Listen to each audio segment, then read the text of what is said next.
Right. Okay.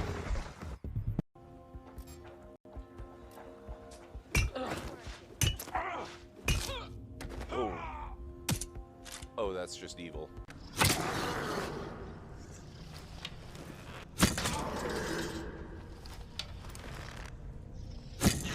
Right in the dome.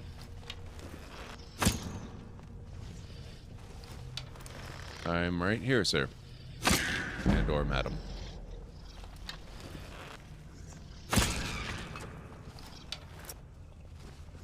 We are really good at sneak.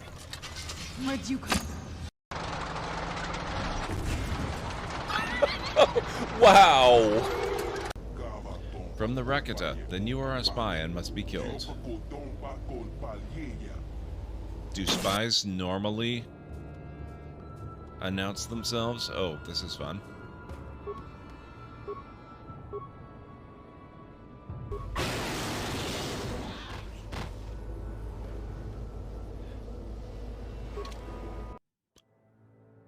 Okay.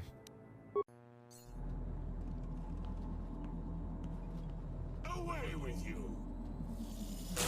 You shall not pass! What timing?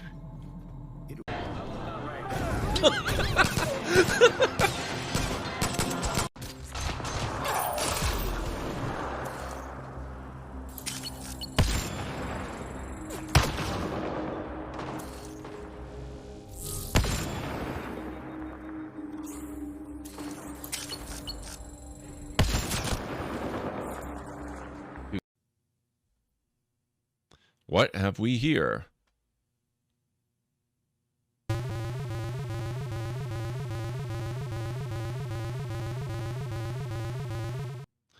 Orad has transformed you into a new source of recreation. You, of course, don't survive this treatment. It's tough to make friends around here.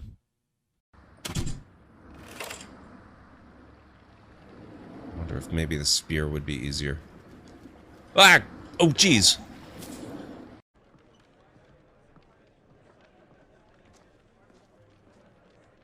I just want to go home and read. I know the feeling. No explosions up. Wow.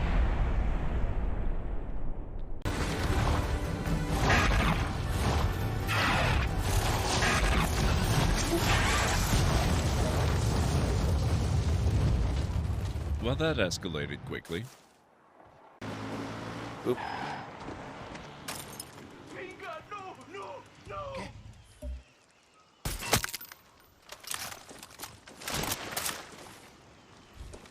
What are they doing? Feeding the poor guy to the crabs?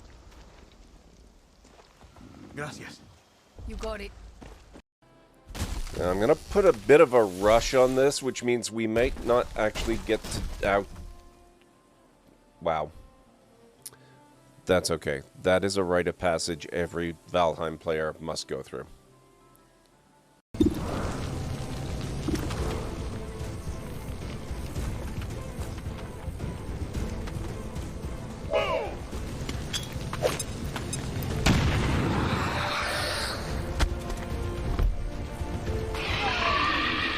Two for one.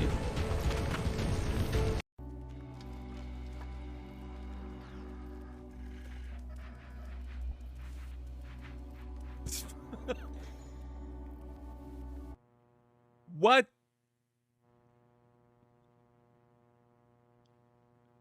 Okay. I call BS on that. I apologize for your impending...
Oh, Hostiles ahead! hi.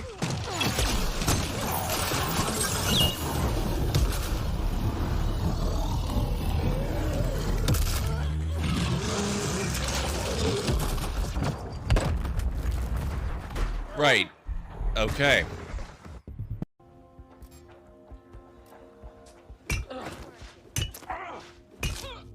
Oh. Oh, that's just evil.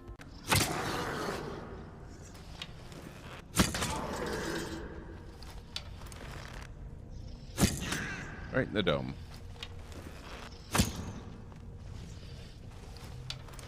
I'm right here, sir. And or madam.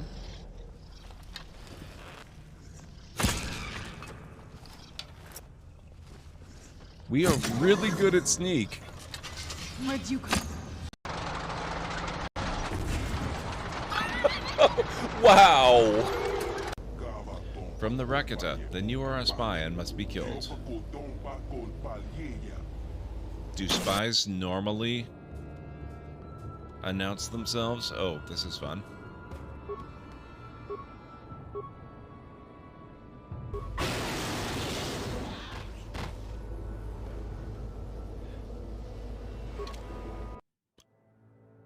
Okay.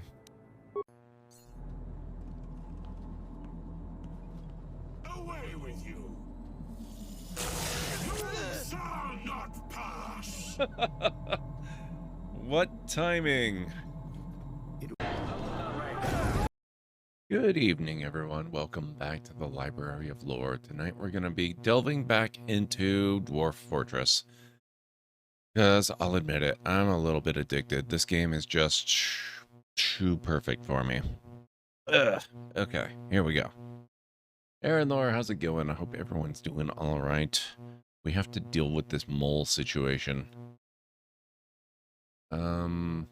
Wait. Why does it think Dwarf Fortress is still running? That's weird. Huh.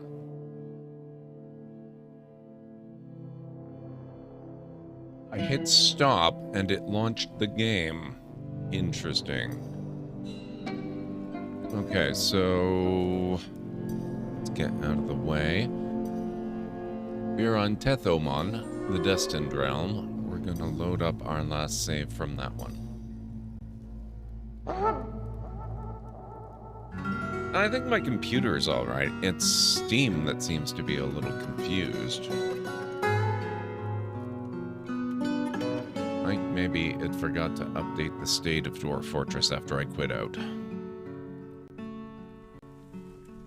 Alright, let's see here. We've got some dormitories. Well, not dormitories, we've got bedrooms. We have 29 people. I don't suspect we have enough bedrooms yet. What have we got? 6, 12, 18, 20? No, we need like 10 more. Like, we're gonna have to open this up.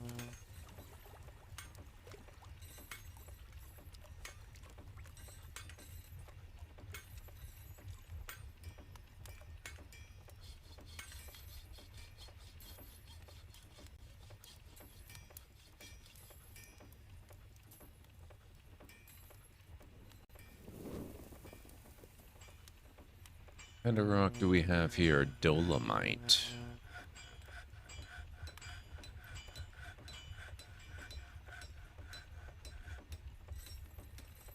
Dolomite, do we have dolomite blocks? We must have 1,000,000 dolomite blocks. We don't have dolomite blocks? How is that even possible? We'll just go with raw dolomite.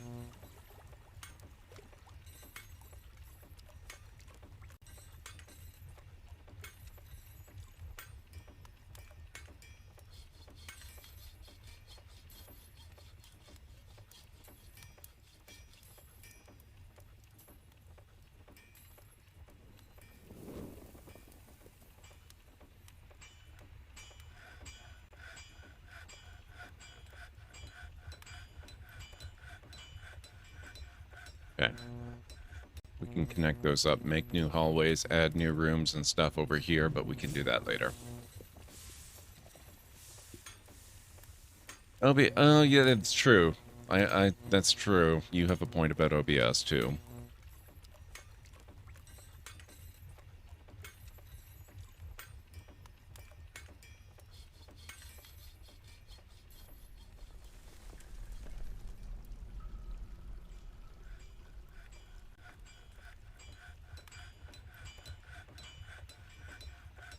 I have food and hope you managed to eat it.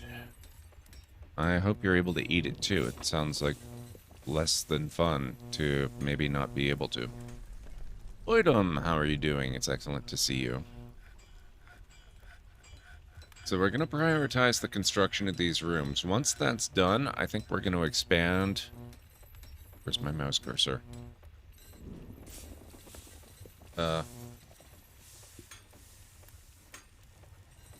There we go. Okay, maybe my computer really is haunted. I lost my mouse cursor. We're going to expand this chamber down this way. Instead of building more rooms, I want more storage room. Or actually, you know what? We might not do that.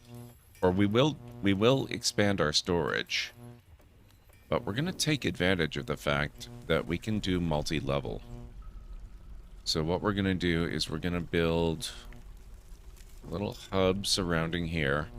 And then we're going to do... Let's see, we'll go off in 3 spokes.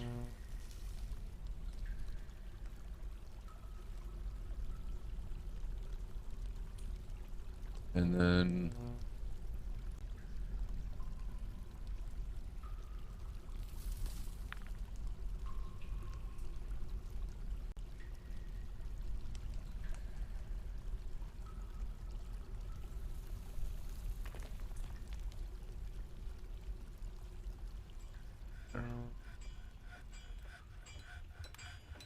That'll reduce travel times a little bit instead of spreading out all directions. Does Twitch show ads in the first break? Yes. In fact, they show ads within the first few seconds of starting stream.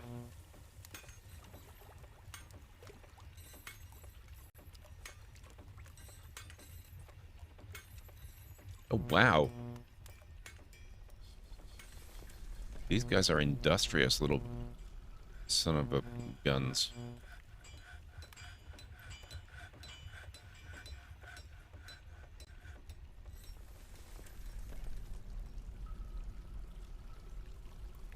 Oh, no, no, no, no, no. Wrong command. Smooth, not dig.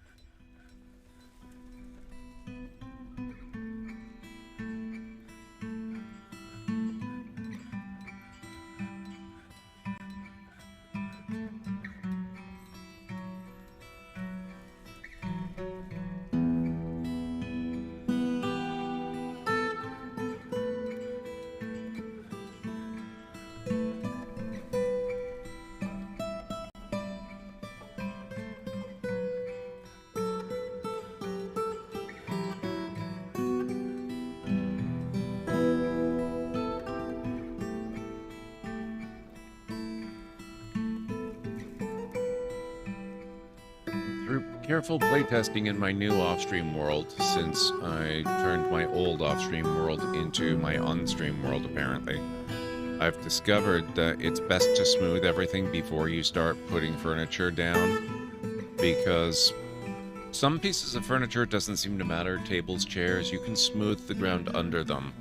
But some stuff, like bookcases, once you put it down, you have to remove the bookcase to smooth the floor.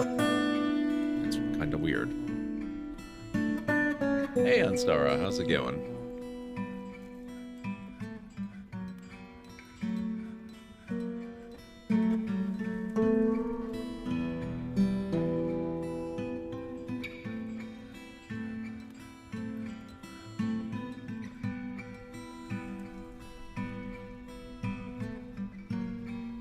Hey, Space Vikings. I'm doing alright. A little bit minorly, terribly addicted to Dwarf Fortress, but, you know, pretty good. Game is super fun.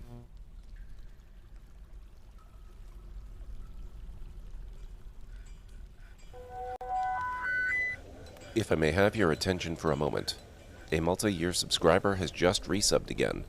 Allow me to welcome you back. What the heck? 59 months, 3 winters, thank you so much. It's so good to have you here. Hope you're doing well today. What do we have there? Oh, I missed a tiger eye cluster.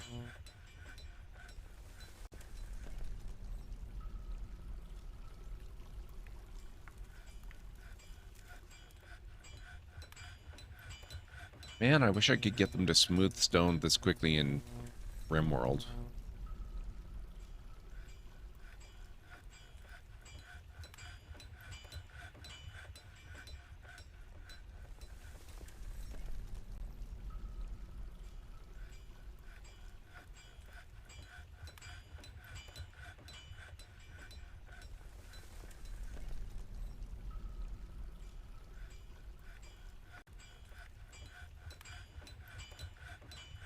Look at that. I just issued the order like a minute, 2 minutes ago. And they're already pretty much done that entire massive area. If I had given a smooth order that large in RimWorld, even with this many colonists, you can bet that it would have taken the entire stream to get the whole thing done. Not like 2 minutes. Doing pretty good. How are you? Are you loving this game? I love this game so much. It is so fun. It's really good. I think I still understand roughly 0.5% of it at best.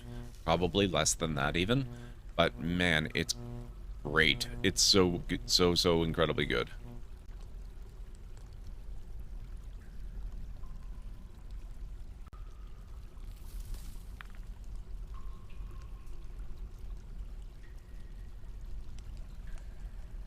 White opal. Okay.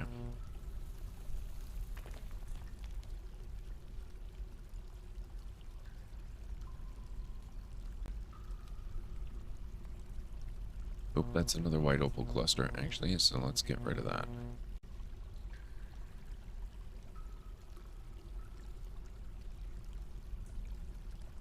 There we are. Look at that. The whole thing is freaking done. All of it. Now, what kind of wall is that? That's talc.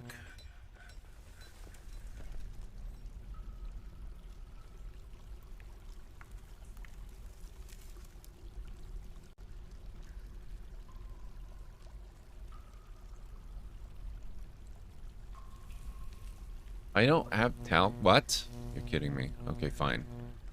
We're gonna do granite.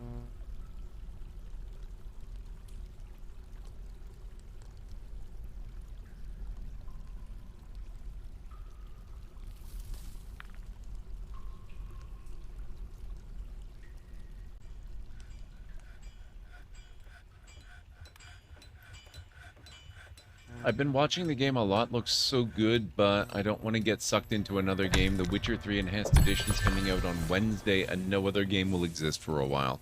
Uh-oh. I have discovered a downward passage. Would it happen to be the downward passage that I myself created? Because that's not so concerning.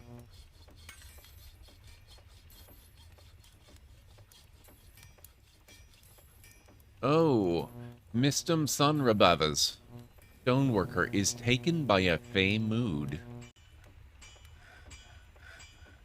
Mistum Sunrabava's has claimed a stoneworker's workshop.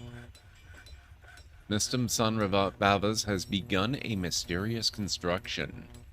Mistum Sunrabava's stoneworker has created a Birothos Usan Ked, a tetrahedrite amulet. She offers it to the Obesiant Hammer.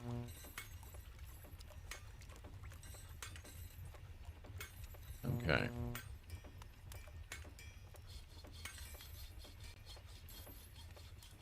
I've discovered a downward passage. Oh, it's right here.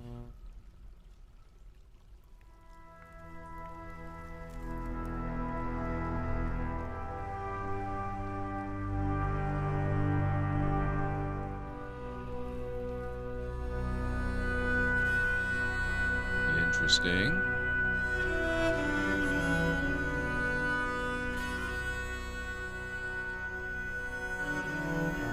Apparently not. I don't think we've been doing any digging in this area. Although it looks like we should. There's a Cluster of hematite there.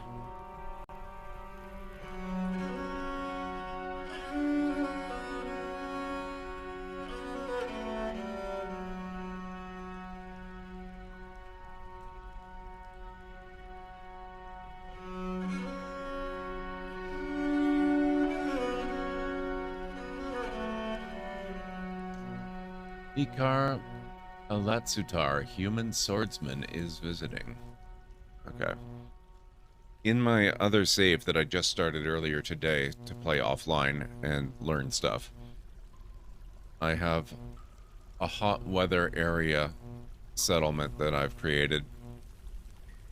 And I've had like 3 humans petition to live among the dwarves because they're interested in slaying monsters, and they've heard that my area is a particularly good area for that.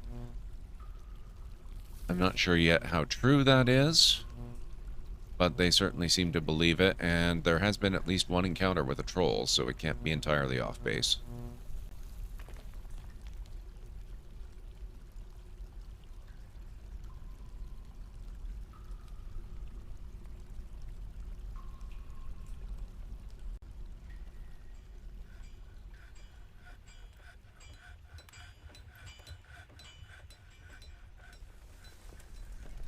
They didn't, Ansar. They were unspecific.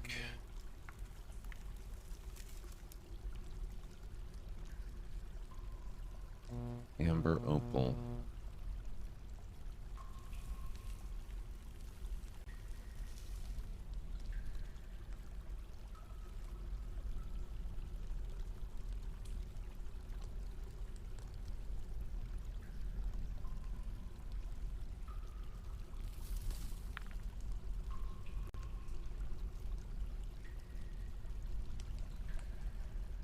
Nope. Wrong. No corpses. No refuse.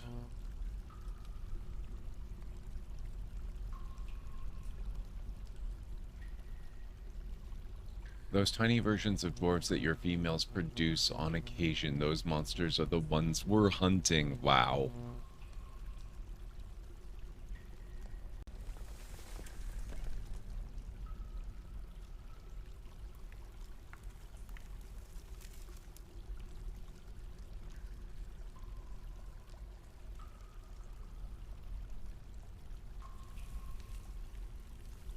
Okay, let's see. We're gonna do basically the same deal over here.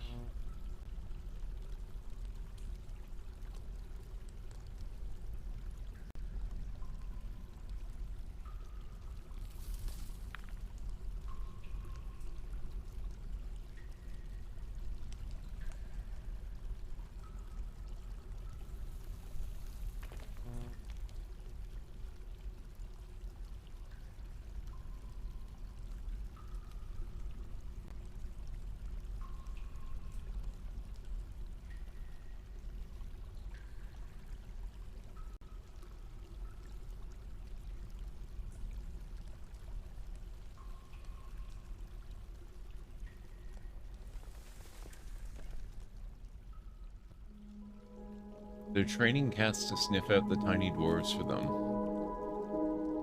Don't let any cats into your colony. You don't seem to have a whole lot of choice. You've got 2 options. Either cats show up or you explore new culinary vistas.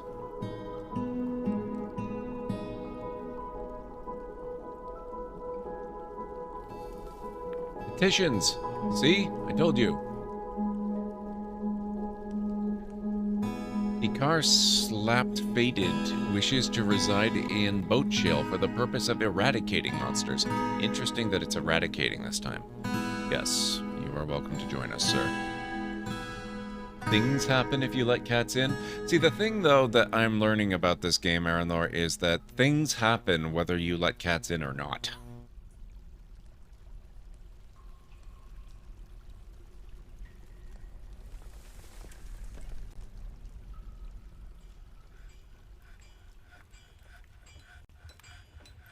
Prepare easy meal has been completed.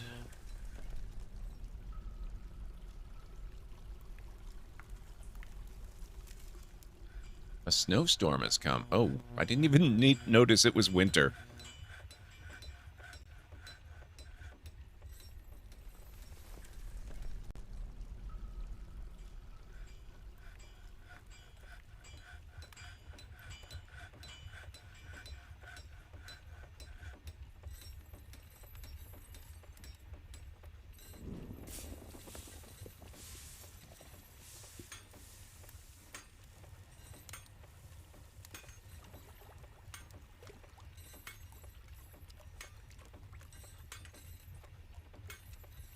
I hope one day in the future they explore methods of making saved games take longer to save. And loading is always nice too, but saving seems to take a particularly long time.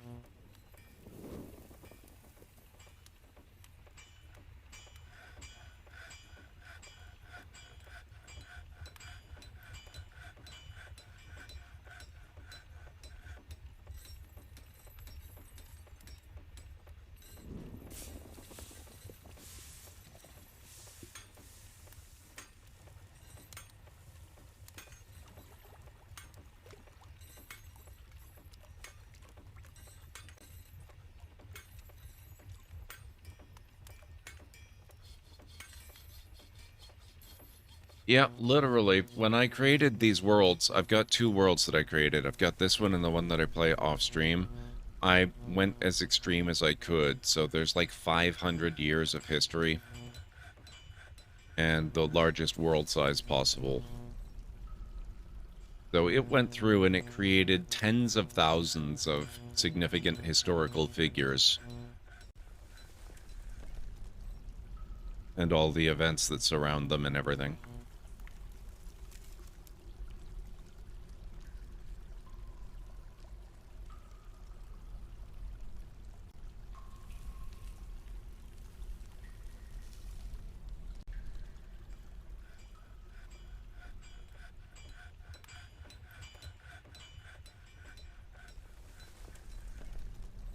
Hey, Sketchy, it's going pretty good. How are you doing?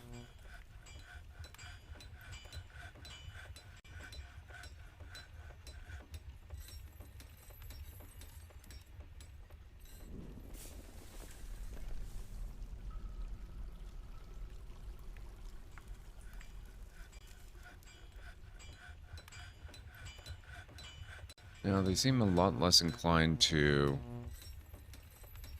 dig holes for some reason all of a sudden.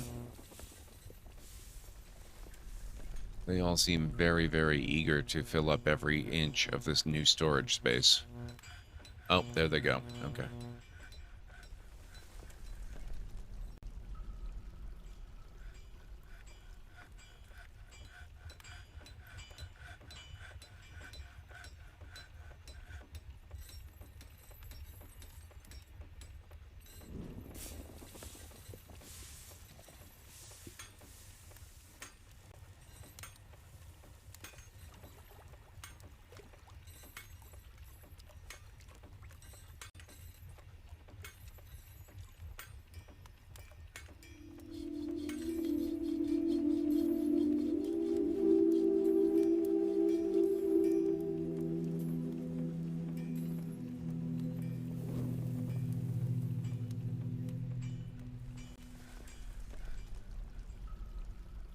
Snowstorm has come. Stuff has happened. Make rock crafts is complete. Excellent. Light yellow diamond. Oh, this is in that downward arrow. Oop, there we go. What's this? Olivine wall.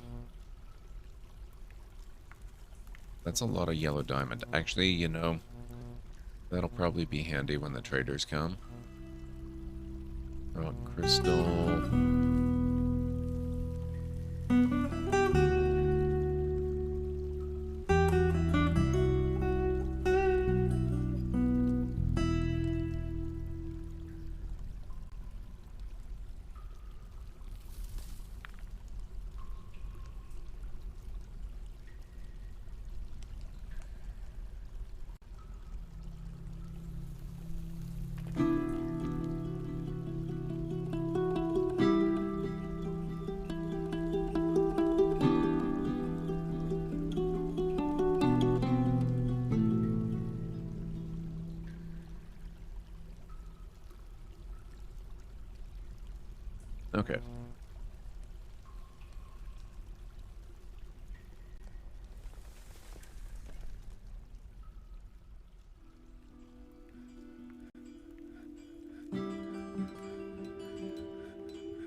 Oh,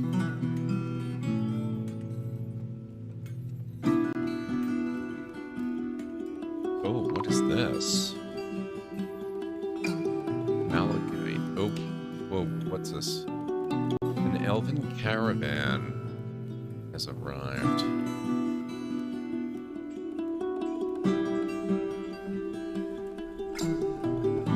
Oh, right, I forgot about this.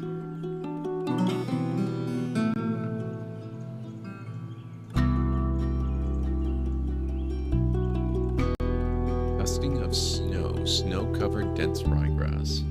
Are elves tasty? Little light for dwarven palates, I think.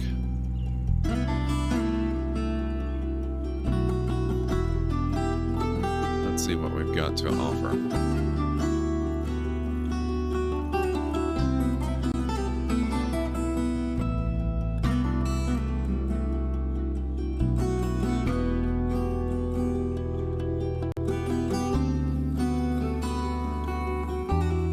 Gem bin. Finished goods bin, 7,000 value. Gem bin. We've got a lot of gems.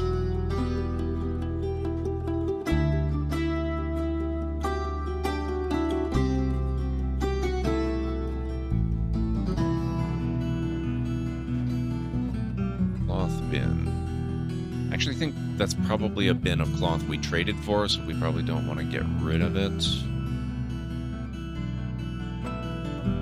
Oh, another thing that I learned that's handy. I kept looking for dwarves that had relevant skills that I could assign to these positions. Turns out that's not the way you go. In order to fill these positions, you just assign a random dwarf, maybe with a little bit of an inclination towards that type of work if you can find one. But even if they don't, they will just start improving their skills in that skill, in those required skills automatically. So you know you can just make it happen that way. So let me, while I'm thinking about it, let's take a quick look at who we've got. So, we want a hammerer. I guess it would probably also be useful to know what these positions actually are. Dwarf Fortress Hammerer. The Hammerer is a noble who serves as the executioner of your fortress, possessing no room or furniture requirements. Normally, a dwarf that has committed a crime will be subject to justice at the hands of your sheriff, or later the captain of the guard, who will imprison the criminal in jail. However, if the crime was particularly fun, the Hammerer will execute the criminal by using a chain to restrain them and then using a weapon that uses the Hammerman combat skill to deliver a number of hammer strikes, in most cases a warhammer. While this typically results in the death of the criminal, it is possible for a particularly lucky and tough dwarf to survive the hammering, in which case they are released. The Hammerer is generally reserved for particularly heinous crimes, such as dwarves murdering one another, or for attempts at dealing with discovered vampires. Oh god. Hammerers are an ineffective way of killing vampires, however, as most non-military dwarves are not strong or skilled enough to kill one due to their enhanced toughness, leading them to free the vampire back into the fortress where it can murder innocents again. If you are not willing to get your dwarves potentially killed by the justice force, it's better to simply not assign a hammerer at all. Maybe we won't assign a hammerer. If you want a hammerer, but would prefer to up the chances of dwarves surviving hammer strikes, avoid letting them get their hands on a warhammer that's of high quality and made of some good metal like steel or silver, and give them something of poorer or better quality instead.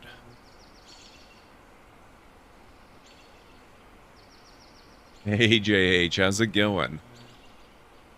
They're making an awfully big deal out of the possibility of vampires here. That's a little bit scary.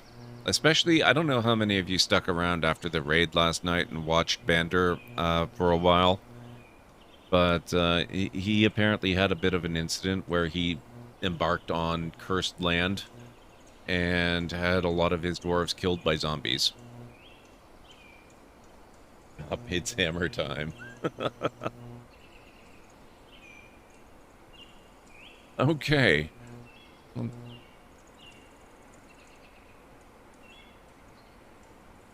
Nobles are snotty, good-for-nothing parasites slash dwarves elevated to a position of rule, or so they think, over your fortress. They provide a critical happiness bonus to unhappy and stressed dwarves who will yell at or cry on the nobles and are also responsible for interacting with outpost liaisons. Nobles who can perform a useful specific task or duty unique to their position, such as managing work orders, trading with merchants, commanding military position, or even stocks recording, are colloquially known as utility nobles. Certain nobles are automatically elected by your fortress's citizenry, rising to ranks mostly outside of the player's control, while others, the aforesaid utility nobles mostly, can be directly appointed by the player and can be promoted, demoted, or replaced at any time.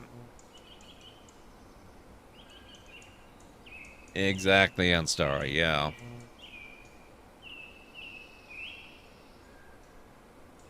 Land-holding nobles have triggers defined in text files. These triggers would activate the associated nobles directly. In the current version, these triggers allow the foundation of new holdings, and the number of holdings activates the nobles instead, so...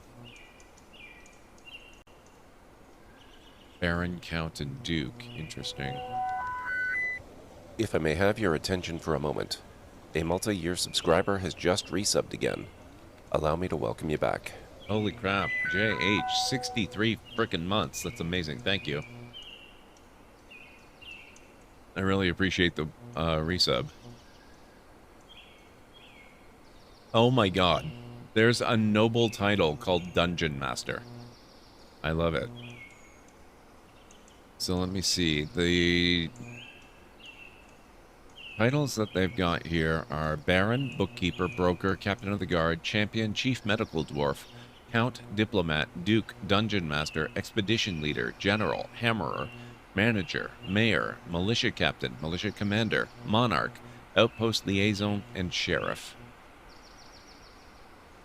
Okay, since we're not going to do the Hammer Dwarf, let's look at the Sheriff. The Sheriff is the noble responsible for crude law enforcement until your fortress grows large enough to require a captain of the guard designated through the noble screen. They will punish law-breaking dwarves through beatings or imprisonment. Without a jail sentences will be commuted to beatings as well. When appointing a sheriff, note that having a weak dwarf take the position is sometimes a good thing. A sheriff with good strength or training could heavily injure or kill a criminal who might have done nothing worse than push over a handmill in anger. When your fortress first selects a mayor after reaching 50 dwarves, the sheriff's position will disappear and the sheriff will revert to their normal profession title. A captain of the guard must be nominated to enforce the law in larger settlements. Okay, so we don't want somebody who's too terribly tough, then. Feeling better. I don't believe I was feeling sick. Oh, you're... okay. You're thinking of the other week when I just got my glasses and I was having trouble getting my eyes used to it. Yes, I am much better, and I don't even think about the glasses anymore, so all good. Thank you. Sheriff. Let's have a look at our potential pool of people.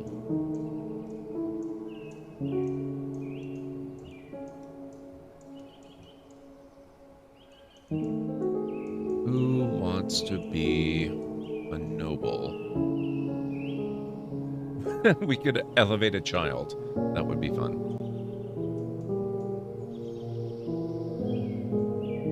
Zon.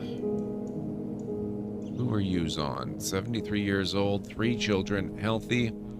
Disdains fairness, maybe not you. Nil. Oh, she's 20 years old. Healthy. She's emotionally obsessive, values tradition, she's strong.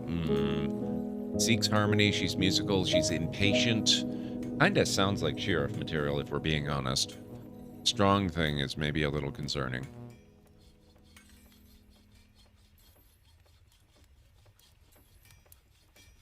Even a baby, maybe. I don't know if they'd be able to actually function in the position. Nil has a natural ability with music, is very good creativity, natural inclination towards language, and a good memory, but she has poor empathy, poor focus, a questionable spatial sense, and very little patience. She is emotionally obsessive, forming lifelong attachments even if they aren't reciprocated. She feels best when everyone gets along without any strife or orientation, or contention, rather. She has an overbearing personality. She is inattentive to detail. Okay, I don't want her in law enforcement. I take it back. She's not well suited. How about Enith? 36 years old with 2 lovers. She values tradition, has a high kinesthetic sense, disdains tranquility, resists sickness, but is frail. That might be good. And is overconfident. That might not be good. She has a great kinesthetic sense and very good focus, but she has a meager ability with social relationships, poor spatial senses, a poor memory, and little patience. She is extremely confident of herself in situations requiring her skills. She does not find most jokes humorous. Definitely law enforcement material. She is given to flights of fancy to the point of distraction. She prefers to be alone. She can easily fall in love or develop positive sentiments. Tends to think before acting. She can occasionally lose focus on the matter at hand. She can handle stress. She is quite ambitious. She likes to take it easy. She tries to do things correctly each time. That's a plus. She isn't particularly curious about the world. She has a greedy streak. She is somewhat quarrelsome, and she is bothered by this, since she values friendship. She tends to be swayed by the emotions of others. She is not particularly interested in what others think of her. She needs alcohol to get through the working day.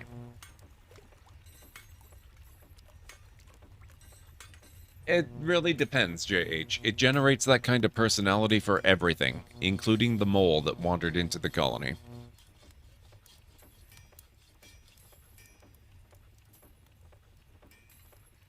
Alright, so that was Enith.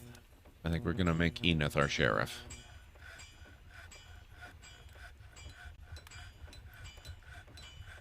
Where did Enith go?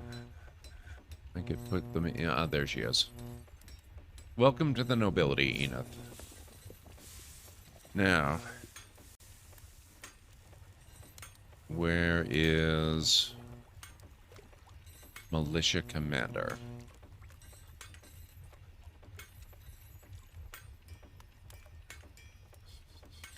The Militia Commander is an appointed noble who serves as the senior leader in the military command hierarchy of your fortress. They can be assigned at any point from either the noble screen or the military screen and have no room requirements. The Militia Commander is only surpassed by the General in terms of military rank among dwarves who may inhabit a playable fortress. The Militia Commander administrates your armies, allowing you to expand your militia with new squads and assign militia captains to serve as squad leaders, but is primarily a figurehead and grants no bonuses unless actively participating in military stuff. They also lead a squad of their own, managing their troop assignments, participates in their training, and venture with them on missions like any other squad leader. The Militia Commander position favors individuals with military tactics skill, which is used when squads are sent into missions. Ambusher skill is also useful for raids where dwarves will attempt to avoid detection. Well, I assigned a bookkeeper yesterday, JH. That one's actually fairly important, because you see these accurate numbers up here that give specifics on how many things that you've got? That's because I have a bookkeeper. If I didn't, it would only give me approximations. So I don't know that we need a militia commander right now. We're going to let them continue to excavate all this stuff. Okay, caravans arrived. Oh, right. Probably best not to forget that we're also trading at the moment.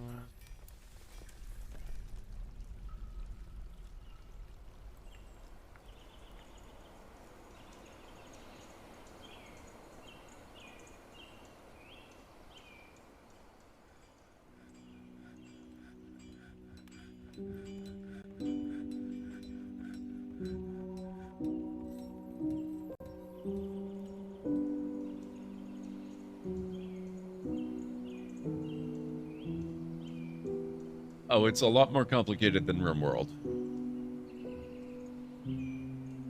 It's a lot more complicated than RimWorld is.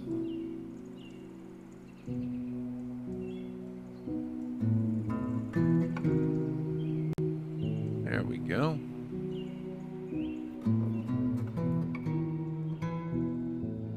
RimWorld is simpler. No, I don't think that's accurate either. They are their own games. RimWorld was definitely inspired by Dwarf Fortress, but it is not just a copy of Dwarf Fortress.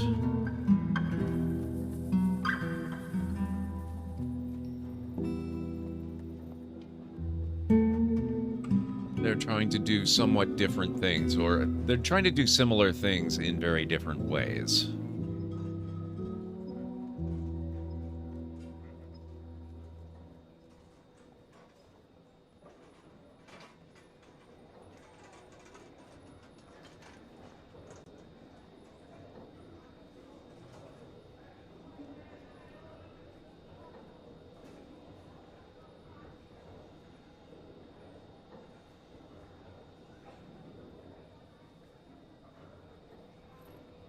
Interesting that you can get ginkgo seeds, acorns, almonds.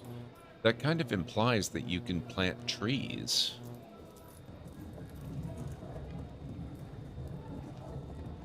I thought that you couldn't do that. Feather tree eggs.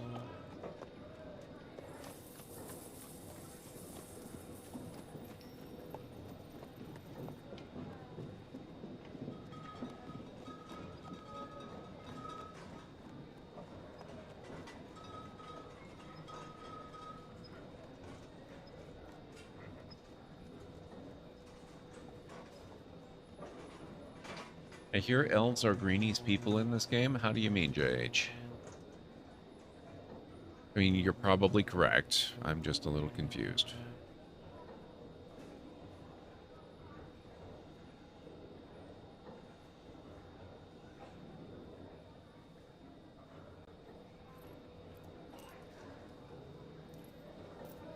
Dev site still lists planting trees has not even begun to be worked on. That doesn't necessarily mean that that's the same for the Steam version, though, does it?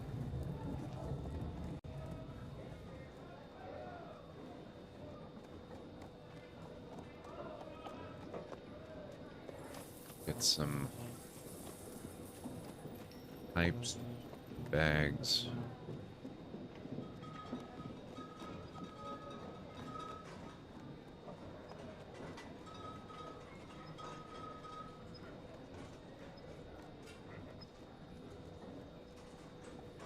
And gauntlets, headscarves, caps, helms, bucklers.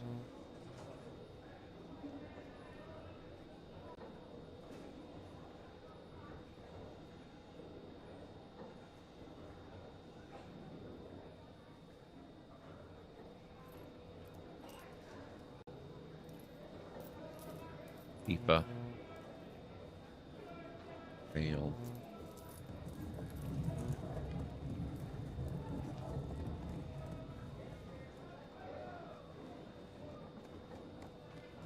Same backend code base? Huh.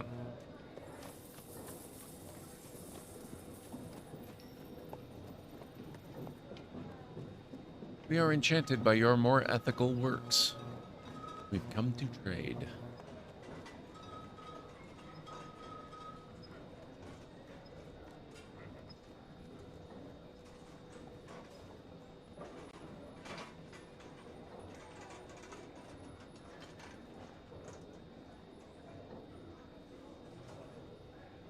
Actually, instead, let me...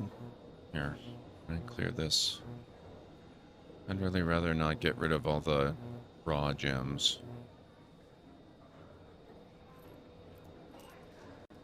Happy to use them as currency if it'll get us what we need, but I would rather do finished stuff if possible.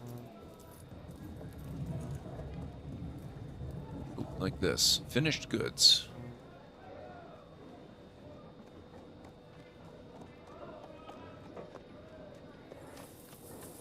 Oh, except not the hive. Not the hive. Oh, that's our artifact. I probably don't want to trade that one away. Dolomite figurine of mosquitoes. I'm sure that's going to bring them much joy.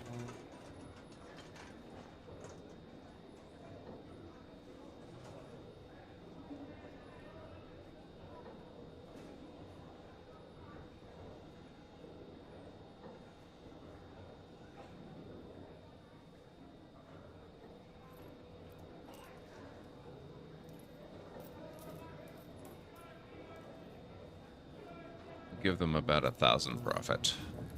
Want to make it worth their while to come back.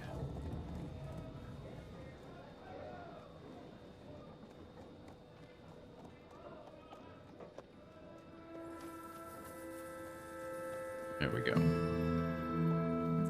You bring light in. How's it going? Nope, it's the game that named them. It's the game.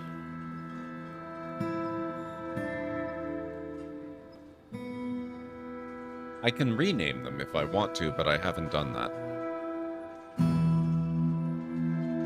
I see your low race still revels in death. That poor gentle creature.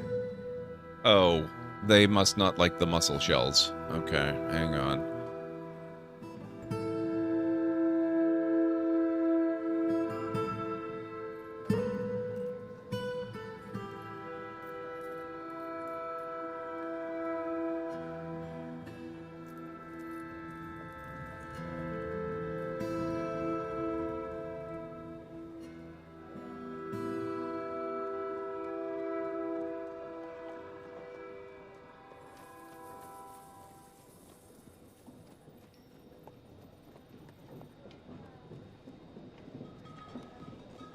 Okay, let's find stuff more to their liking and see if they might trade for that.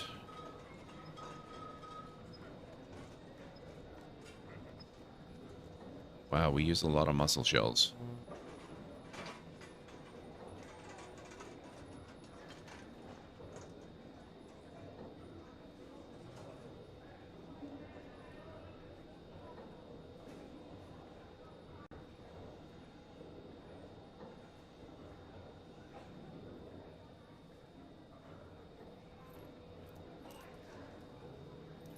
Alright, I think we'll probably have to just go for gems. Oh, those are rough gems. We want the finished ones.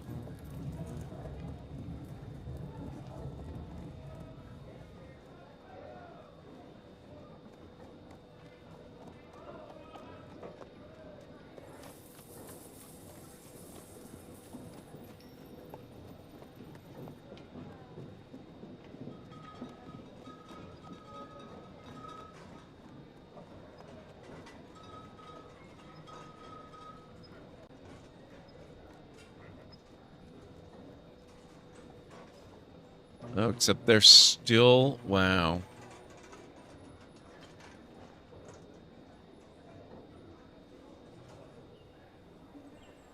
Are they just completely unwilling to trade?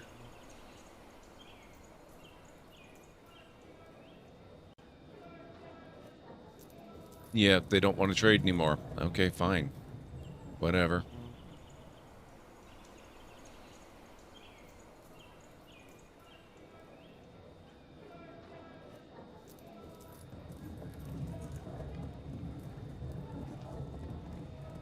Your loss. You're the one that came all the way out here.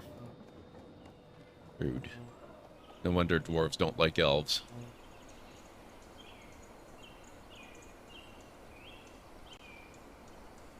Couldn't sleep, thought I'd pop in. I'm pretty sure you can... Oh, can you... Oh, can you rename the dwarves?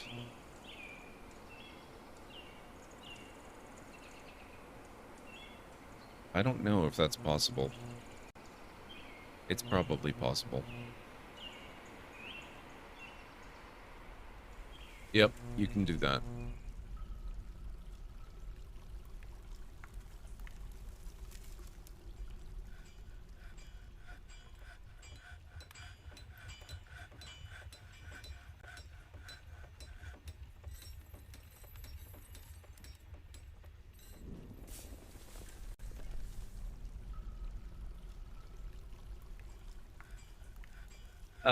I think so on Stara, but I don't want to alienate potential trade partners. But I believe there are people that do worse than that even to the elven trading companies that come by.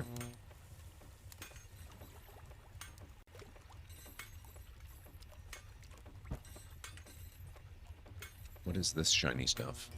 Malachite.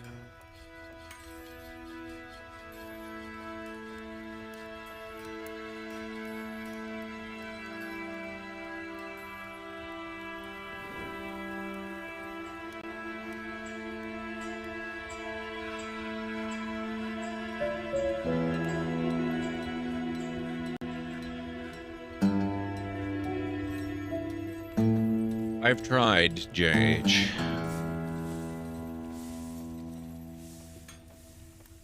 I'm assuming you mean the traditional version, because there's been like a billion versions of it. It's like almost 20 years old. Okay. That's one cleared.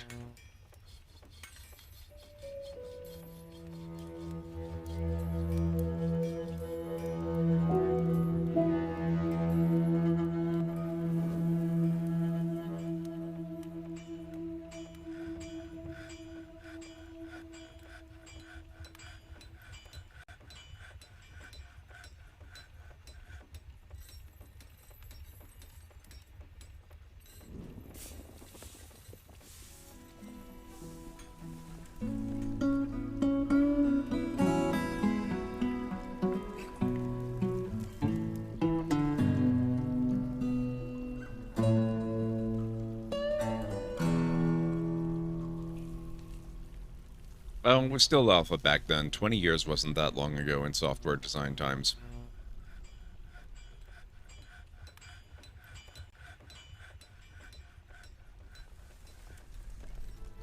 "20 years ago was still only 2002? Yep.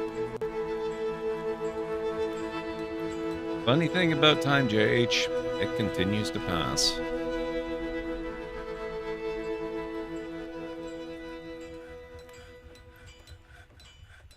Do you mean the version that prints out how to pronounce Cthulhu's friends for you into a console?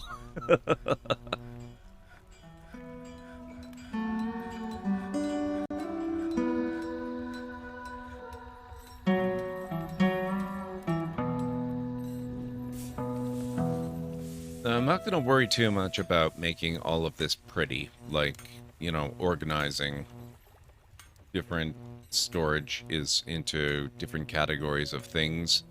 I'm just going to let the dwarves do what they want haphazardly. Eventually we'll make it a little bit better, but for now this is good.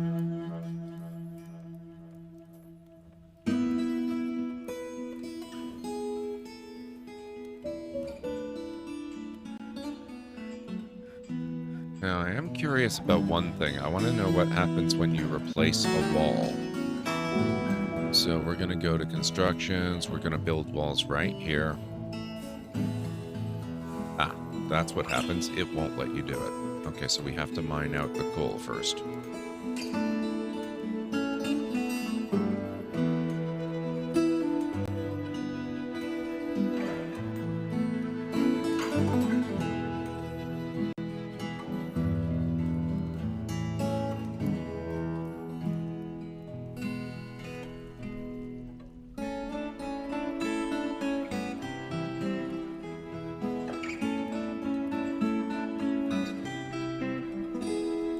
Yeah, the music is pretty good on Sarah. I think I would say RimWorld probably has the better music, but it's hard for me to judge that properly because I'm still getting the really sort of...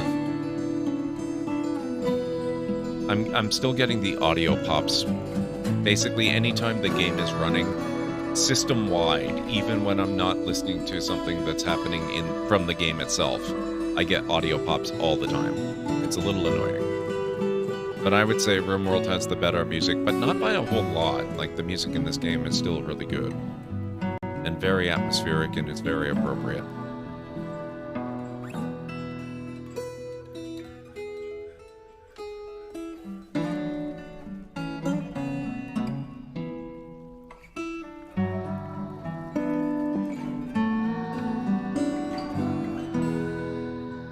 I don't know where to report anything, so no, I haven't.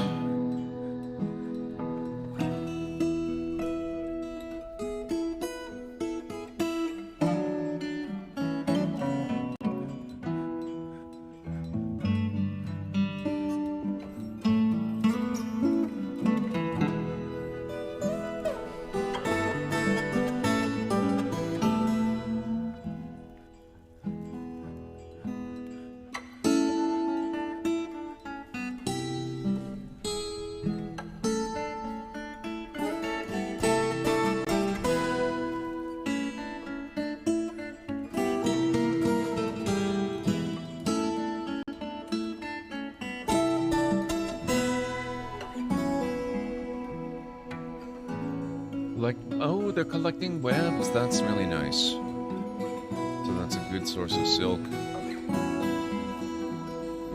They've embarked on their journey. We found stuff.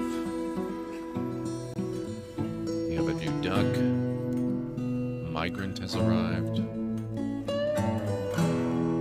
Cody has stolen a steel crossbow.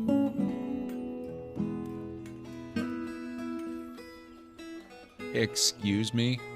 What?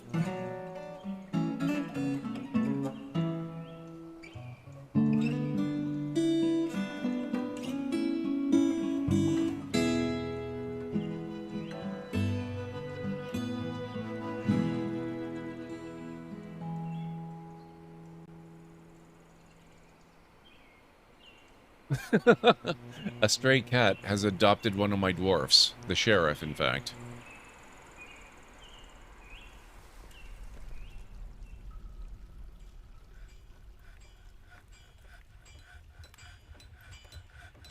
Yeah, I don't know what's going on with the camera pops, JH. I'm gonna have to look into that sometime, but frankly, it's just not high on my priority list right now. I will be very curious about Monday's stream when we do the Lego build, and I'm gonna have both cameras in use at the same time again. I would love to know if it happens on both cameras or if it's just the one.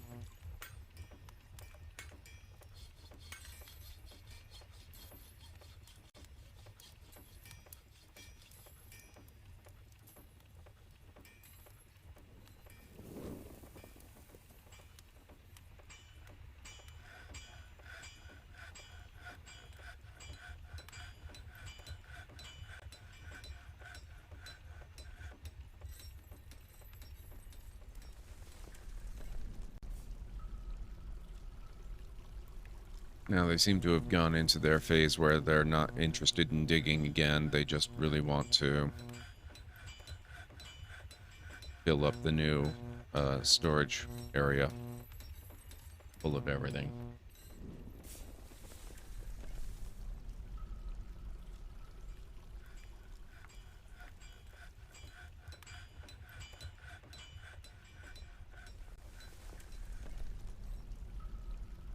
It's amazing, JH. It's really, really amazing.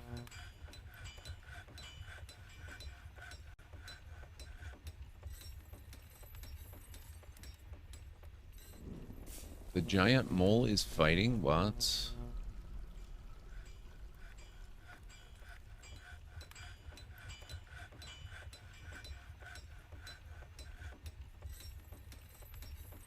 We have way too many dogs.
Just plain shooting. Sometimes it would be tempting to just use that approach with technology issues.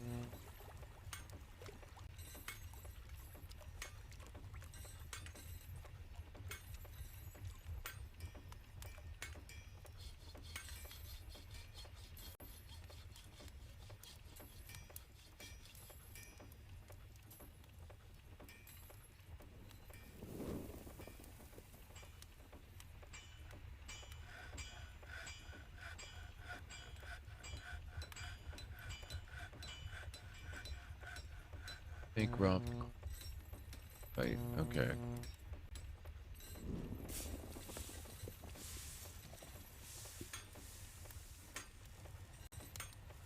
Okay, so that's all of them done. Looks like...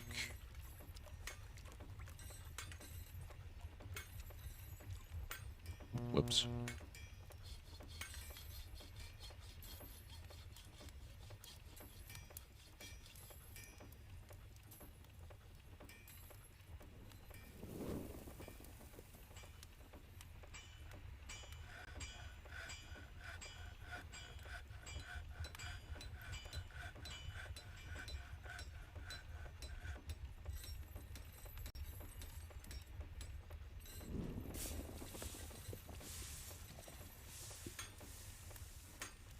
There we go. We also need to finish up these walls we had to dig out.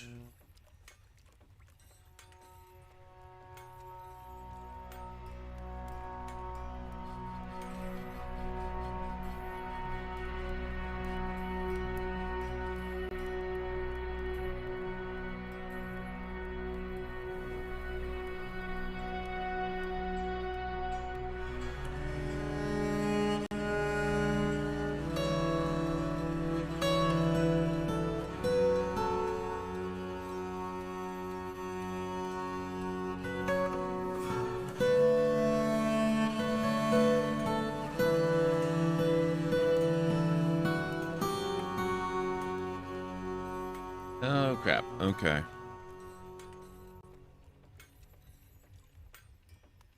It looks like I've missed a few things.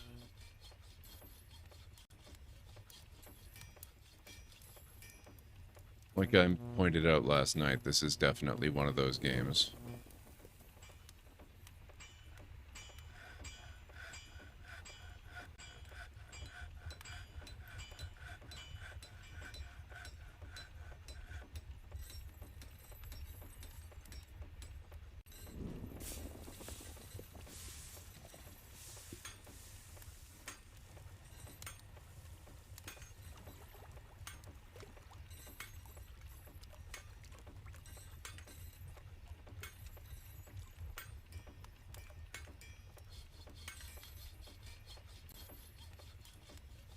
Yeah, basically just one more level. Or one more something, just one more moment.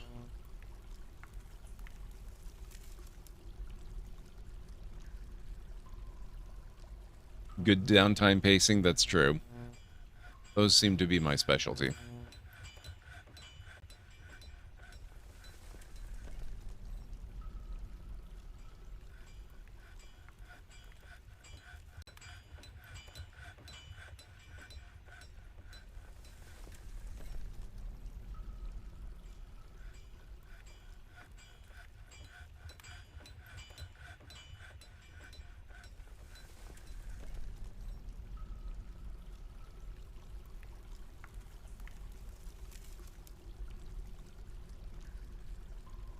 Okay.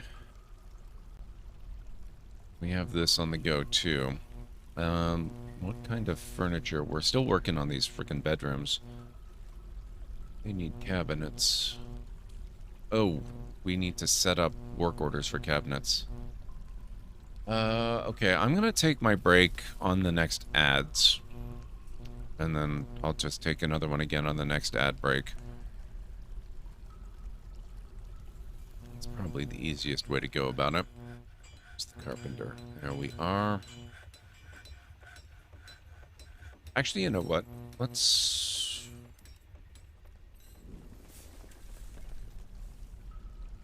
set up a new carpenter down here on this level. Nubby, how are you doing? It's good to see you. Hey, Mad, what's going on?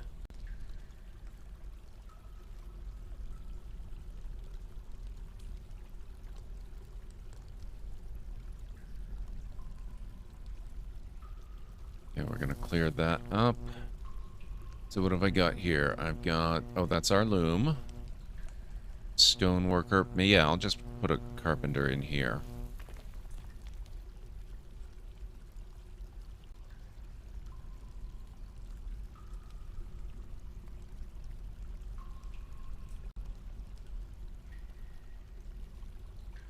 Hey, what's going on? It's good to see you.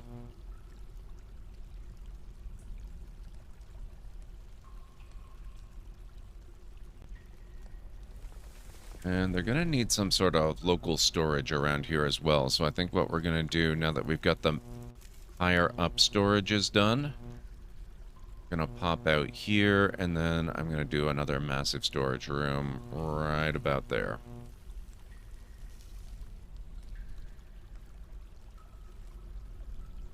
It destroyed emotionally for good story plays today. That's not a bad thing, Abby. That sounds kind of amazing.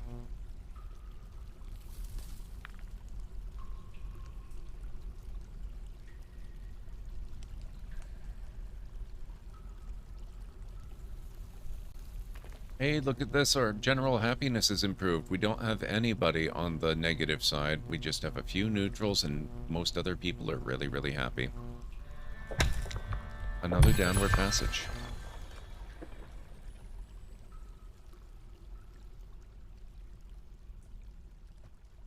Oh, except now I don't know where it was. Oh well. How goes the fortress making? It's had its ups and its downs. So far, at least, it's been mostly up.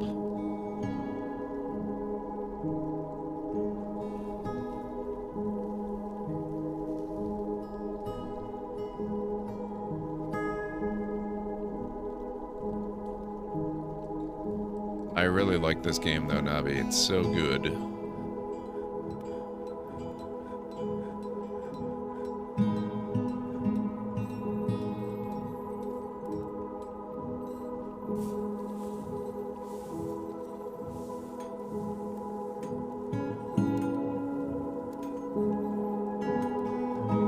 Can't go into chat spoiling stuff.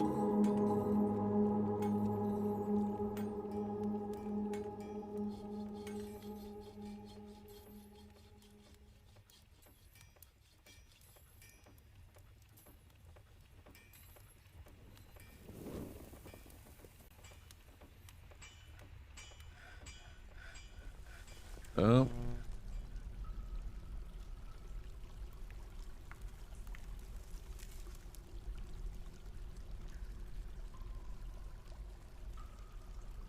Brew drink from plants has been completed. It has started raining.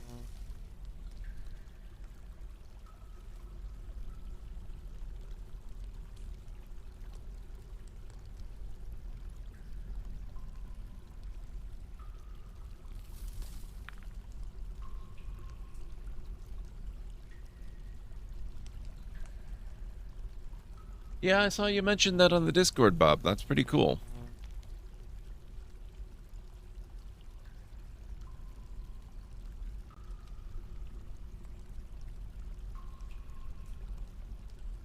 No access.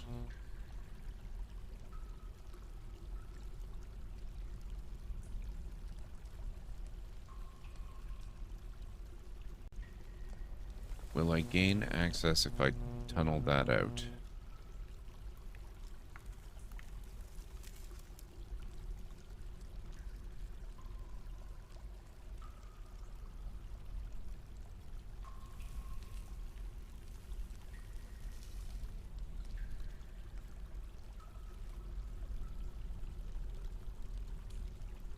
What blue stuff are you referring to, JH?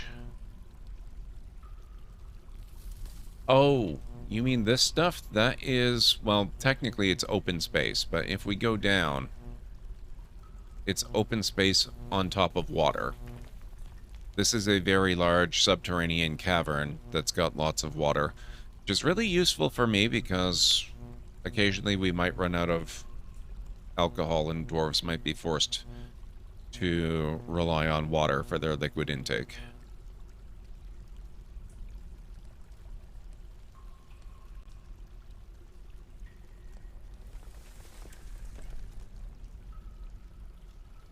We can access it if we put... or get rid of the wall there.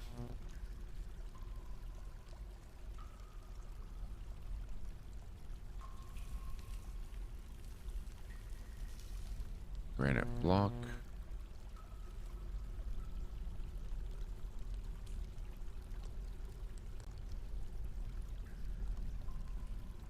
With a still, Bob. or by trading for it, but mostly with the still.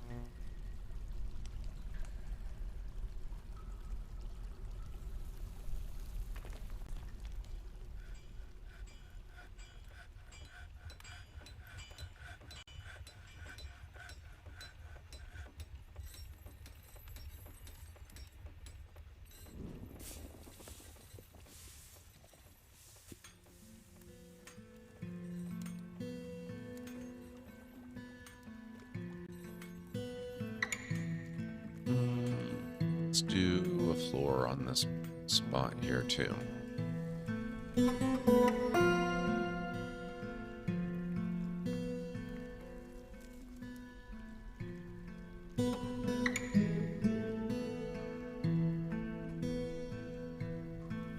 Wonder if there's a mod that turns the alcohol into something else. I did take a look last night, and there were, at the time, 99 mods listed on the workshop for RimWorld. Or for, rather, for Dwarf Fortress. But I don't remember seeing any that transform alcohol into something other than alcohol.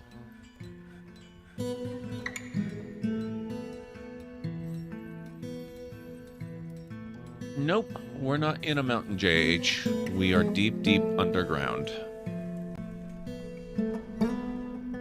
This is just water that exists under the ground.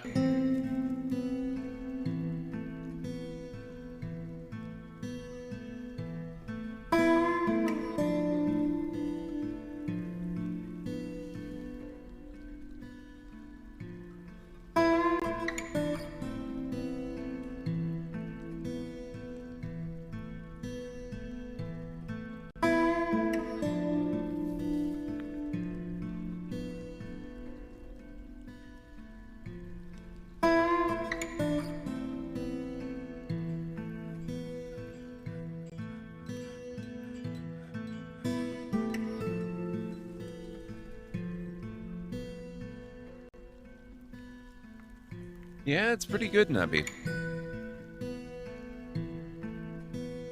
I'd say it's in the, the same ballpark as the music to RimWorld.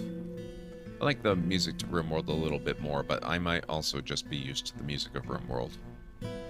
Also, I do get a little bit of an audio bug with this game, so that everything that happens on the system at all, whether it originates in the game or not, gets a lot of audio popping. Which is unfortunate, but I'm sure it'll get fixed eventually.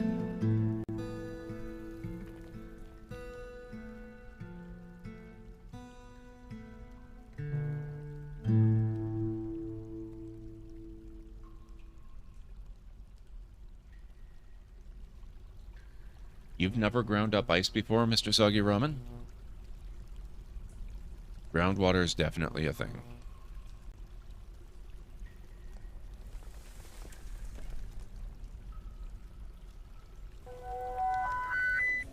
Library of Lore, we have just received a shipment of bits. We love and appreciate bits, but they're never required of you. Joduri, please record these.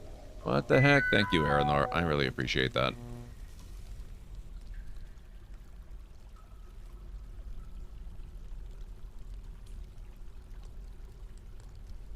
Oh, and actually, looks like it is now about time for me to take a break. So let me go do that, and I will be back in just a few minutes. So if you folks need to get up yourselves, stretch, move around a little bit, get some food, get a drink, get a snack, whatever you need to do, now's a real good time to do it, and I'll meet you back here in just a few.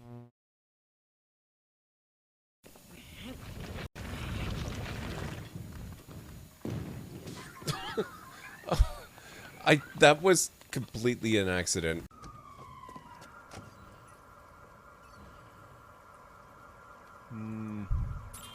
Keep your eyes on the suspect. Whoa!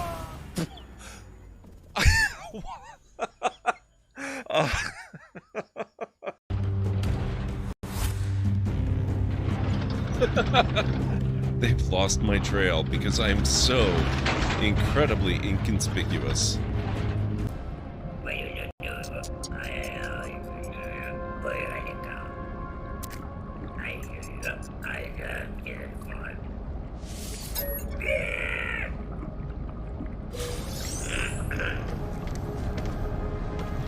Even him, only 30 nanites, wow.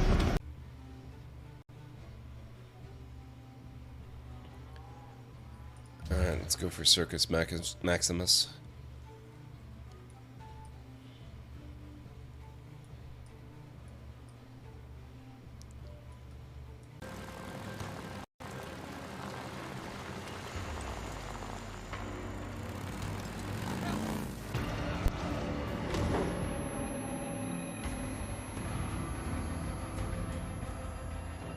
The hell? Bobby, thank you so much for the follow, man. I appreciate that. Oh, there's more than one of them. I think one of them just took a flying leap off that tower. I never really seem to have the time. No, I'm good.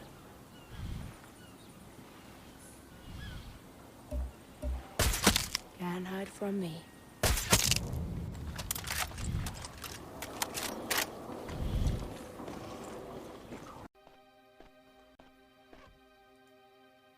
Alera, I have a special task that would be perfect for you. However, I would just be signing your death warrant if I were to give it to you now. When you are more skillful, return to me and I may give it to you then. Perfect. So you're basically saying I'm an incompetent wreck. Thanks.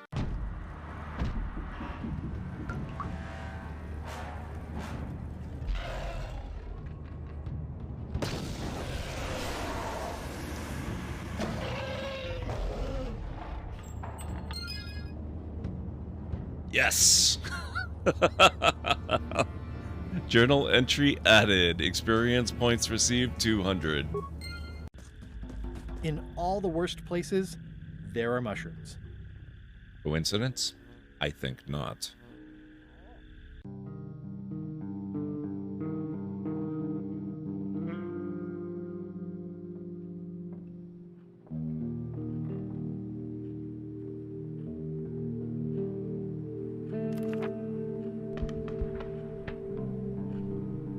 I played This War of Mine back in 2014. It's one of the earliest games I ever played on stream. I call it Depression, the game.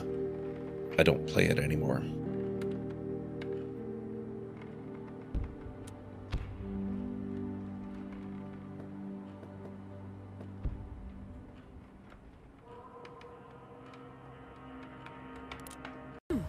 A guard uniform should do nicely, but you'll need to draw him out and isolate him.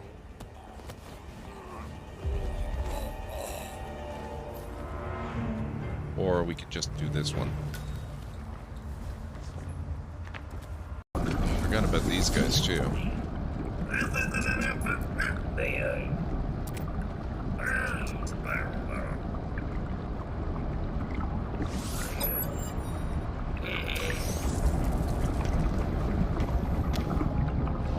What?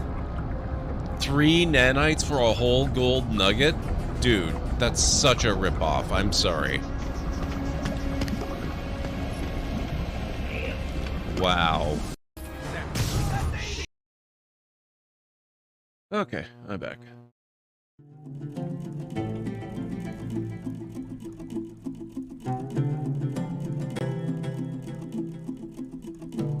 Thank you, JH. Thank you, Aranor. Thank you, Viking. Thank you, Winters.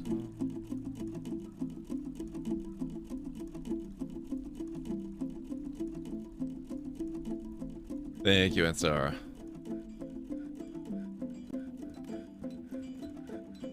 Oh, wait. Are we... Yes, we're done repairs to the room. That means we can set up a more localized stockpile.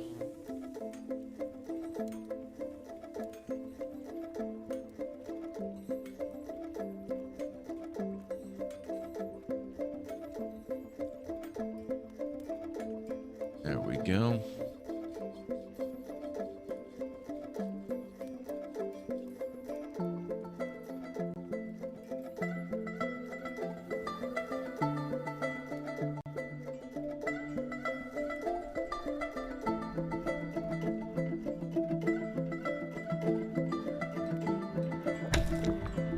Oh, crap.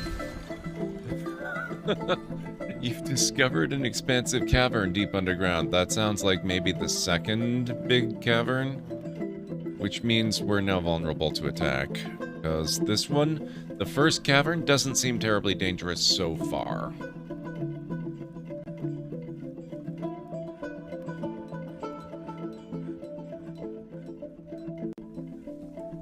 Collect webs, billion bars, pigs, iron, steel bars. Oh, we have steel.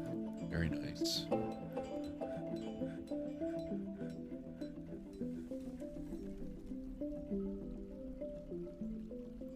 Okay, I guess we have to just go down. Oh, okay.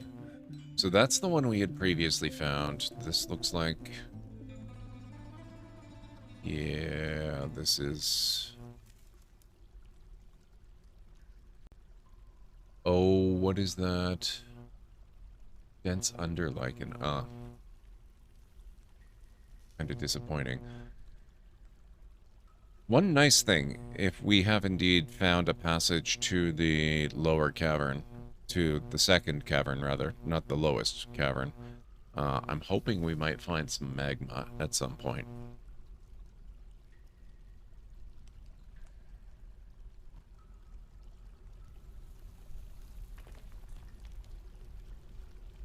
I'm a little underwhelmed, I gotta say.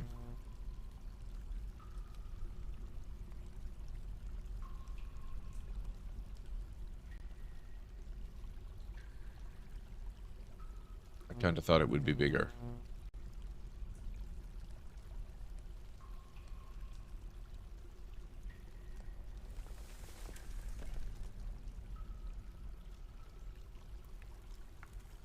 I'm going to give a dig order to take out that wall and then maybe pop open the space, because this is probably because we haven't actually sent anyone down here, and so we haven't seen what's there, so our knowledge of what's around is very limited.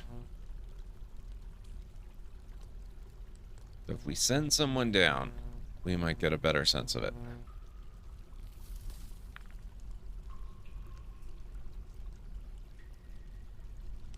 And hopefully they won't just immediately die.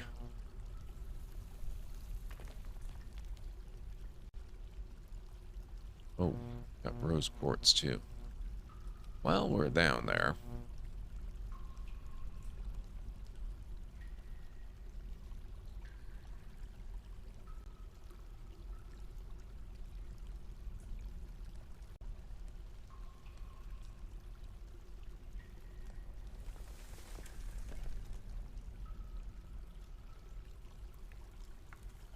Creepy crawler? What the heck?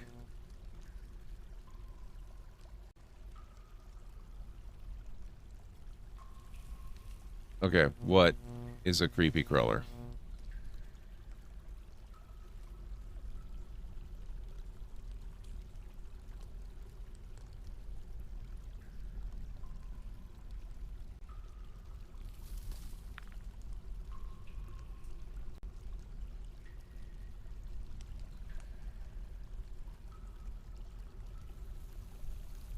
Oh, cave spider. Yuck.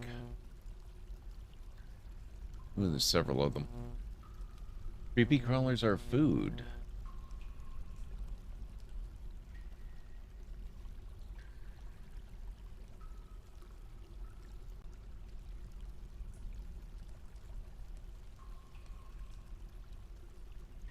I wonder if I might have to construct a staircase down to here.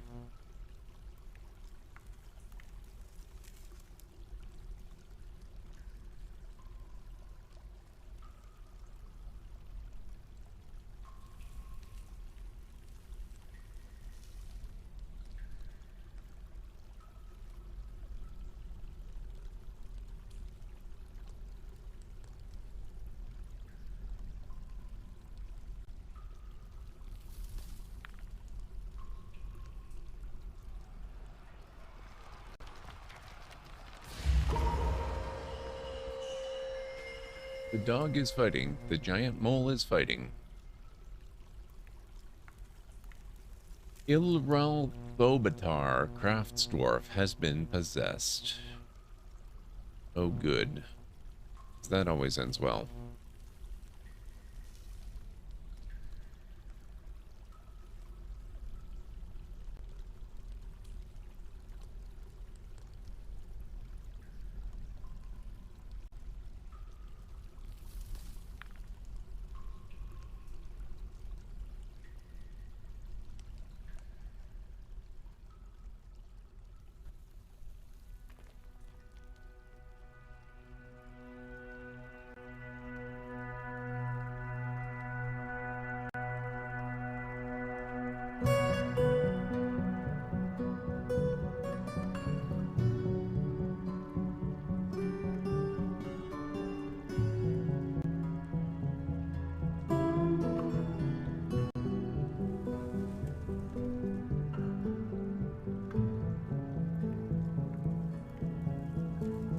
Getting there. Bloodthorn trunk. That sounds lovely.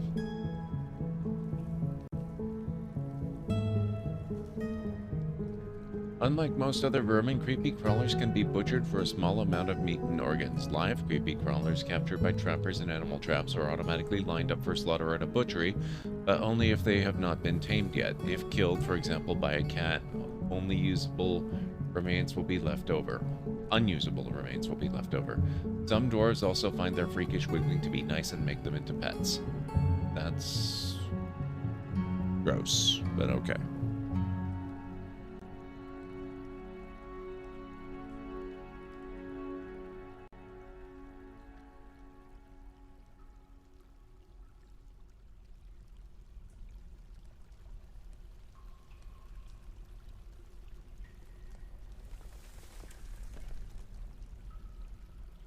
Wait, what happened here?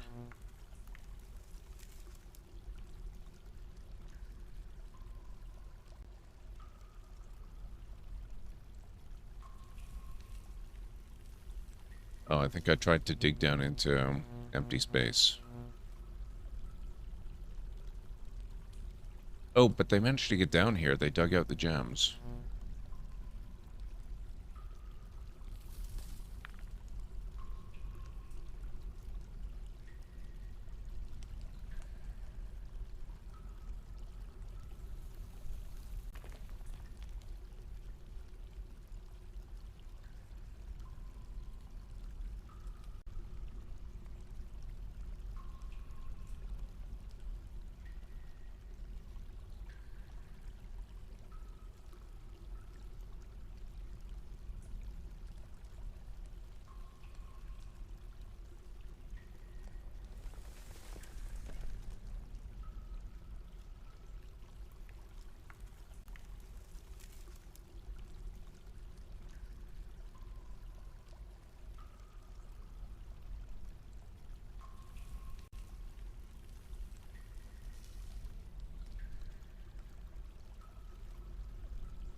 What the heck?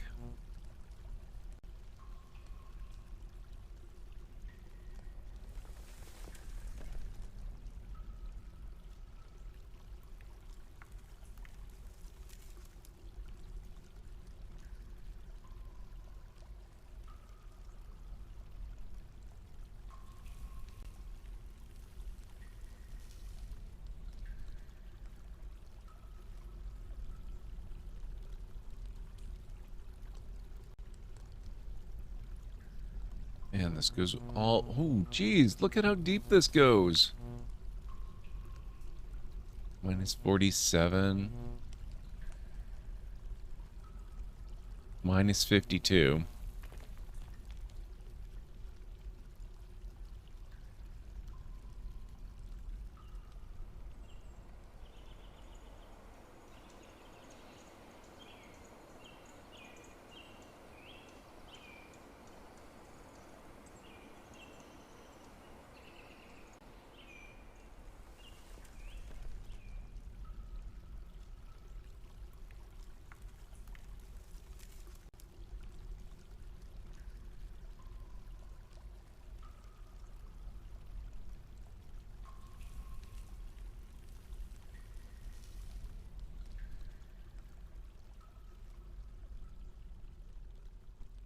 Okay, so we've got stuff done here.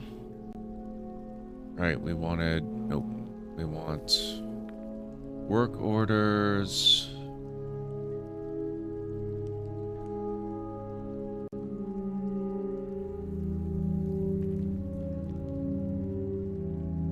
We've got beds. We're gonna need more beds.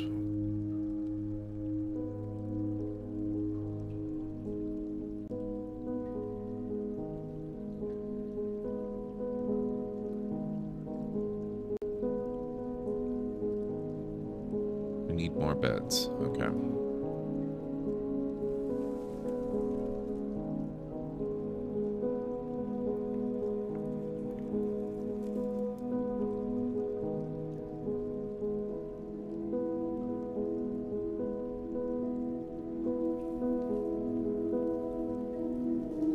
Type bed. Burial, I don't care.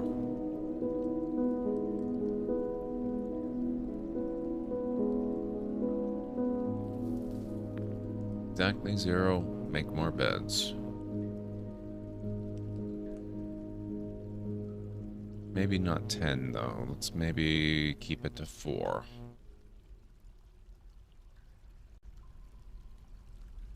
Now I know we've got piles of doors.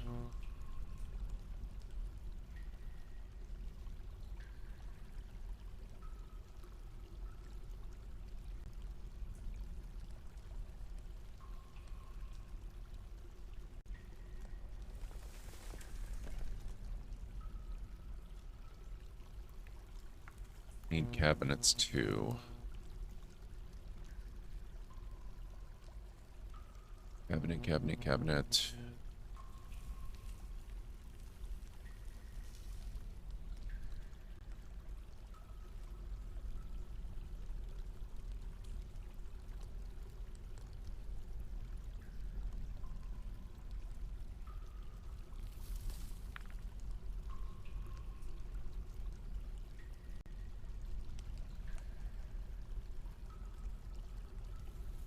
So if we don't have if we don't have more than that, if it's at most 1, make more.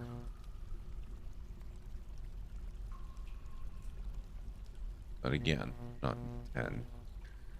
Go with 4. Now down here, we're gonna need bins.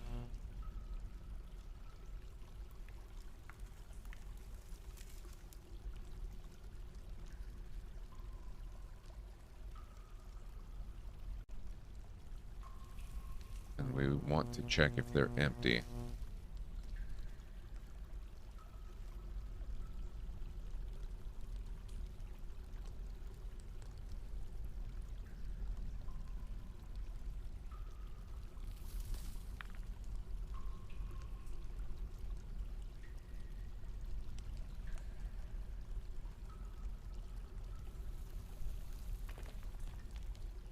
These are some lucky dwarves with their fancy 3x3 bedrooms. They're meager. Or modest, maybe at best. Why, what do you give yours, Glader?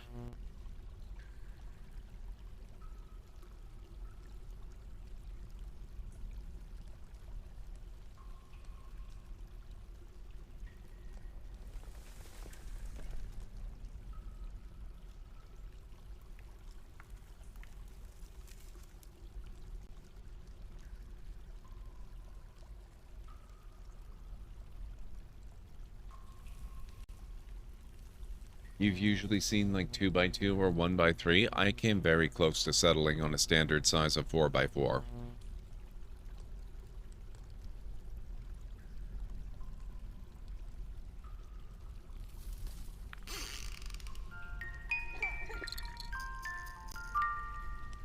Excuse me. Oh! Given birth to a girl. Congratulations.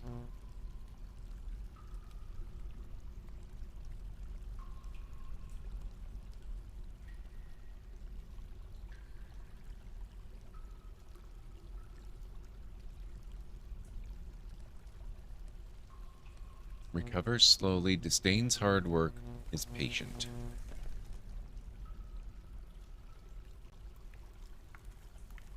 Chief Medical Dwarf. I guess we need somebody to be the Chief Medical Dwarf. Maybe look at our potentials for that. Alath is a beekeeper. Oh, that actually reminds me. Let's go to the surface. Boom. There we go. In theory, we should have hives now.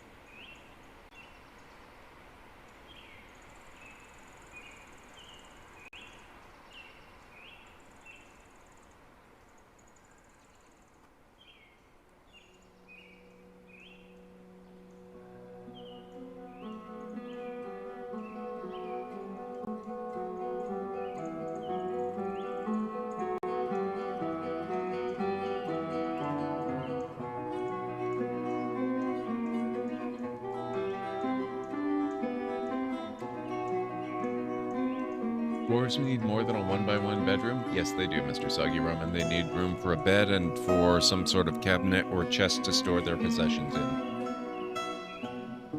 I was thinking about electrifying the floors, taking my dwarves' shoes and giving them a tiny sleeping area.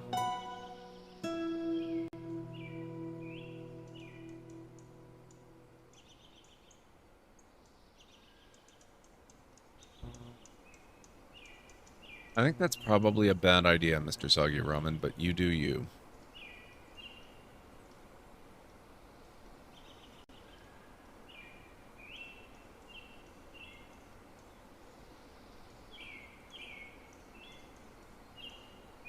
Sparse underlichen.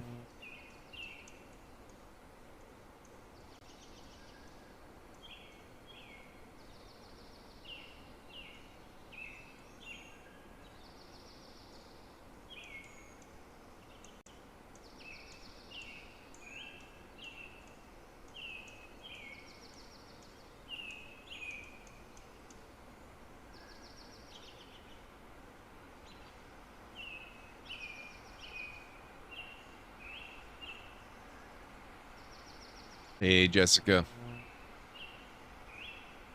Yes, the music is pretty chill. And I think we're ready to do something with this.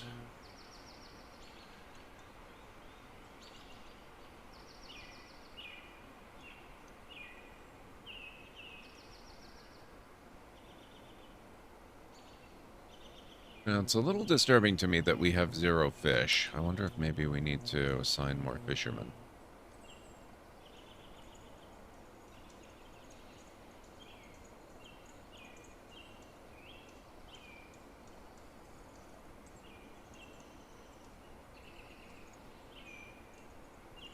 We only have 1 fisherman. Peasant, you can become a new fisherman.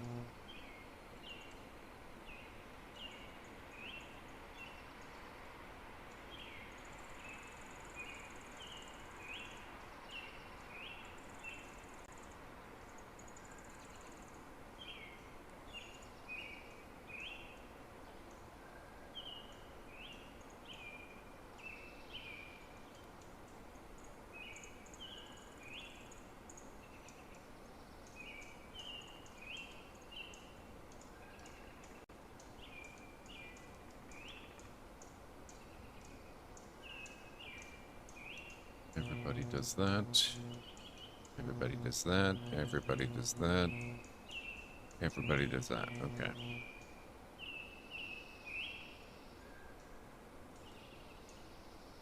It's true, Jessica. I do have DVD. I have never played it, but I own it technically.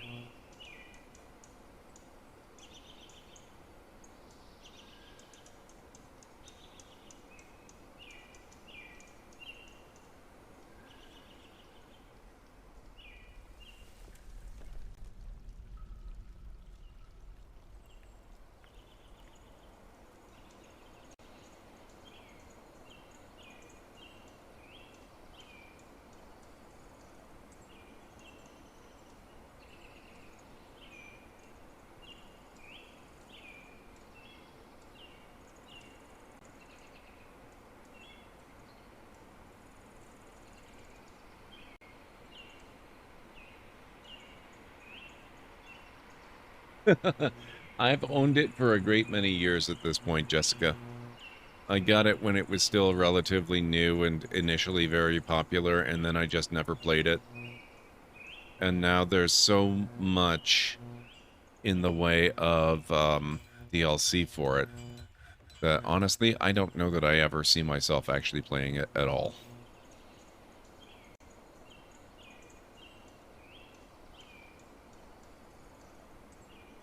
Where's granite block?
I understand, but many DLCs aren't necessary. Also, if you do play, even if it is for like one less hour, play with a group of friends. It's better that way. Remember who you're talking to, Jessica. People tell me, oh, play this game with friends. It's better that way every single time with every single game, and it's never better. Because playing with friends requires you to play with other people.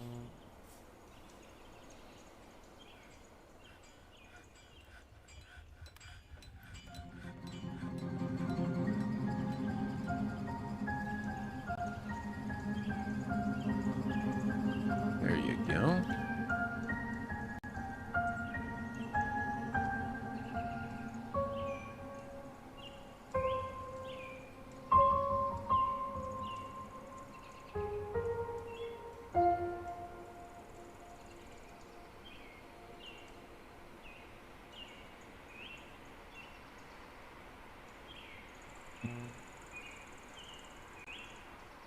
Thank you, Glader.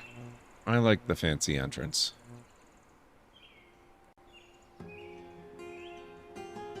There we are.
Go. Let's see how long it takes them to do this. Oh, the creepy crawlers are already making their way up from the lower cavern to our current location. patient. That's fun.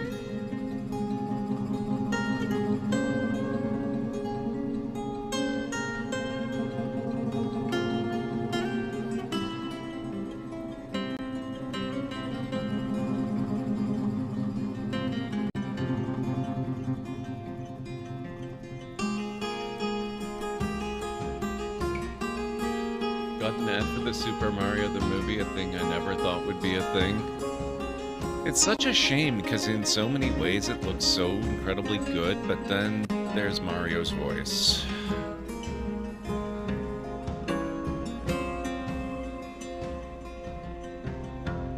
The one thing that could possibly ruin the movie ruins the movie.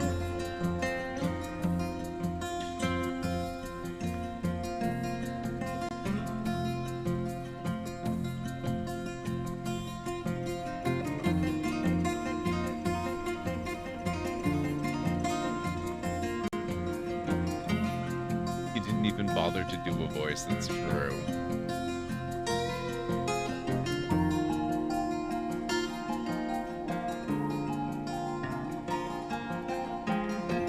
Somebody wants to live with us. Galob Riddlesteel. Oh, I love that name, Riddlesteel. That's amazing. Wishes to reside in Boat Shale for the purpose of eradicating monsters. Yes, eradicate away, please.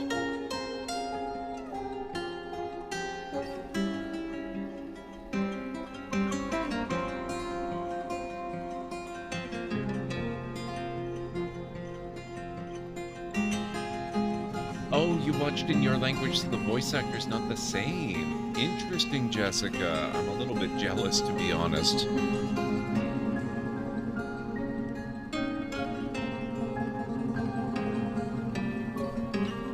If only they could have hired one of the 3 humans who will voice Mario in English. I mean, 2 of them have died, but the 3rd one has done it in every single video game and commercial since they introduced it in Super Mario 64. I know.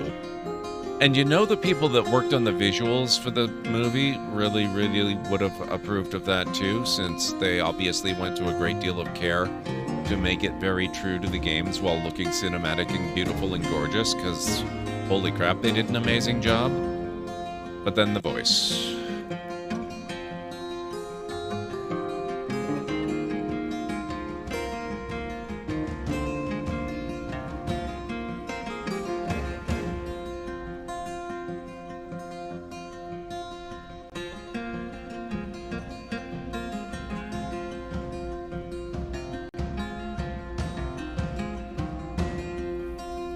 I'm gonna start shunning his movies over this, yeah.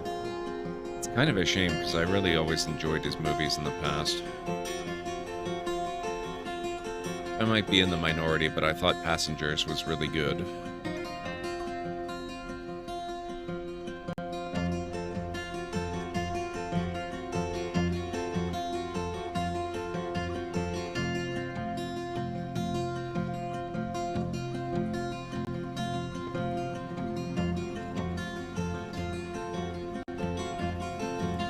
That movie? Which movie, JH?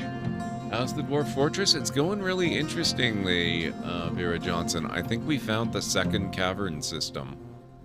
Completely by accident, we just sort of randomly discovered a passageway.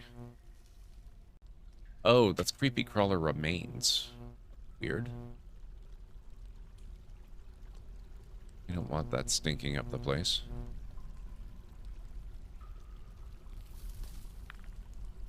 I like Chris Pratt as Star-Lord in Guardians of the Galaxy, but now I'm gonna yard the 3rd one out of spite.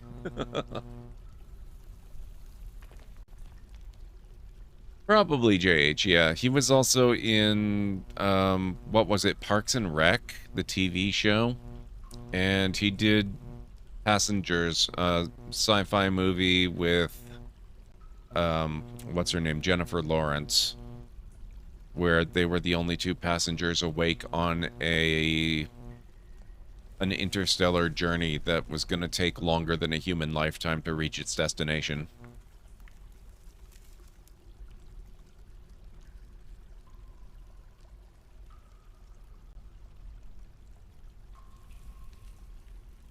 I have Mr. Soggy Ramen. He wasn't in it very much, so I actually pretty enjoyed it quite a bit.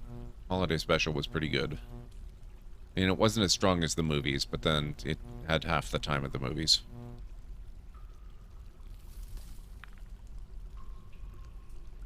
I feel like he was trying to be clever. He legitimately said, "You've never heard Mario voiced like this before the first trailers." Well, I mean, in fairness, it's true.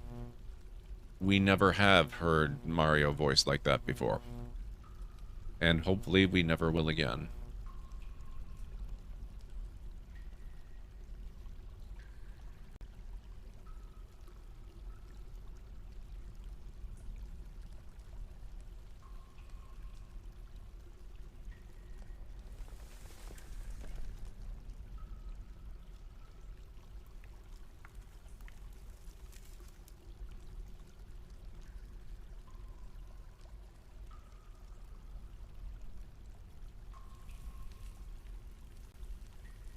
A masterpiece talc earring.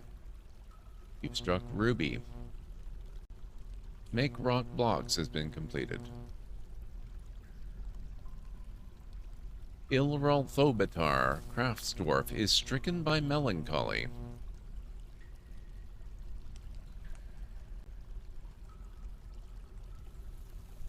Creepy crawler remains.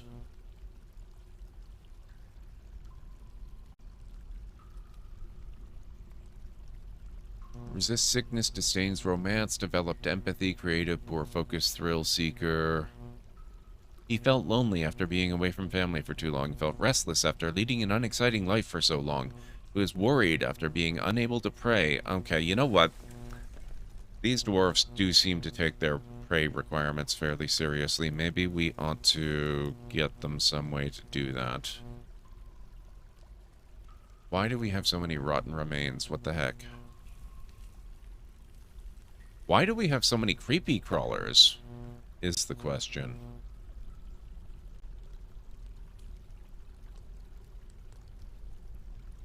They're suddenly everywhere. I thought they moved really slowly.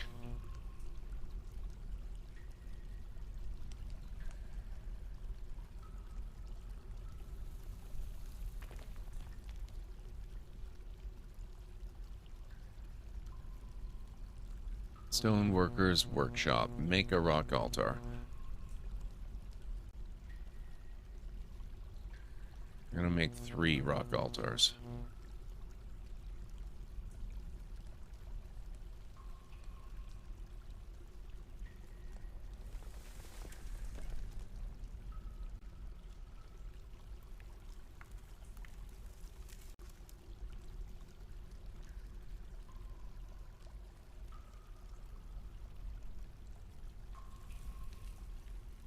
Oh my freaking god.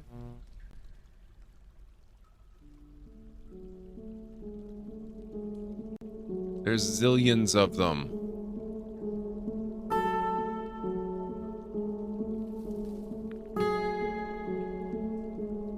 They're not supposed to be putting remains in this. Oh my.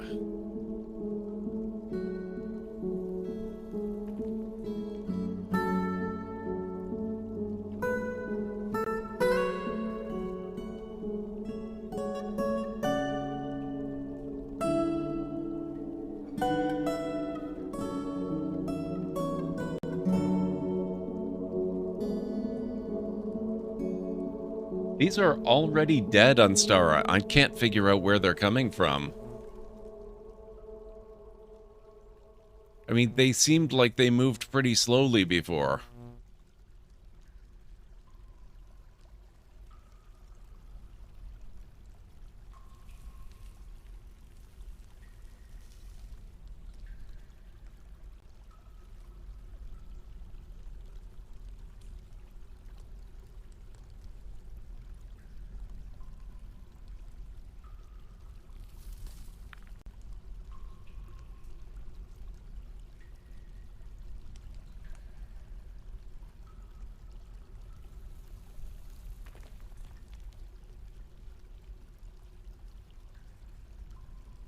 No, nothing so fancy. I have a dump site designated topside. outside of the kingdom. We're just gonna toss them out there. They can rot. Or they can continue to rot. It's just that it's so weird. We saw the very first one for the very first time so recently, and now all of a sudden there's gazillions of them stinking up all of my storage areas, and they're all dead and rotting, and where the hell did they come from?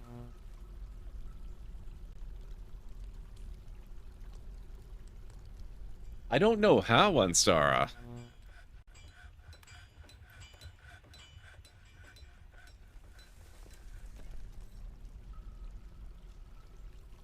I can't figure out how to make them butcher meat of any kind. Or believe me, I would do it.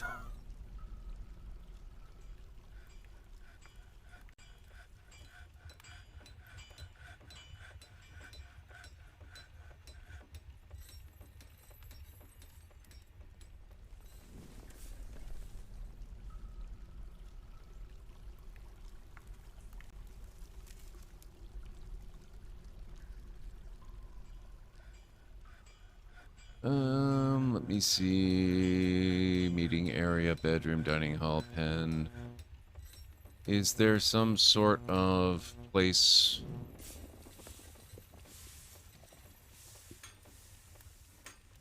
that we can designate for worship, or do I just stick the thing down and they can go do it?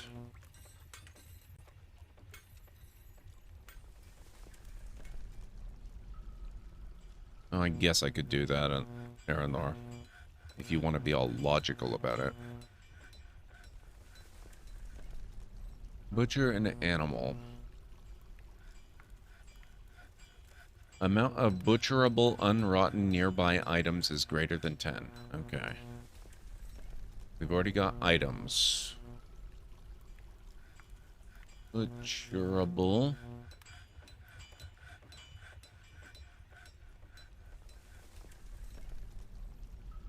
Unrotten.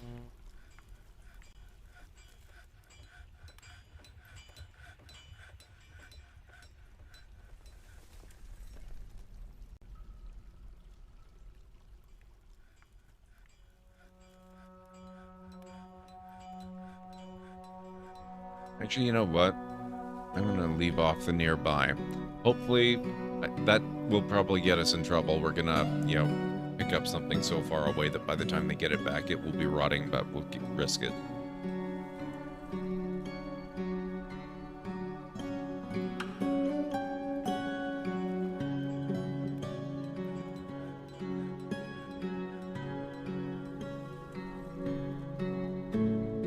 Okay, is greater than 0. Satisfied for next check. We'll see how that goes.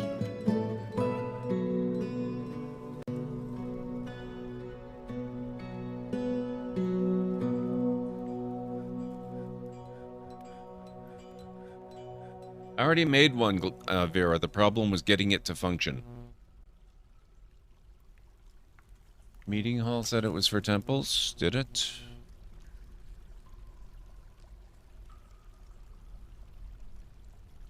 Meeting area. This important zone is where your citizens will gather to socialize. Crucially, the meeting area is where locations such as taverns, temples, hospitals, and the like. Ah, good call.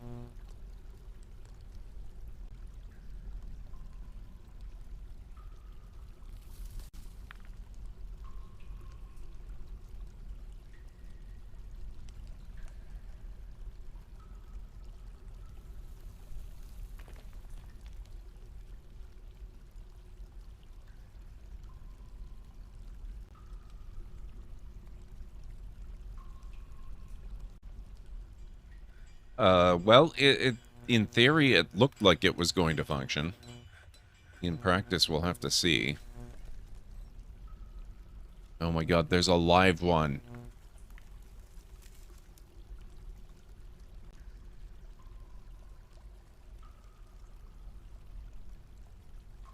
I wonder if they're trying to eat the corpses of their own fallen, because I'd be kind of okay with that.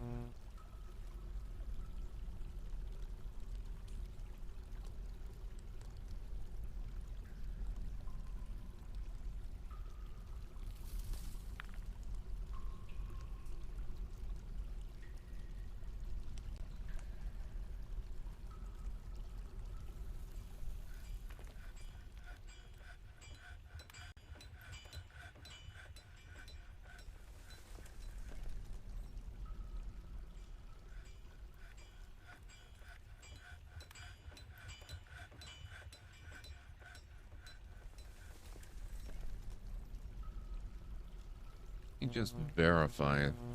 No corpses, no refuse. Why the hell are they storing all of the corpses there? So obnoxious.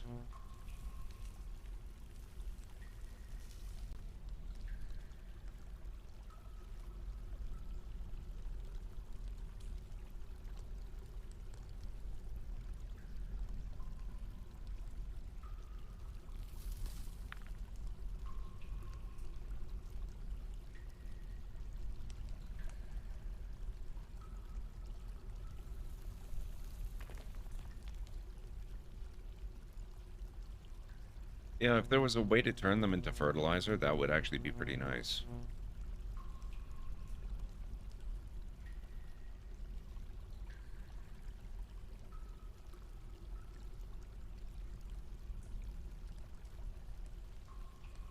The other thing I can't help but notice is that they're only being stored in the one storage area.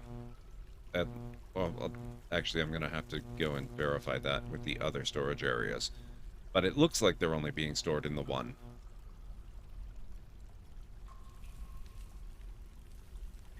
It almost makes me wonder if I should delete that storage area and redraw it. I don't see a single corpse of any kind in this one.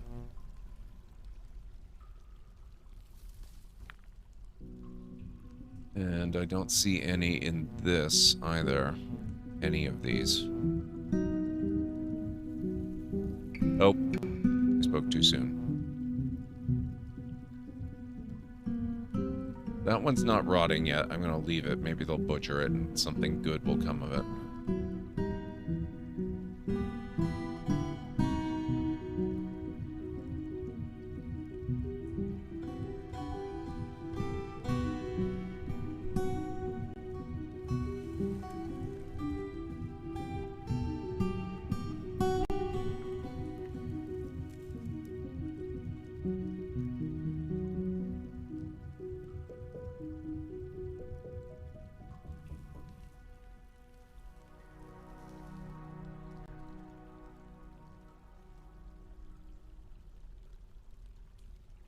Ah, shoot.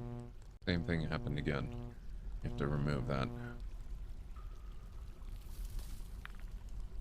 It's like I was saying earlier in the stream about the bookshelves. I put the altar down first, and so the crafts dwarfs are not able to smooth out the floor.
What is your topside dump stockpile designated for? It's not a stockpile at all, it's a garbage dump area. One of these thingies. Garbage dump. Items designated for dumping will be tossed into open air spaces, including this zone. If no open air tiles are included, they will dump the items on the floor.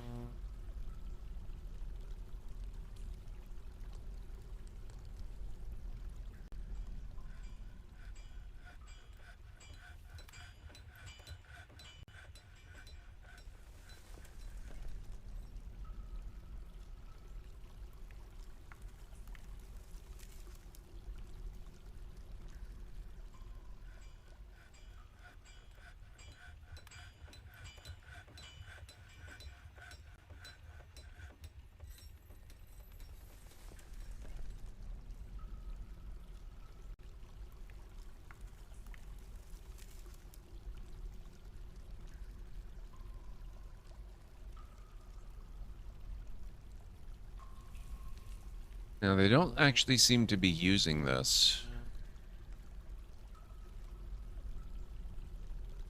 Satisfied for next check. Conditions check daily. Let's see.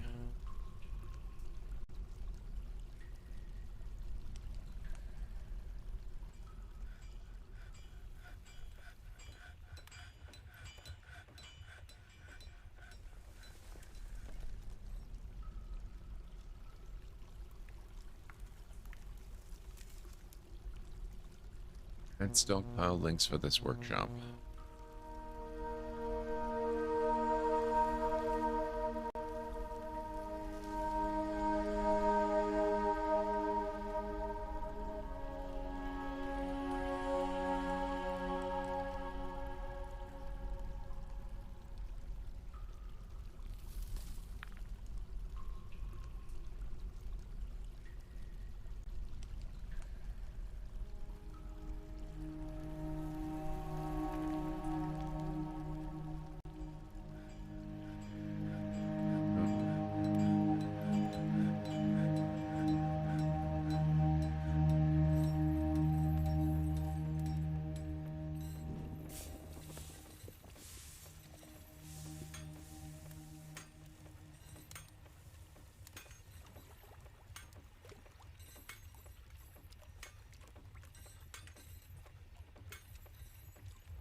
Yep, they seem to not really be all that interested in doing the butcher shop thing.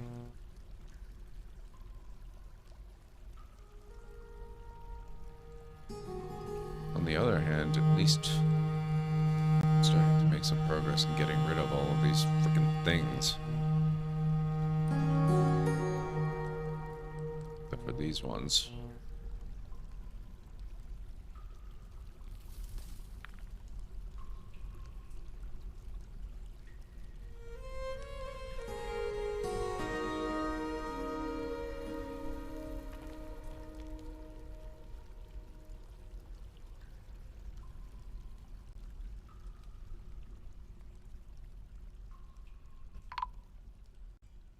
Alert. Caravan from Ustathinol has arrived. Written by Melancholy. Ustath is a weaver. Collect webs is complete. Autumn has come.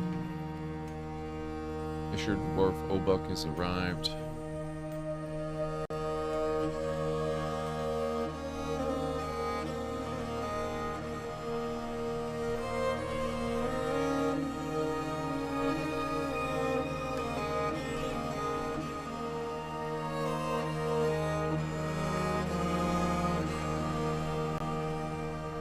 Let's see what we have this time around.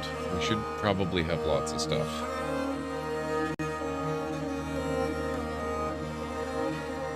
Finished goods bin, 9,000. Gem bin, 2,700. Bar block bin, over 1,000. Cloth bin, I still don't want to trade that away.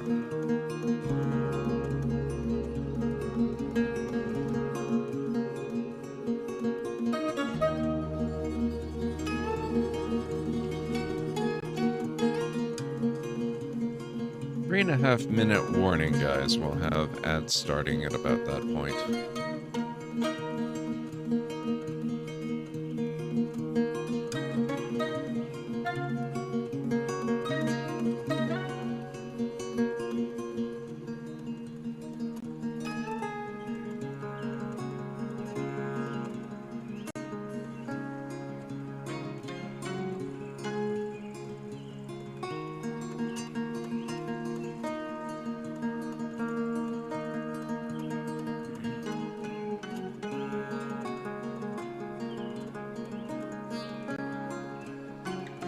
I am your liaison from the mountain homes. Let's discuss your situation. There is much to share. Information added to civilization/world info. Make requests for next year's caravan. They'll charge more for these items.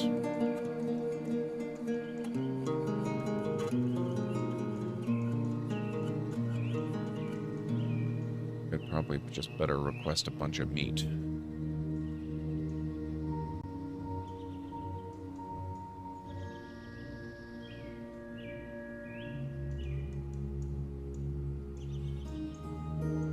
Prepared bumblebee brain. Wow. Small portions.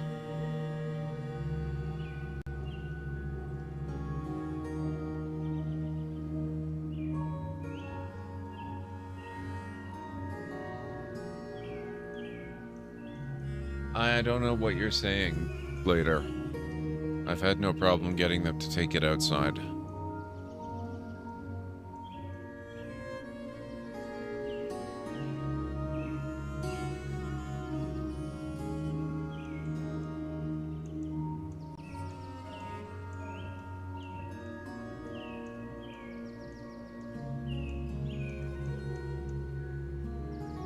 Giant cave spider meat. Delicious.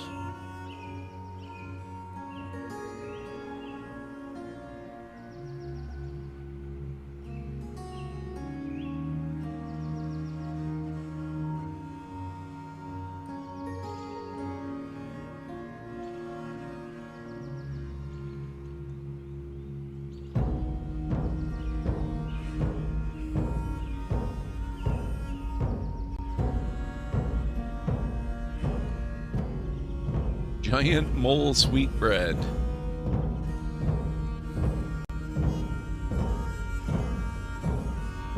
Giant mole meat. We'll go for giant mole meat.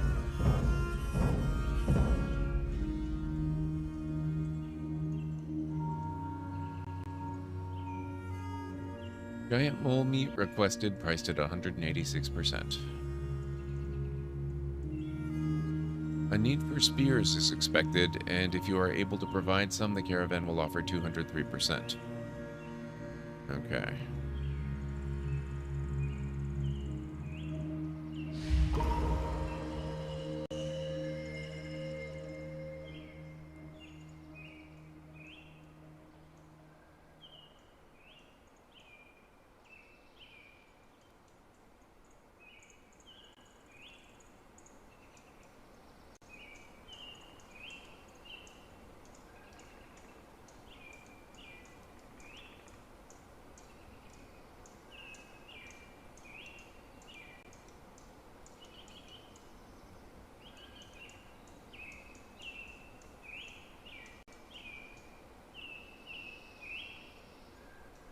Come on, guys. Any day now.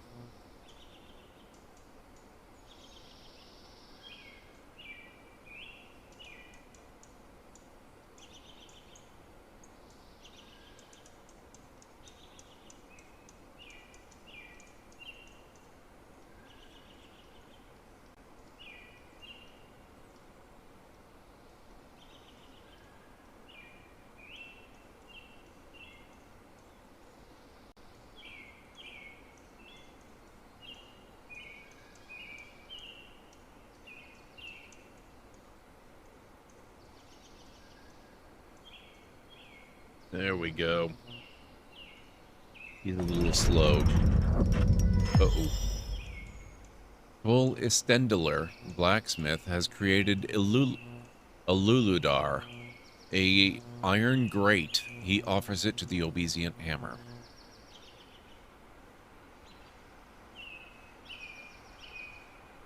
Fantastic.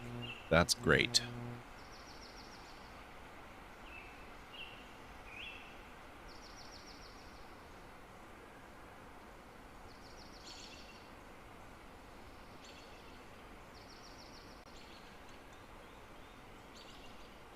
There we go. Why can we not trade? Our broker left. He got impatient. A masterpiece limestone bracelet. You have struck Hornblende.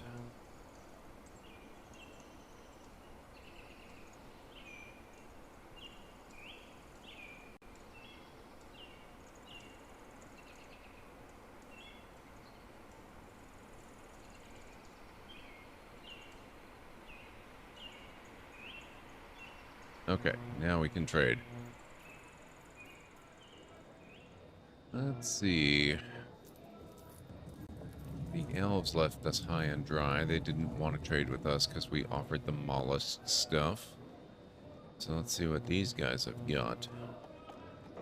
I will take weapons, armor, clothing, shields, gloves.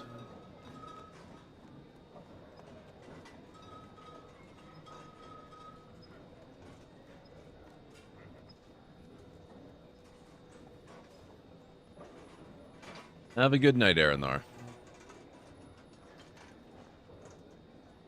The heck, I'll take all the meat, too. And the fish, since they don't seem to want to catch that. And the plants. And the leaves and fruits. And those. And those. And those two. And the thread. And the clothing. And definitely the backpacks and the quivers. Gotta get the cheese. Dissection might help, copy. The world of right triangles, copy. And the codices. And the sheets. Okay, so we owe them lots, but that's okay, because we can easily afford it.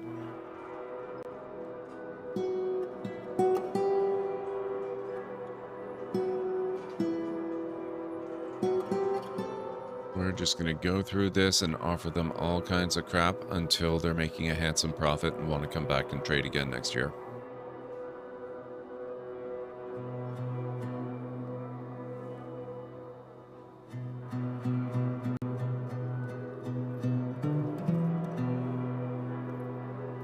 Oh, I do need to make sure I'm not trading my special crap.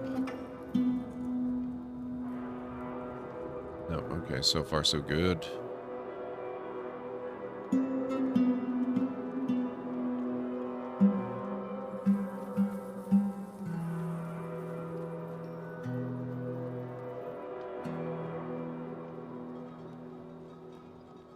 Just want to make sure I don't get rid of the special fancy artifacts that my possessed dwarves have created. Oh, the Dolomite figurine of mosquitoes. The elves didn't want it. You guys get to enjoy that spectacular masterpiece.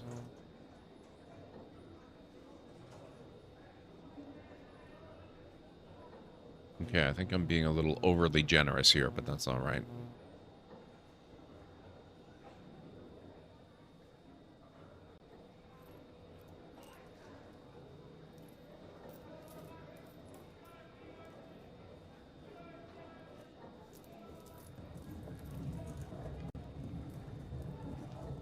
Romance built the murder of feed is a great treasure. We respect that this is no mere trade. Glad to help, sir. Thank you for all the necessary, fun, good stuff.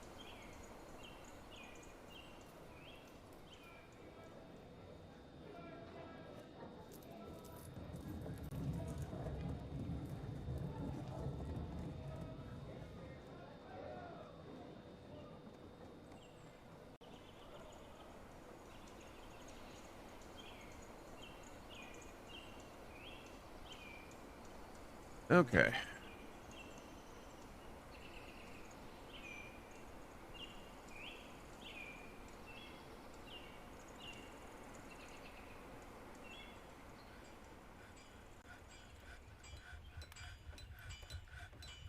Wrong way. Now we go all the way down here. Oops.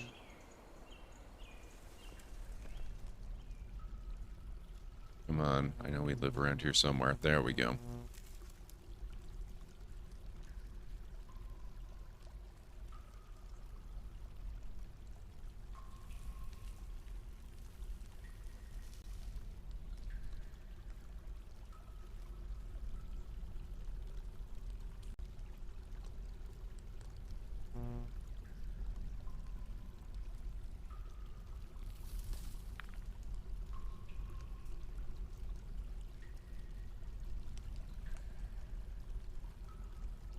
No beds. They're supposed to be making beds. The heck are you guys doing? Oh, we might be out of wood, I suppose. There's that possibility. Let's gather plants. And we're gonna need to fell some trees. Let's find trees.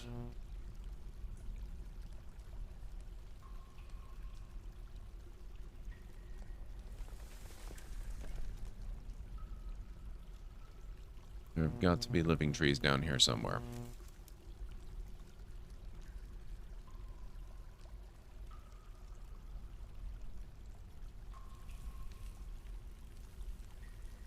Ah, over here. Okay.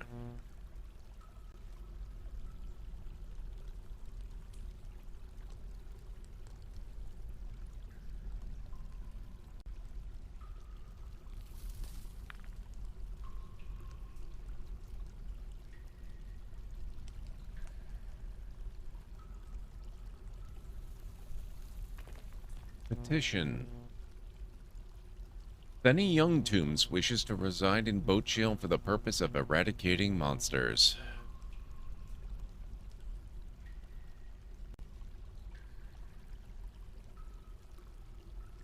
Yes, cancels the make bed. Needs logs, right.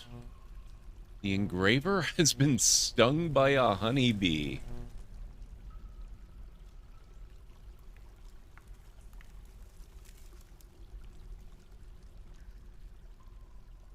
I'm glad they gave us a special update on that. It sounds very critical to the health of the colony. I mean, if he's allergic, maybe it legitimately is, but...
You have discovered an unusual volcanic wall studded with gems. Masterpiece talc crown. Migrant has arrived.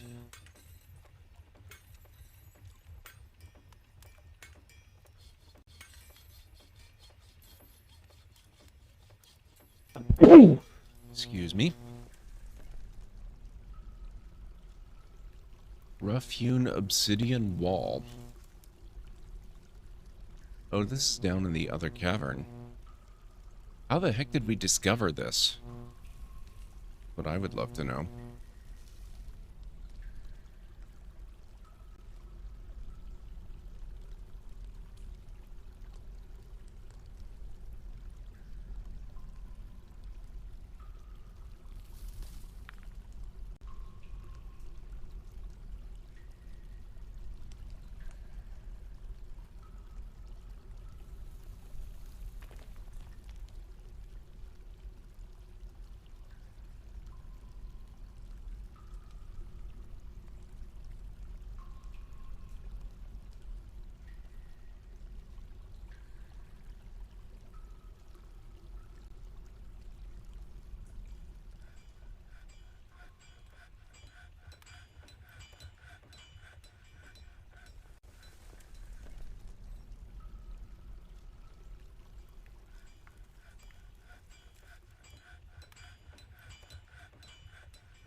Okay, we seem to have gotten rid of most of the creepy crawler thingies. Most. Apparently not all, but most. Oh, never mind. There's still a few around. Not all of them are rotting, which means there's still more appearing.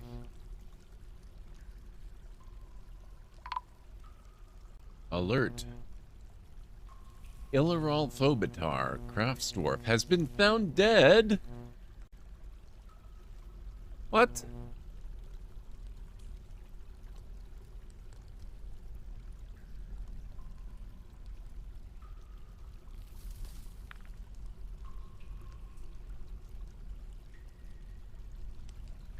Well, rip him.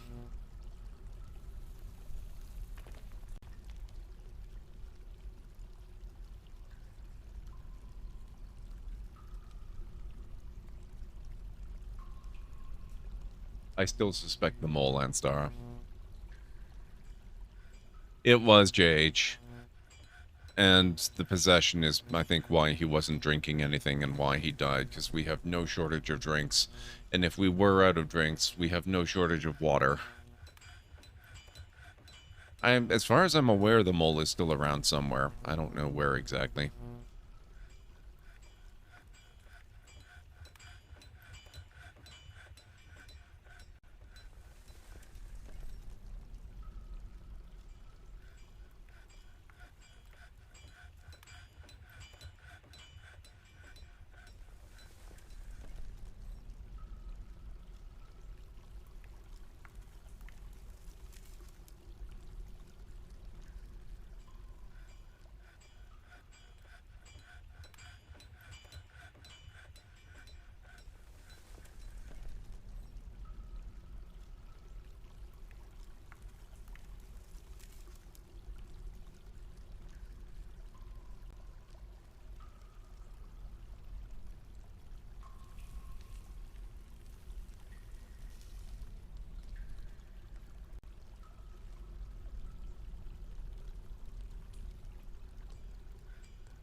Okay, let's see here. Need gem, rough gems, cancels and cross finished goods with cut gems. Need gem cut gems. Right.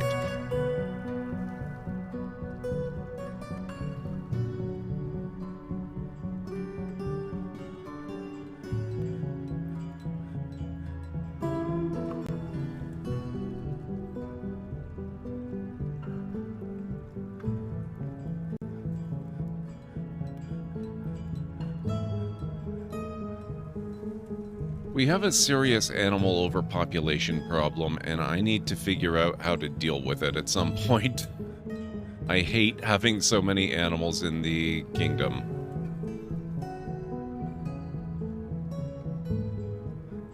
What is that? Plump helmet spawn. I guess that's fine. That's a plant.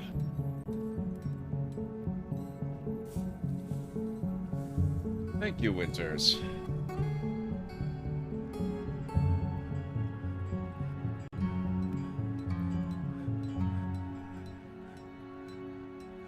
Go. Needed that one. And posture check. I believe I'm doing good. And hydrate.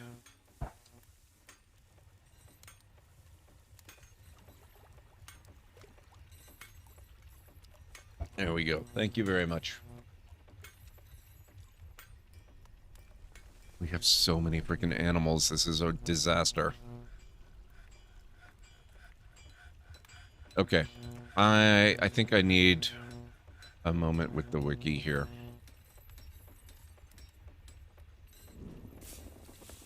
Dwarf Fortress features a wide variety of animals. Some you can bring with you when you first set off on your journey. Others immigrants will bring with them, and lots more will show up roaming the wilderness. Some can be tamed, some may become pets, some make good hunting targets. How do we designate hunting targets, I wonder? And some can be bred for livestock, and yet others, like the dread elephant, can be dangerous terrors.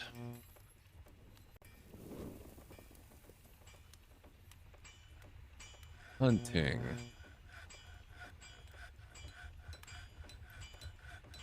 Dwarves with the hunting labor enabled automatically use the ambusher skill while hunting outside of the fortress, which allows them to sneak up on their prey. The ambusher skill is listed among the miscellaneous skills. The higher the character skills, the closer they can get. Dwarves using the ambush skill move more slowly, but if successful, cannot be seen by enemies. Once close enough, the ambusher skill is no longer relevant, and the hunter will engage in standard combat with their prey using their crossbow. The skill is also used by enemy thieves and ambushers raiding your fortress, or when you return the favor, raiding their sites. Of note, players need a crossbow, a quiver, and bolts to successfully hunt. The standard load for embarking includes 3 quivers, and any immigrating hunters arrive with a full set of proper equipment: a metal crossbow, a quiver, and some bolts. A hunter armed with a crossbow will increase their marks, dwarf, ambusher, and archery skills. Since hunting is employed by players with varying success, and your military will go after any game that looks at them funny anyway, you might be better off doing the good old hunt with your military. After all, your military can be told to pick a specific target, and more conveniently to stop, too. One must remove the hunting labor from a hunter to get them to stop. Caveats. A dwarf with the hunting labor enabled will sleep outside, causing unhappy thoughts. It may thus be necessary to watch the mood of a full-time hunter and take them off the job in time.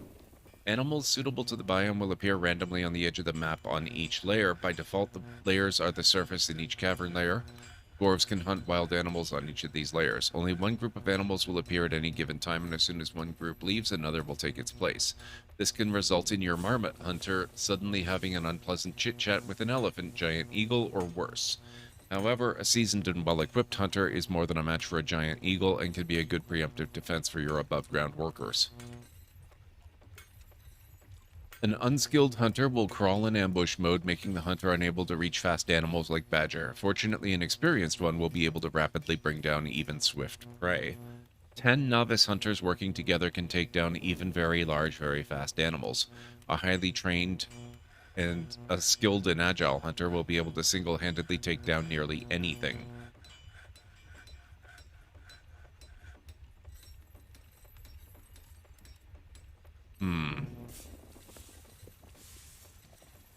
That means I probably need to start paying attention to things like weapons.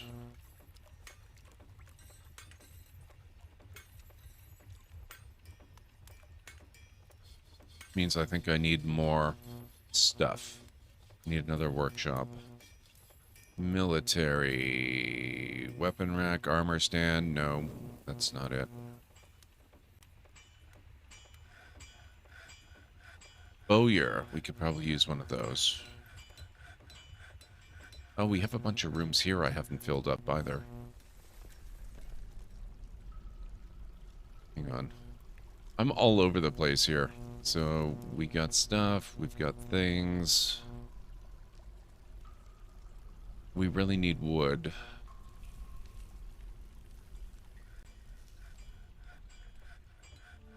Wood is going to be very important for all kinds of stuff, it looks like. Did we ever chop down those trees over here? Yes, we did. Okay. Ah, yes, they're starting to get bins and barrels and things down here. Alright, that's a good thing.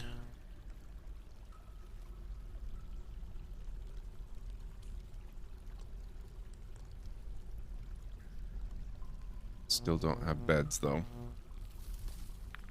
And they still haven't cut out this area here.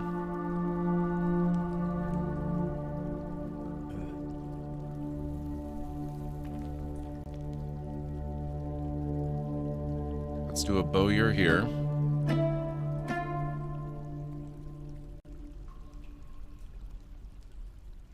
What are we gonna need for... Let me see...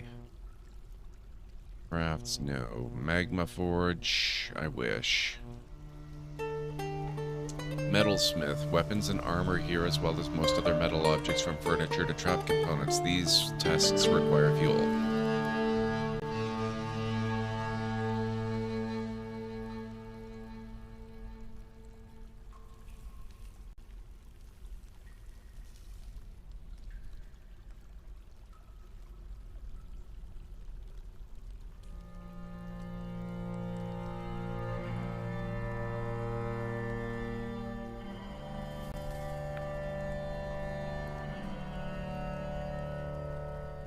Limestone altar, and nope, we want area.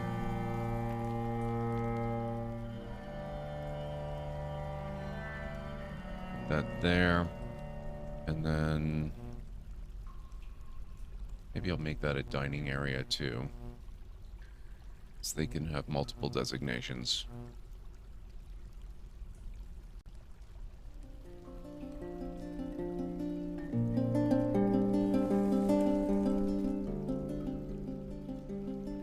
We have no tables.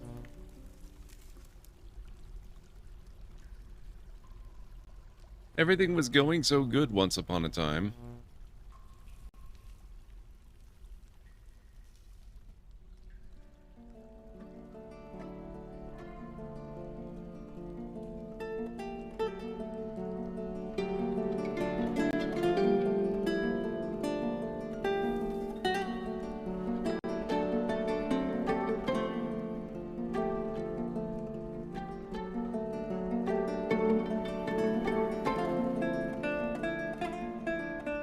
Six-minute warning, guys. Ads incoming in 6 minutes.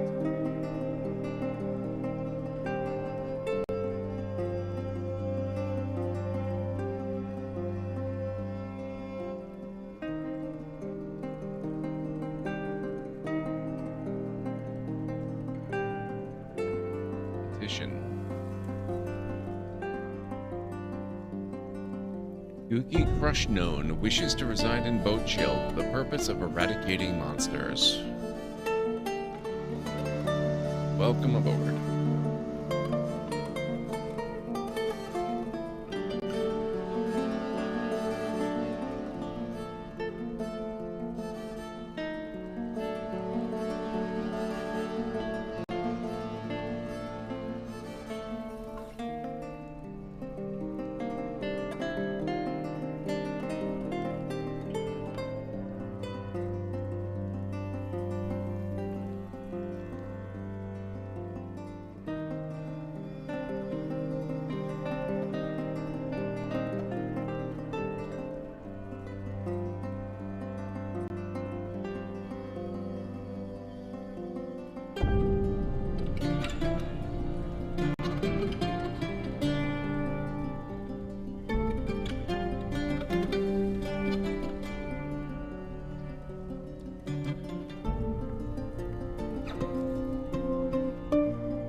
Oh, we're starting to get stuff done. Look at that.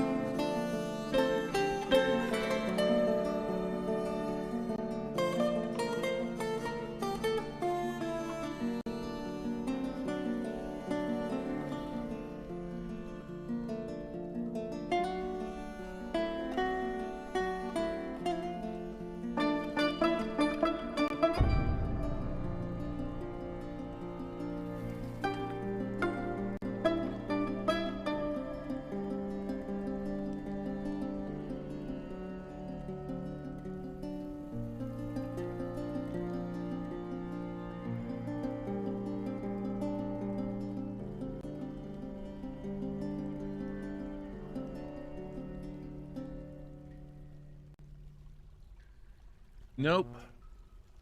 Very different than RimWorld. I give my colonists in RimWorld far, far larger rooms with much better amenities. But dwarves are very easy to please. They don't need much.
Bigger rooms than a certain hairy wizard? Well, that's not difficult, though.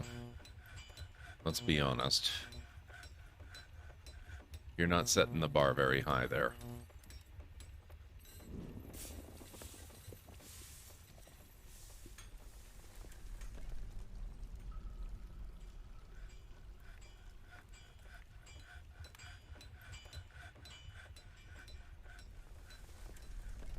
I'm doing pretty good, Telria. Thank you so much for asking. How are you? I'm loving this game. The learning curve, I've still got a lot of stuff to do. We have a ridiculous number of animals infesting our base. We really need to thin their numbers. And I haven't the faintest idea how that works, so I'm a little annoyed about that, but I'll figure it out eventually. Probably gonna have to watch some other people playing and learn that way, or maybe check out some YouTube videos.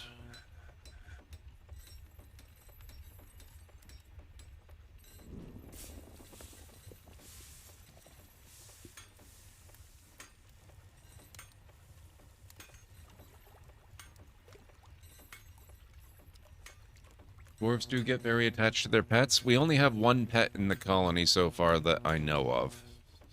The rest are strays that are just hanging around. Nobody's attached to them.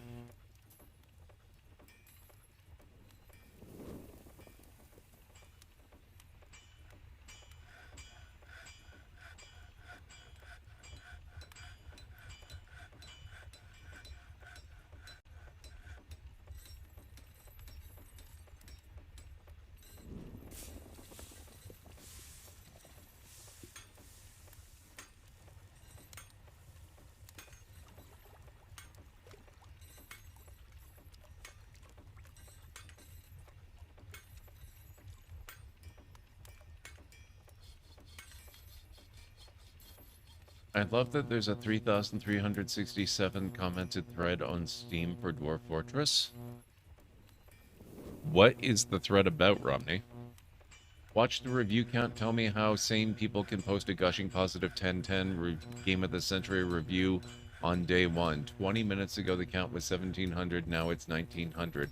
Have all those people been... Oh, that post, yes. Been playing free Dwarf Fortress for 25 years and just waiting for an opportunity to pay $30.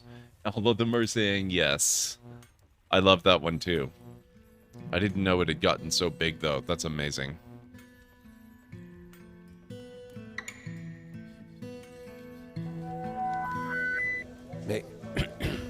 May I have your attention, please? A 2-year resubscription has just happened. What? I'm shocked, but thrilled. Jim, thank you so much for 24 freaking months. Also, I hate to do this right after the resub, but you made me look, and therefore I've noticed that ads are in progress, and it's time for me to take a break. Thank you, Jim. That's amazing. Thank you so freaking much for 2 years of support. That's incredible. I'll be back in a few minutes.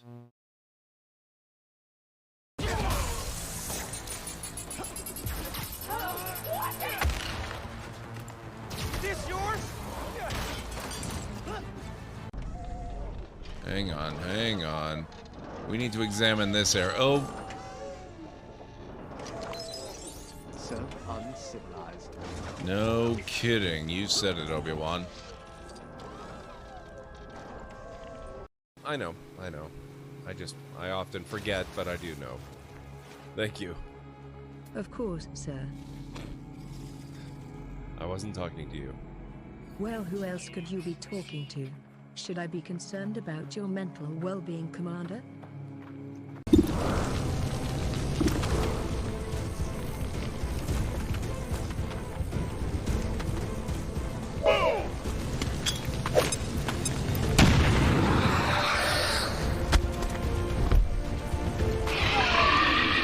Two for one. Upgard. Oh, you're not Upgard. Vampire. Oh, that was cool.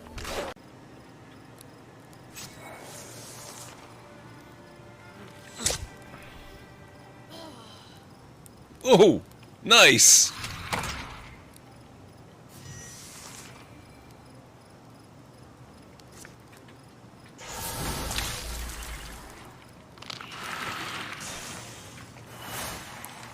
That was awesome. I know, Nobby. It's almost like it remembers that we already looted the entire place. How dare they? I wish we could speak backwards. Or what it yes, you know. Yes, well, helps it. Yes, you go.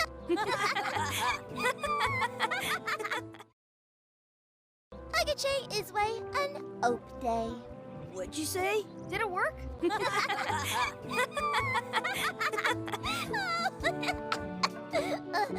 That was fun. Aw, man, it wore off. Too bad. You made more sense than usual. Okay.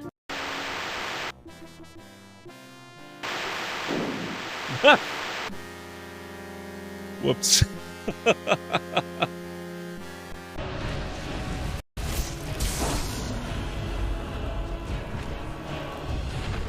Hey!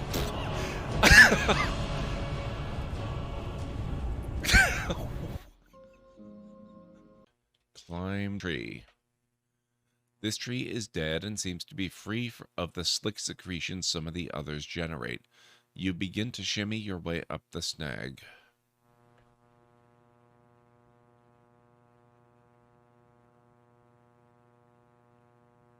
Crack. Holy log jams, Batman. You almost ate the big one. Well, I mean, that was kind of what I was thinking we needed to do, though not the way I was expecting to do it. Push power button. Push auto nav button. Pull throttle. Please buckle your seatbelt first. Buckle seatbelt. Done. Pull throttle. Your door is a jar. No, my door is a door. Close pod door. Done. Pull. Uh-oh. I was literally typing it. Gosh, Roger, it would appear you have met an untimely demise. With the explosive destruction of the Arcada, you become part of a fresh collection of space debris. Is that the Headless Horseman running beside his horse? We've stopped. What is it? Chasing his horse. I've never seen this before. That's amazing. I know farmers are hostile, but I...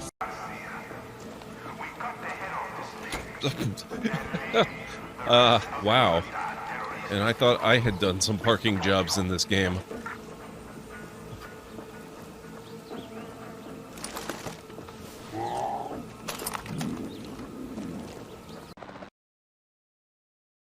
I'm back.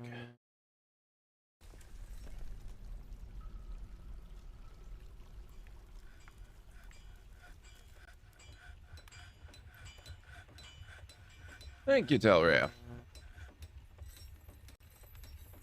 Let me see.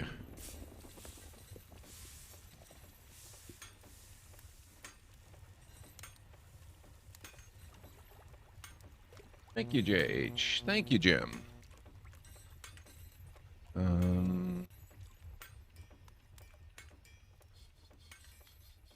Beds over this way.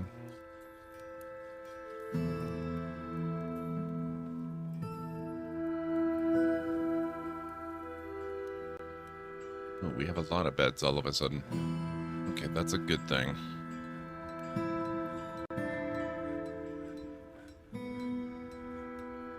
These aren't even set up as bedrooms yet.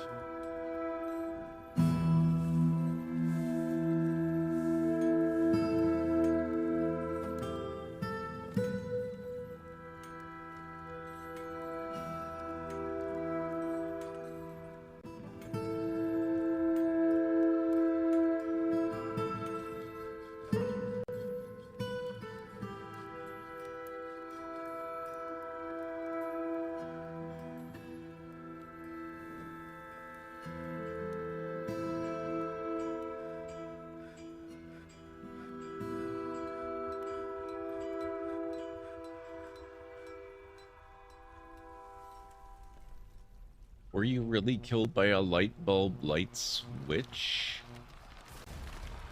I was not there watching the clips, Teleria, so if that was a clip, you're gonna need to be a little more specific. Do you know which game that was in? Because it is very certainly possible, depending on what game you might be talking about.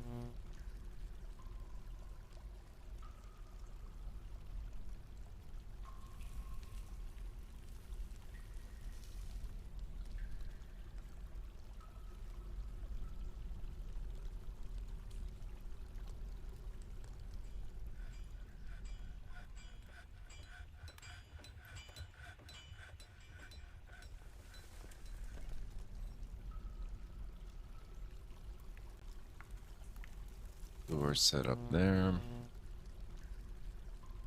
Another door right here.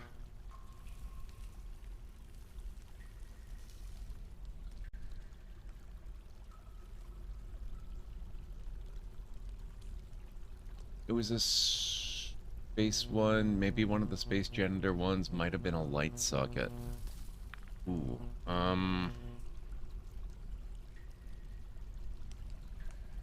oh, it could have been one of the Space Quest games. I don't remember a light switch killing me, though.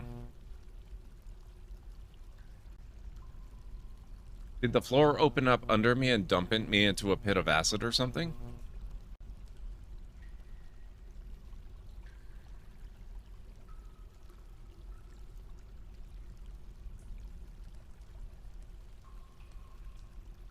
Was it like 1980s style, retro, really primitive graphics?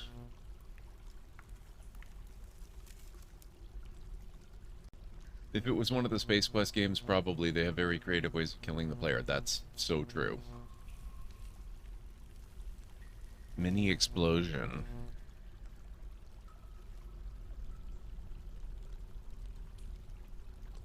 Well, it does seem potentially likely. Let's put it that way.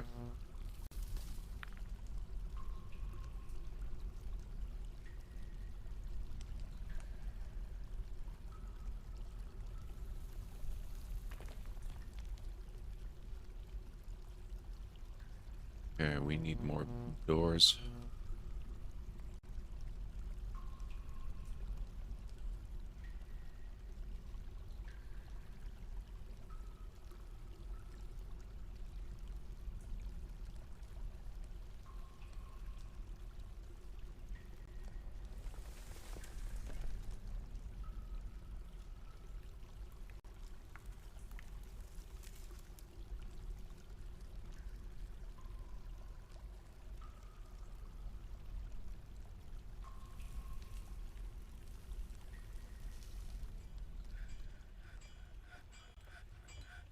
There was the clip where you were keying something in.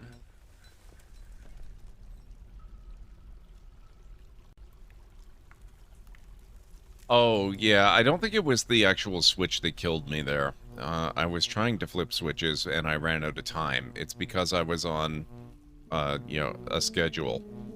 I was in an escape shuttle. I was ready to blast off and be safe, but I ran out of time at literally just, like, the last second, and exploded, and boom. Yeah, that was definitely Space Quest. That was Space Quest 1, if I'm not mistaken. That was right towards the end of the first Space Quest game.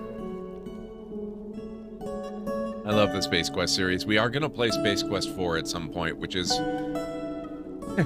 I said this about Space Quest 3 as well before realizing how incredibly short Space Quest 3 is, but 4 is definitely one of my favorites.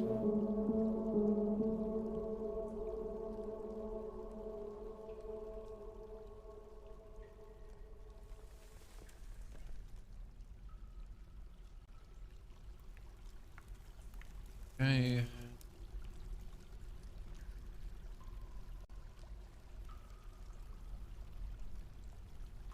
Get some more of those going. Now, do we have any beds made up yet? Yes, we do.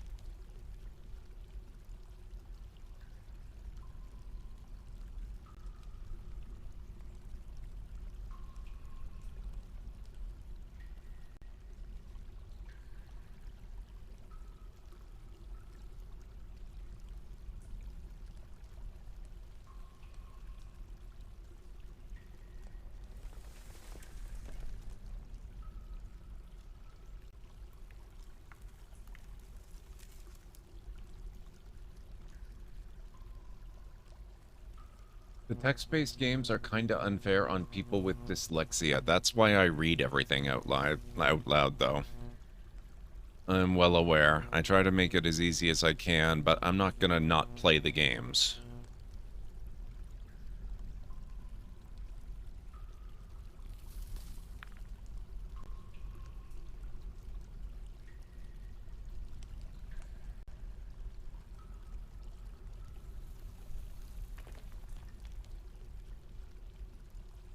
Because you're never quite sure if the command failed or it was a typo.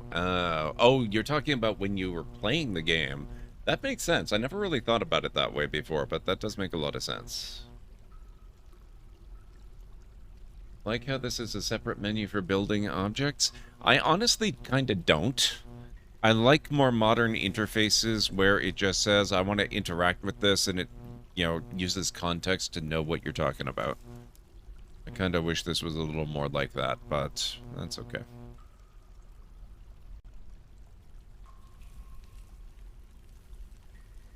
If we run down this way, we can also get another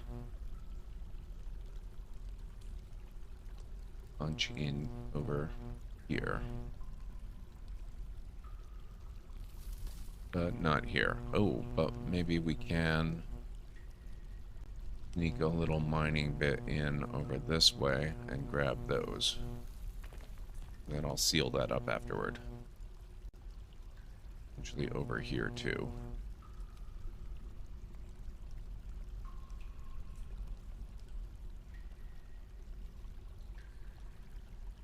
Worse is when it's an American game and they expect American spelling when you're British. Oof. Yeah, I can see how that would be weird. I've actually played a few British adventure games recently. They weren't text parser games, though. They were point and click.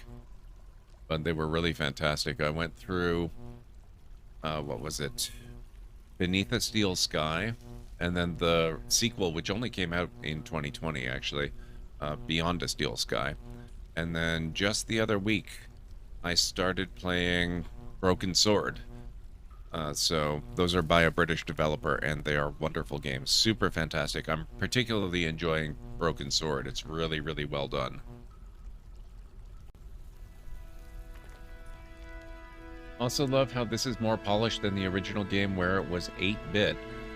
Funny thing, Sketchy, I know exactly what you mean, and this is not meant as a correction so much as a little piece of trivia, but the original Dwarf Fortress was not 8-bit.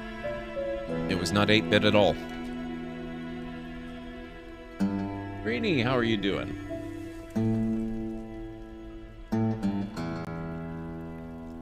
In order to be 8-bit, the original Dwarf Fortress would have had to have had graphics. It did not have graphics. So it's actually kind of, you could call it 0-bit.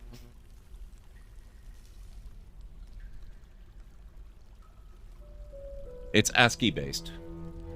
Let me see.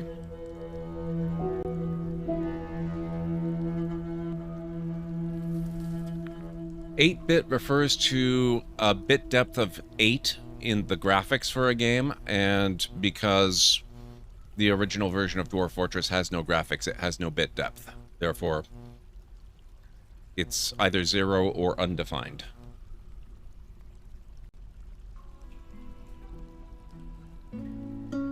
Yeah, exactly like the original Rogue and many others.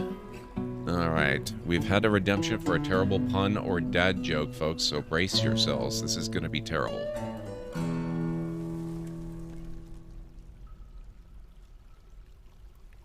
Why was the banker so devastated when he left the door unlocked and the bank got burgled? It was all his fault. There you go.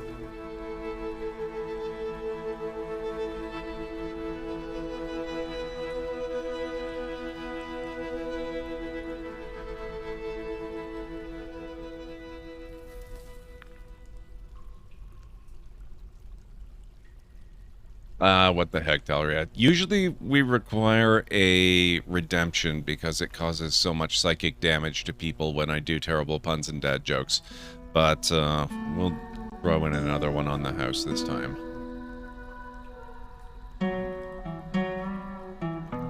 What did the man do when his kleptomania was acting up? He took something for it.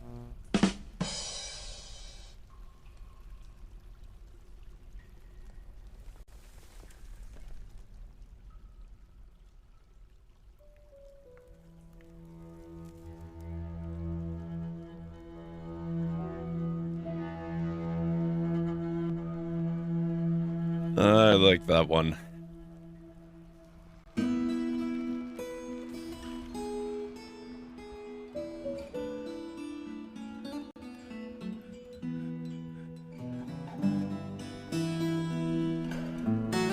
No, you don't have to do that, Telrea.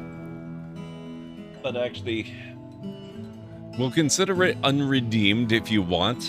But honestly, raising the desk is probably something that I should do anyway. It's healthy. So I'm going to.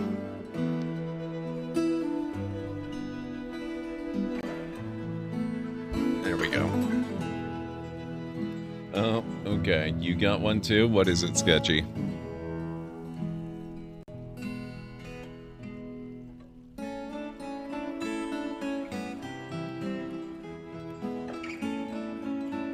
I don't know how long I'll stay standing up tonight. I don't have my pad or anything under my feet, so I'm just on basically concrete, but we'll see how it goes.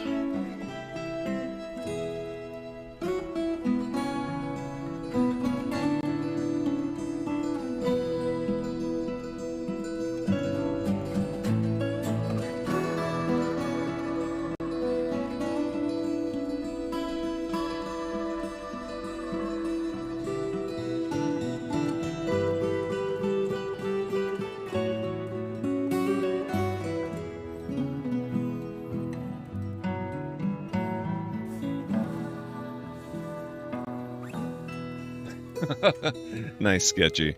Why did the baker become a thief? Because he needed the dough. I like that. That's good.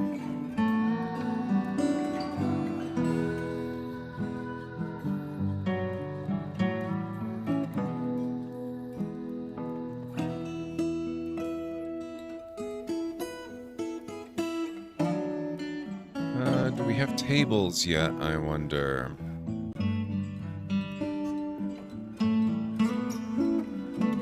Nope. No tables yet.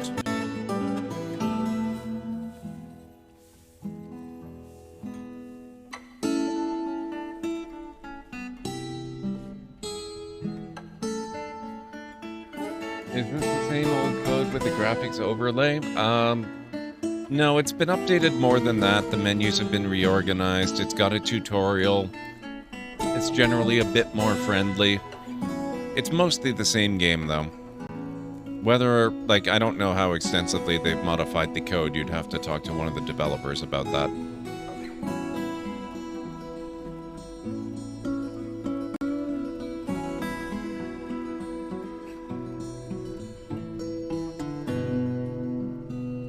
One thing I wish they would really hurry up and do is we really could use the ability to plant trees. That would be super handy. I'm gonna take down a couple of those trees over there.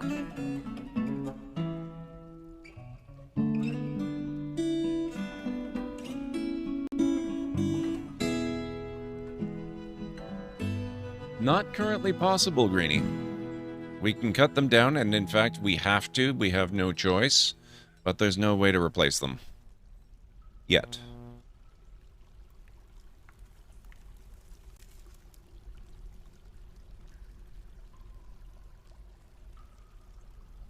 Good news is that that is on the to-do list for the devs.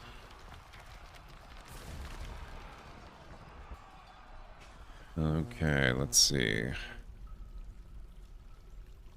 Now we've broken through and exposed water. Wonder if I should just leave that, or...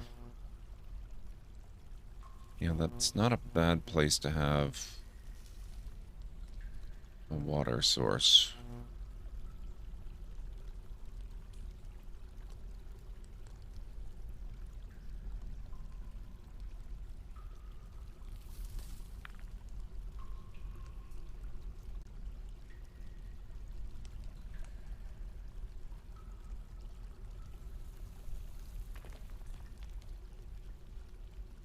11 days? What's 11 days?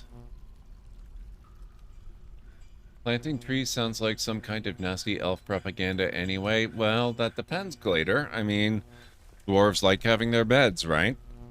They like having chairs, don't they? They like having chests to hold all their gems and their gold. All these things are made of wood.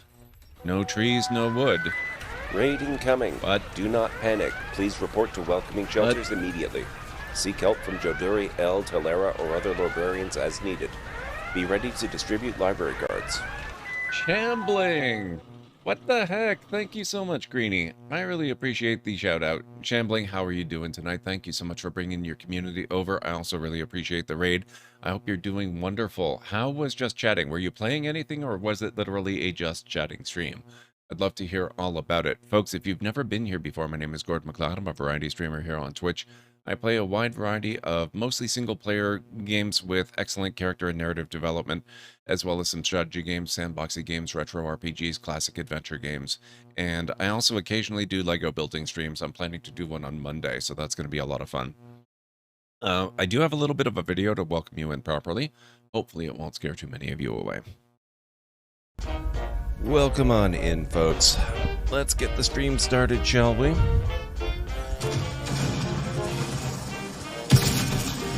Whoa!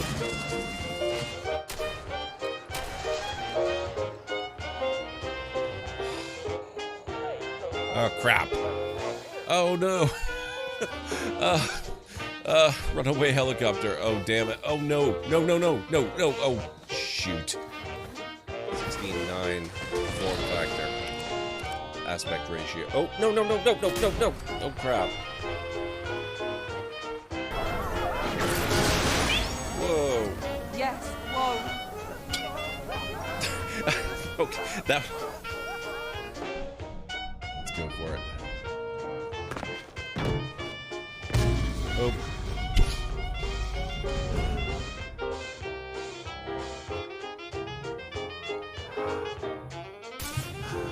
Damn, I can do it.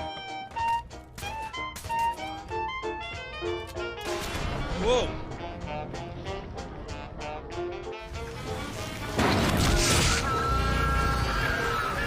Hey! I have not looted that, sir. May still be coming, actually.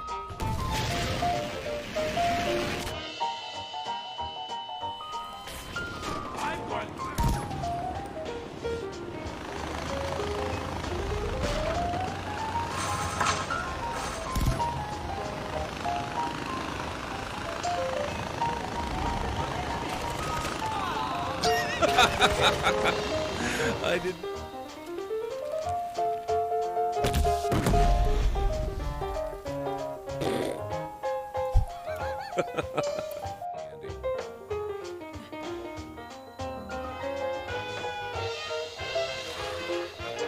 Ah, oh my.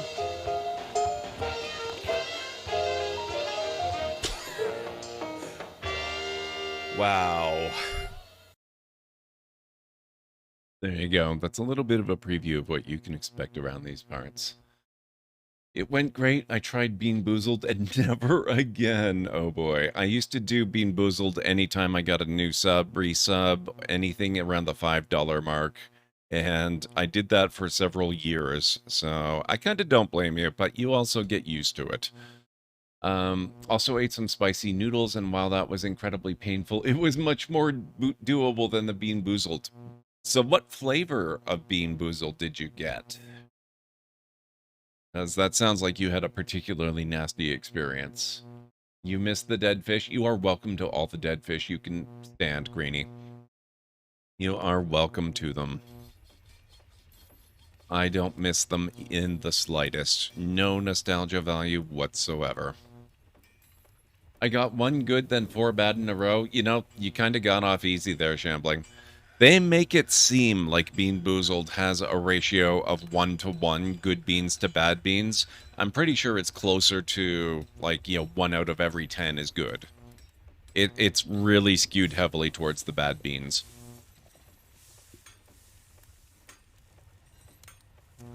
So we are playing Dwarf Fortress tonight. This is my second time streaming this game. I played it last night as well.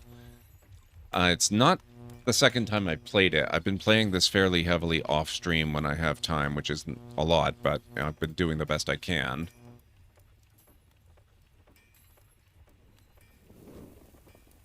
Oh, they're starting to fish a bit. That's good. So I'm still trying to learn this game.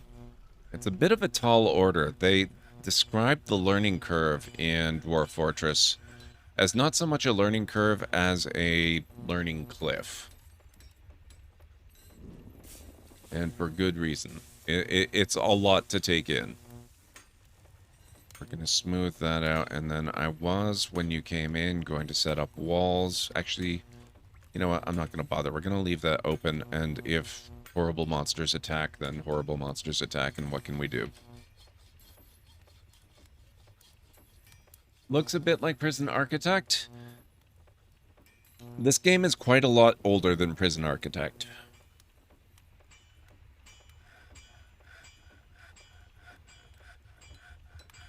This game is pretty close to 20 years old. Now, the original version of the game, up until a few days ago, when you played this, you had to mod it to have graphics. It was all text-based.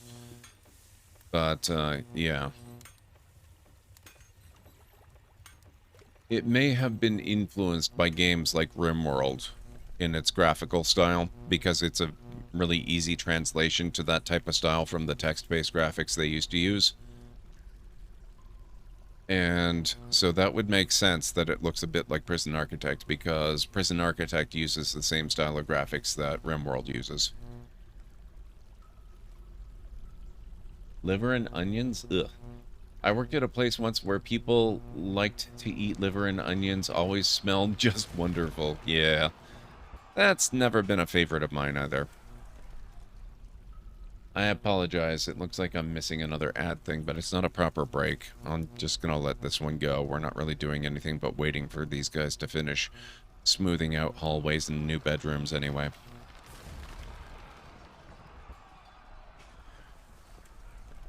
For the next break, I'll make sure we get some clips going, or at least I'll try to make sure we get some clips going. We'll see how that works out in practice. Was actually your first real job? Oh, that's cool, Greenie.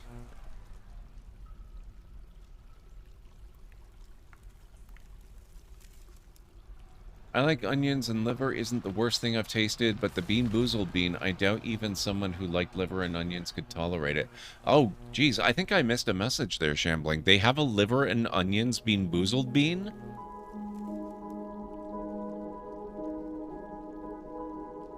That one was my final straw, was... Oh, a new one called liver and onions. Wow. The worst one for me is dead fish. Because fish, obviously, it's going to taste atrocious no matter what. But a close second are the sausage beans. And those ones actually aren't Bean Boozled. Sausage is from the Birdie Bot's Every Flavor beans. Because I used to mix those two together. And the sausage beans, a big part of what made it so terrible for me was the fact that it's just... You know, it's a flavor that I like, but putting that flavor in a jelly bean form with that texture and all of the sugar of the jelly bean, it's just an atrocious combo that nobody should have to endure.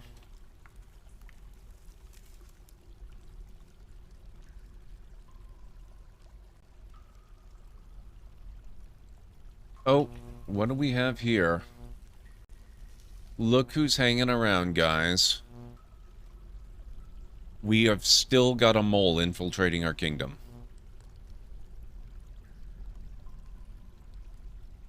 What is going... Why is all this blood here? A spattering of giant mole blood. They're onto him.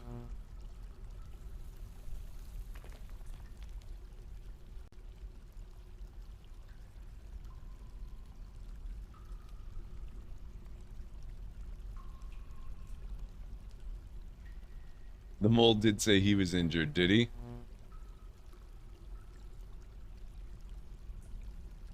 Oh, wait. Did we... Well, we already traded with the merchants, right? I think we're okay to miss them. Oh my god, this guy's suddenly creating masterpieces out at the wazoo. What the heck? Barrel, 2 beds, a bin, and a barrel. All masterpiece quality. Damn, sir.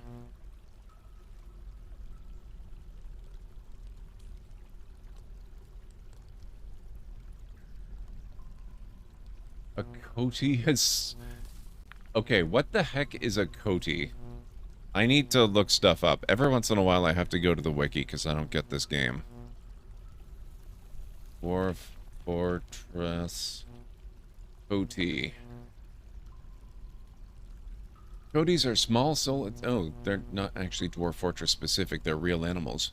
Small solitary creatures who inhabit both tropical and temperate forests. Slightly larger than the average cat, coties will attempt to steal unguarded food and items from your fortress.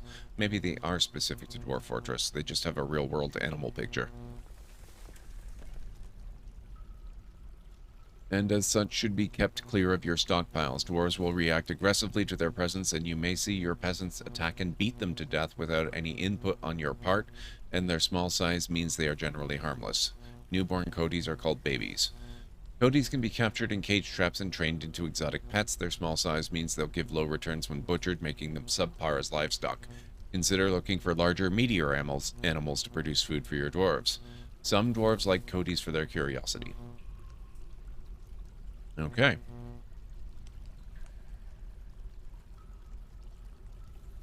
Both, Gym Racer. I mean, literally speaking, it's just a mole. It's an animal. But it's a suspicious mole that showed up under suspicious circumstances at a time of suspicious timing. And so, because it kind of wandered in uninvited from the realm outside, I just consider it that our kingdom has been infiltrated by a mole.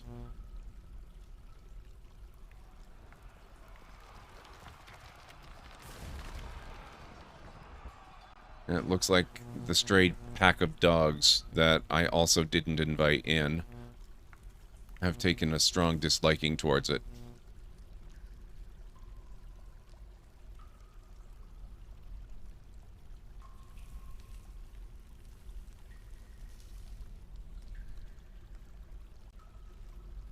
Tired, injured.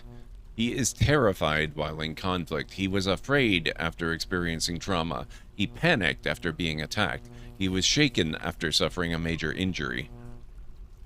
No health problems. No evaluated wounds. Diagnosis required for treatment. No medical history. A gigantic digging creature found underground. He is slow to tire, strong, and tough. And then there, oh my god, he's in really bad shape. This entire orange paragraph is a description of all the wounds that he's gotten. I'm not going to try and read all that right now.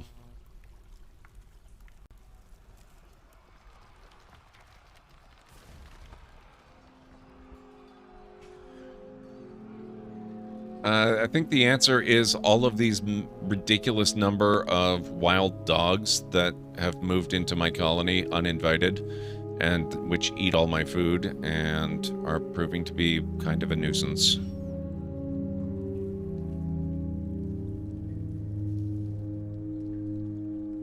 Yes, they are, Glader.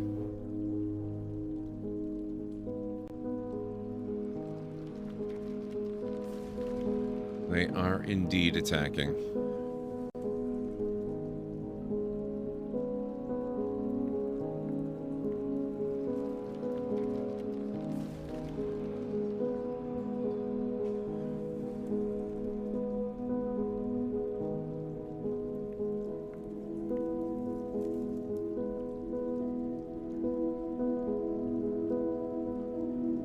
Gonna be lurking was a long stream and you're feeling it. Do what you gotta do, Shambling. Thank you so much for sharing your community and entrusting them to us. I will try to do my best to take care of them, but you go take care of yourself. I hope you get some good rest.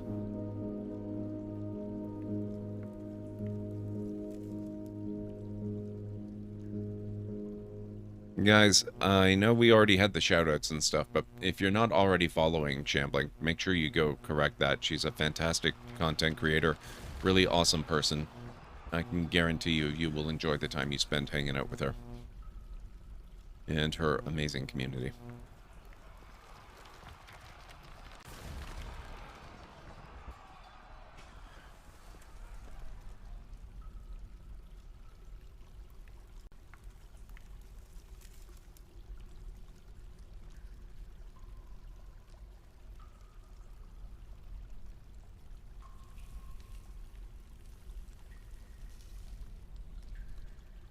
Okay, there we go.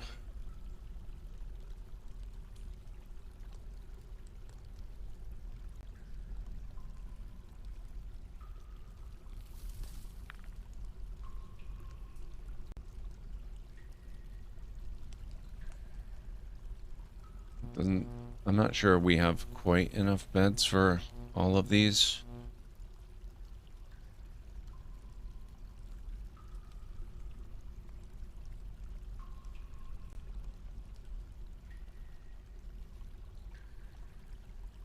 That might be it for now, but we'll have more soon.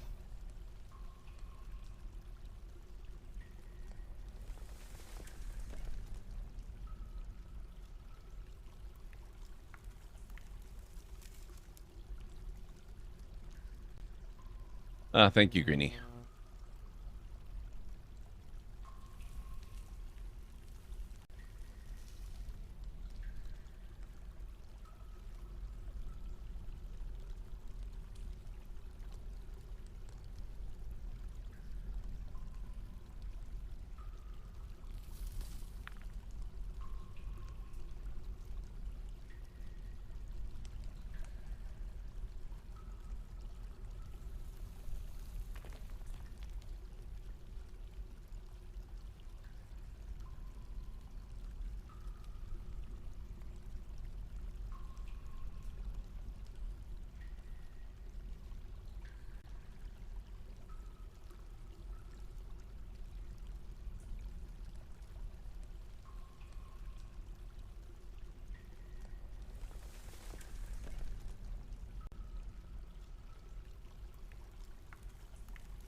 There you go.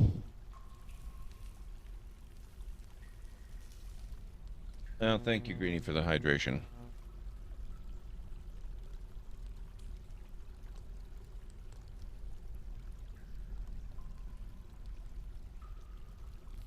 So how are you doing this evening, Greenie? I hope all is going well.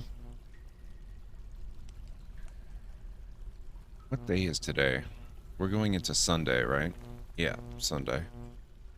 How's the weekend going? This has got to be a fun month for the restaurant business.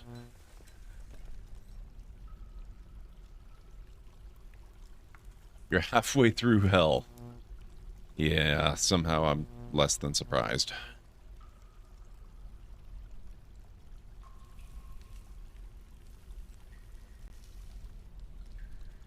Oh my god, we have another one of these creepy crawlers. What are these?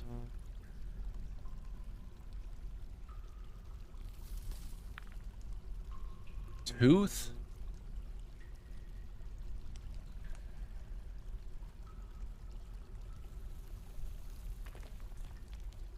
Please tell me that's not one of my dwarves.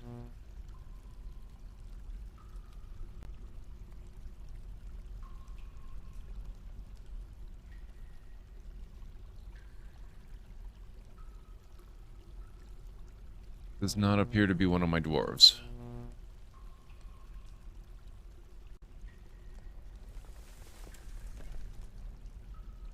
Oh god, what is that? right here.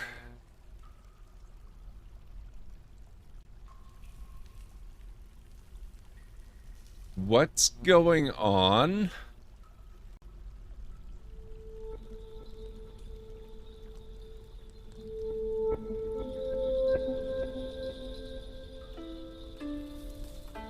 I think I missed something.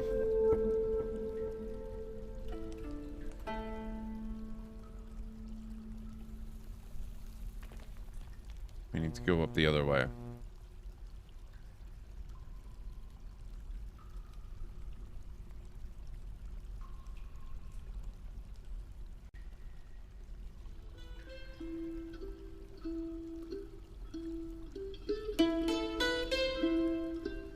Oh my god, there's all these freaking creepy crawlers again.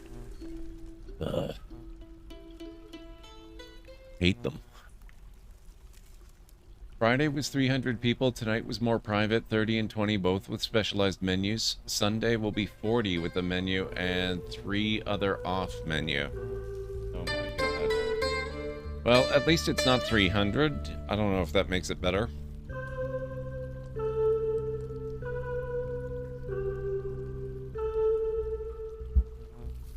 Okay.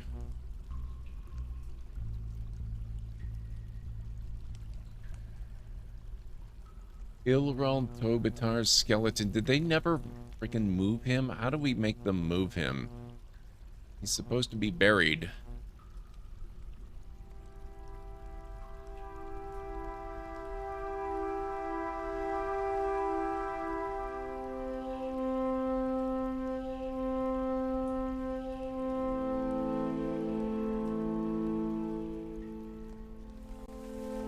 Still plan on doing Night of Pies.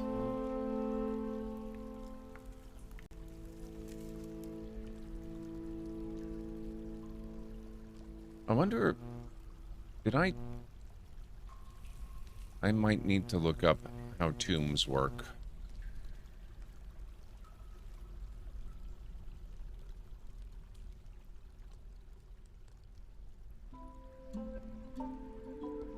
You must be crazy.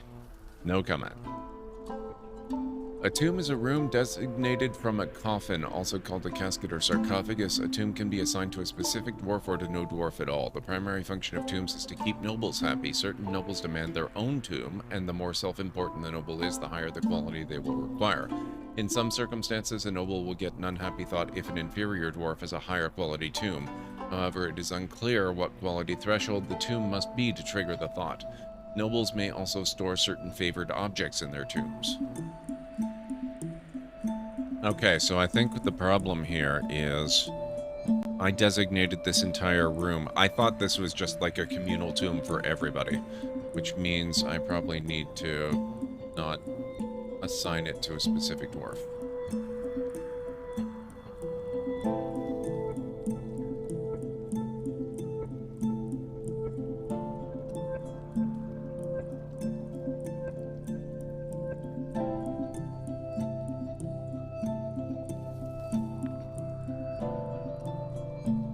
Just going to assign a general tomb-like area.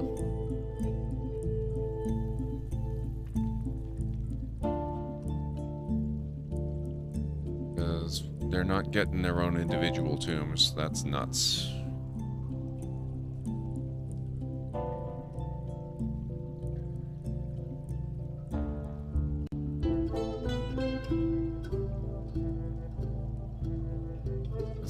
Finally bury him now.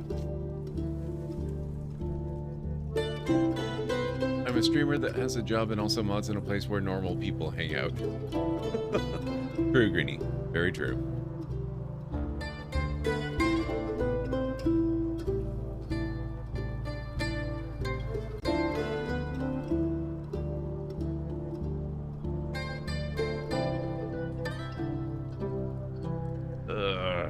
Okay. I need to consult the wiki again. This whole rat remains. Dwarf Fortress. Rat remains. And creepy crawlers. Rat remains in my storage room ignored. I am not the only one. I feel so much better already. I found a few old posts referencing this, but no solutions. I have a bunch of rat remains in my storage room. My dwarves aren't moving them to the refuse pile for some reason.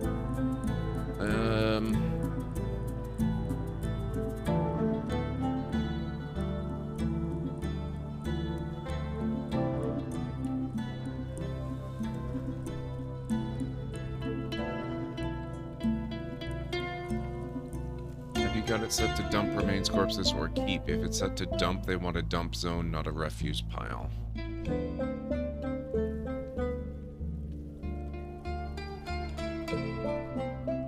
You can completely ignore vermin remains now unless they're in a doorway and preventing the door from closing. They no longer produce miasma, they just sit there for a while and rot away harmlessly.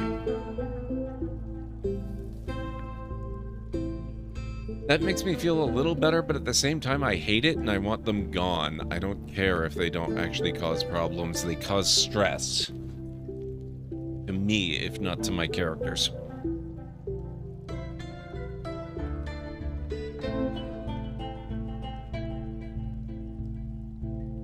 It could be. We do have one cat in the colony that I'm aware of, or the fortress, rather. It's going to be a long time before I stop calling it a colony accidentally.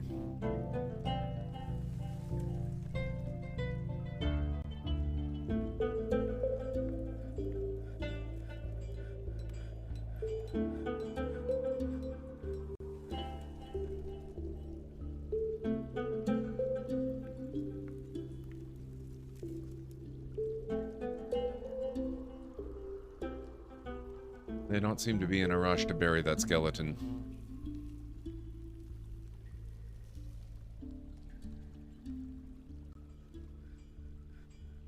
Wonder if there's a way to select all of a certain type.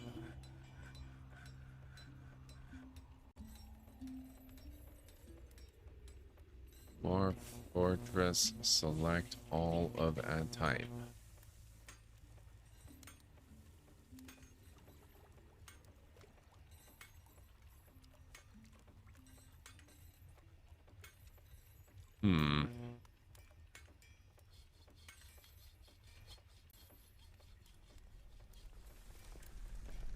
Nope.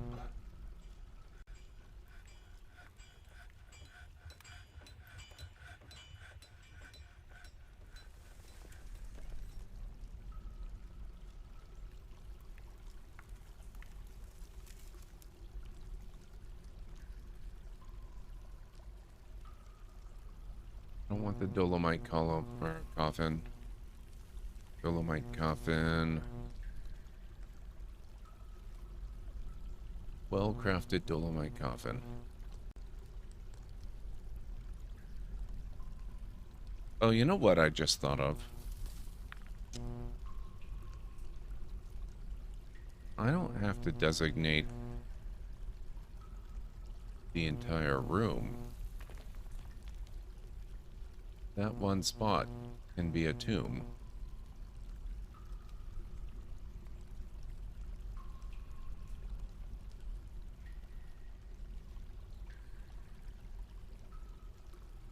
Unnamed tomb.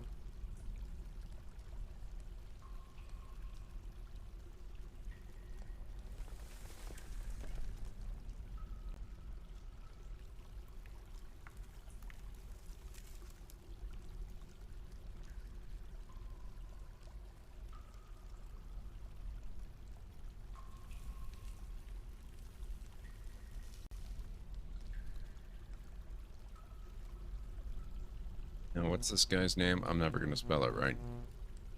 Ilral Thobitar.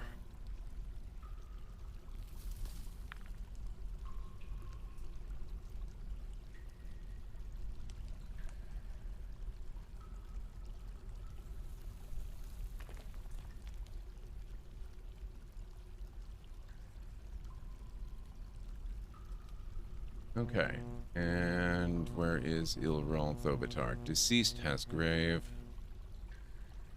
Deceased. There we go. Maybe now they will finally lay him to rest, seeing as how he must have literally just lay there and rotted in the workshop, waiting to be buried. for all this time. And nobody... Oh, now they finally are doing something. Thank you, guys.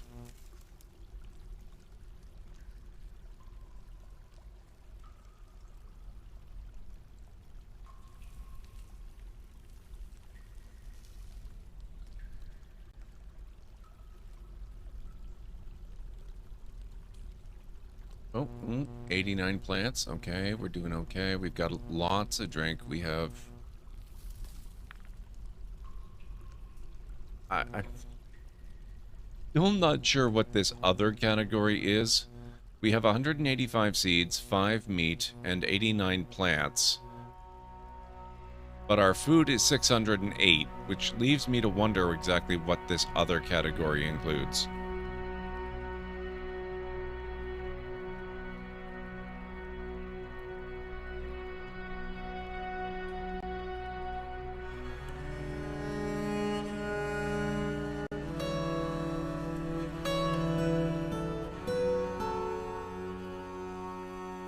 Five-minute warning, guys. We're gonna have a break in 5 minutes. Ads are gonna run. Thank you so much to everyone who sticks around for the ads, by the way. I know they really suck, but it does also really help out the channel. A lot more these days than it used to. So it makes a big difference.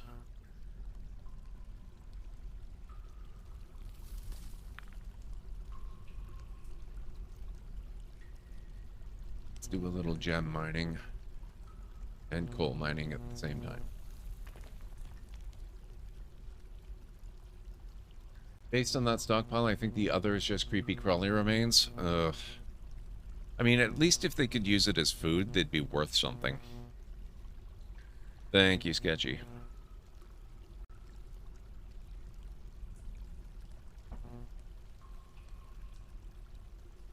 You say that, but I'm the first one to recognize the threat of the mole. That's true.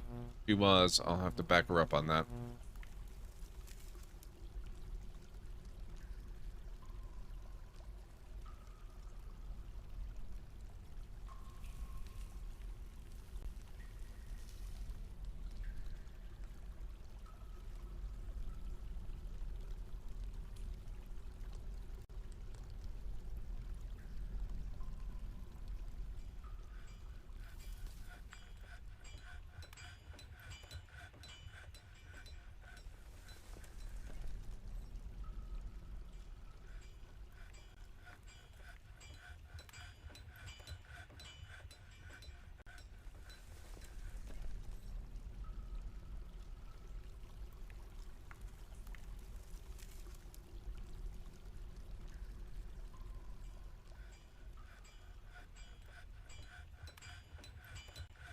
Sarg cluster.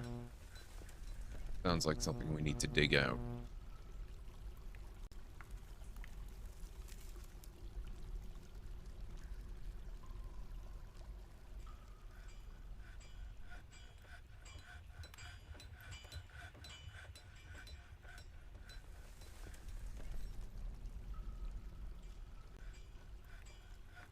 I haven't forgotten about the weird teeth thing either.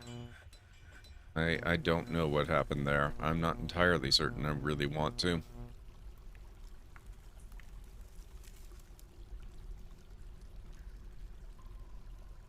I'm a little concerned maybe we had some sort of zombie attack.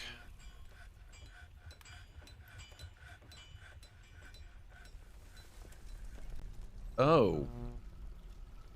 English Osthathkatten is fighting. That's one of the dogs.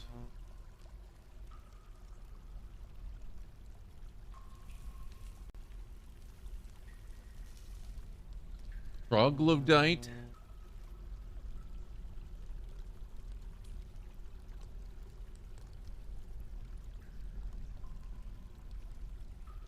That doesn't sound good. Unless maybe Troglodyte is the name of one of the dwarfs.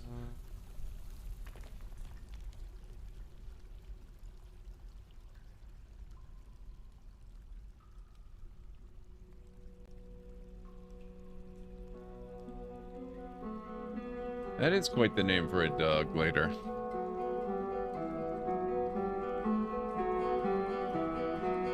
I'm not entirely sure what to make of that.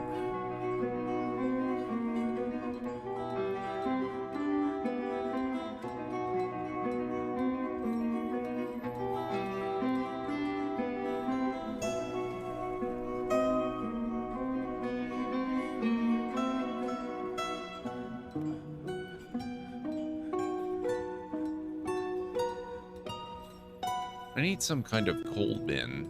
I'm a little surprised they haven't defined a coal bin by now.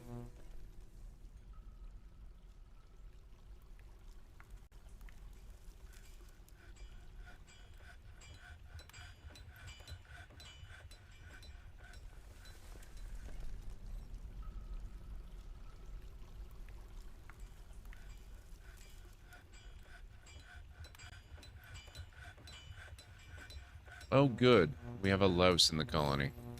Kingdom. Fortress. Thing.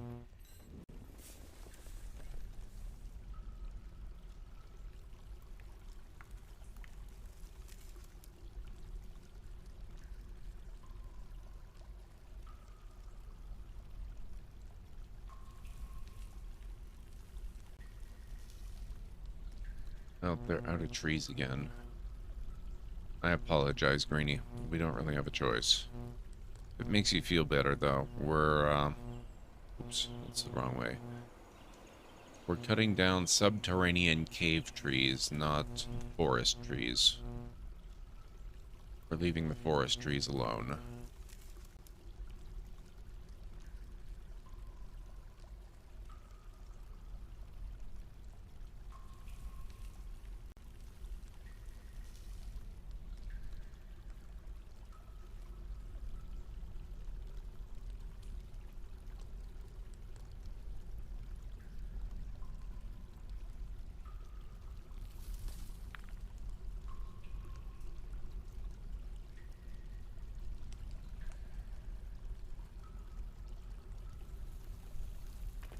It does not.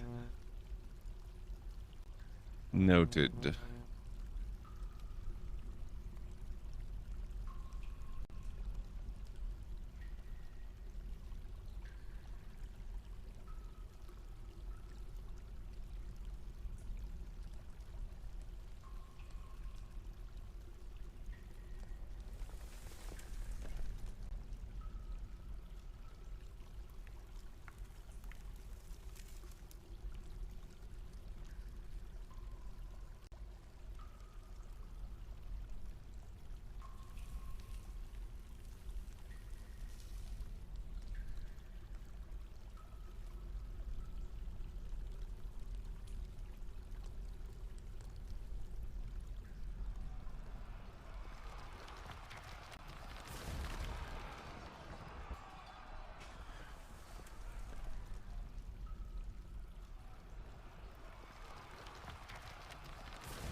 Oh, what's going on here? The Mark's Dwarf is fighting, Troglodyte is fighting, the Broker is fighting. Oh god, where's all this fighting happening?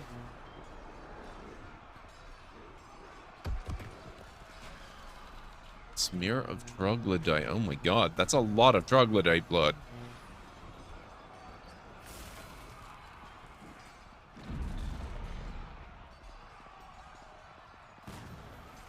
This is a steel bolt. It is coated in Troglodyte blood.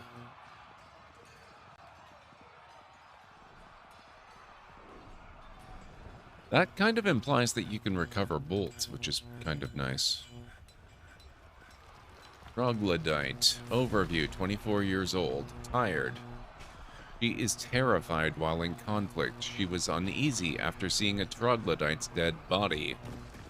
Values cunning, disdains peace, values martial prowess, high willpower, poor spatial sense, bad with words. She has an iron will, very good creativity, and a feel for music, but she has little linguistic ability and an atrocious spatial sense. She is not a private person and freely shares details of her life. She doesn't stick with things if even minor difficulties arise. She is quite polite. She is assertive. She does not easily hate or develop negative feelings. She is curious and eager to learn. She tends to form only tenuous emotional bonds with others. She thinks she is fairly important in the grand scheme of things. She does not often feel lustful. She enjoys the company of others. She is brave in the face of imminent danger. She does not easily fall in love and rarely develops positive sentiments. She occasionally overindulges. She is somewhat quarrelsome. She generally finds herself quite hopeful about the future. That's cool, Greenie. The overly involved personality info on random units never gets old. I love it, Anstara. Disdain's piece is the funniest descriptor. We'll check out her skills. None, apparently.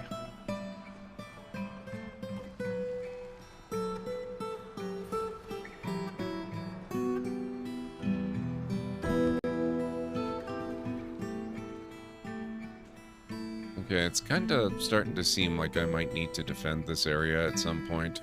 Oh, there's another troglodyte up here. 21 years old.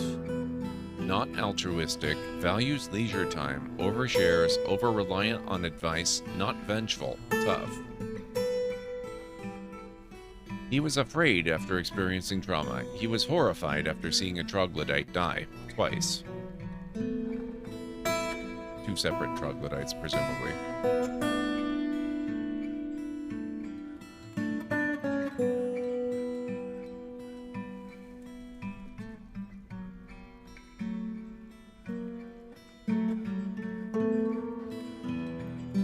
Alright. Well, I went to all the trouble last stream of setting up steelworks. Let's maybe try to actually make use of that. Oh, I would love to forge adamantine bolts, but I think we're probably going to have to stick to steel. I don't think we have any adamantine.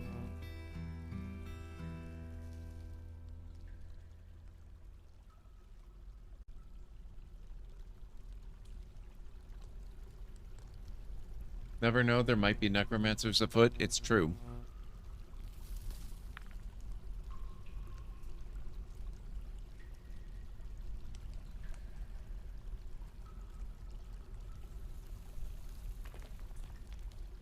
Forge steel bolts.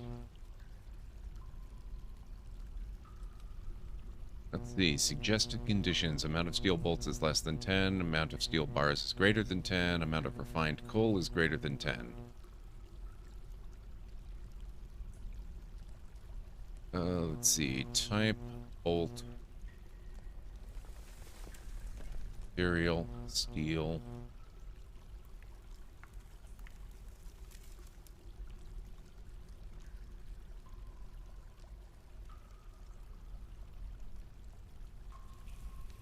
Less than 10 is probably not a bad number.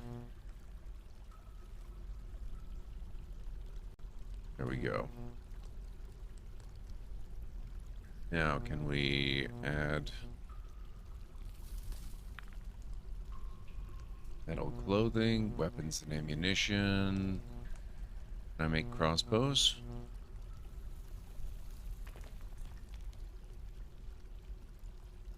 Forged steel crossbow. There we go.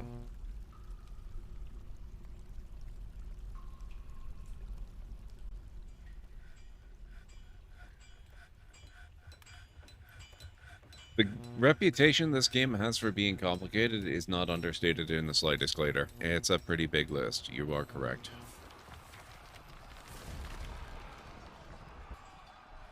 You know, I'm kind of on the fence about this pack of random weird dogs that just hangs around. On the one hand, it makes me uneasy, but on the other hand, they do seem to kill a lot of stuff that wanders into the base. Which is not entirely a bad thing.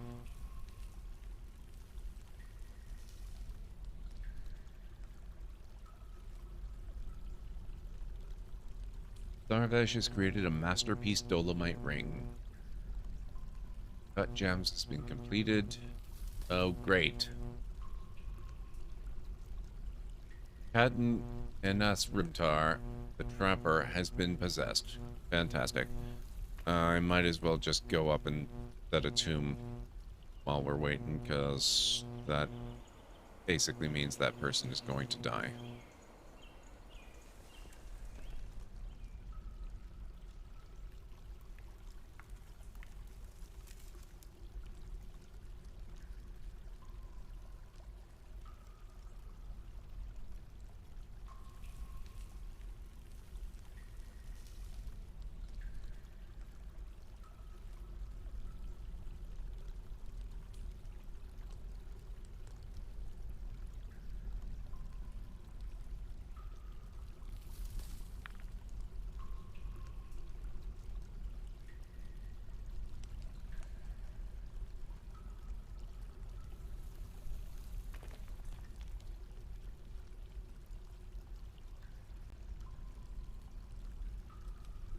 There we go.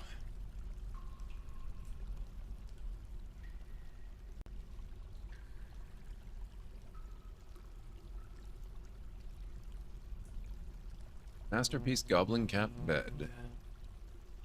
Snake bed has been completed. Katten Anasramtar has claimed a stoneworker's workshop.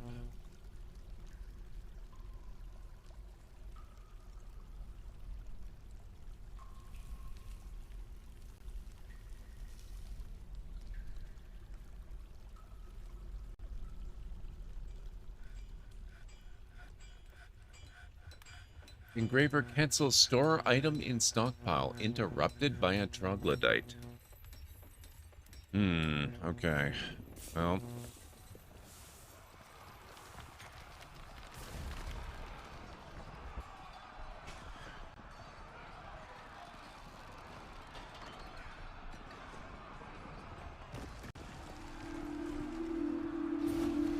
Okay. I think what we're going to do then is we're going to start building a few fortifications. We're going to do...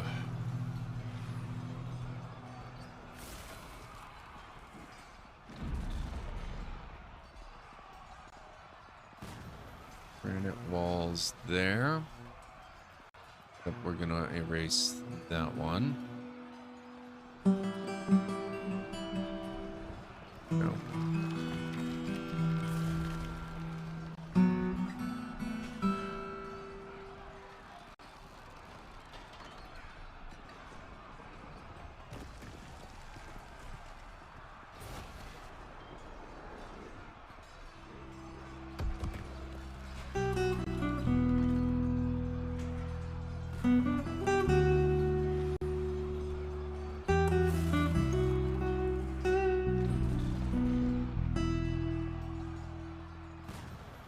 Needs adjacent. Okay, so I have to build the walls before I can build the door.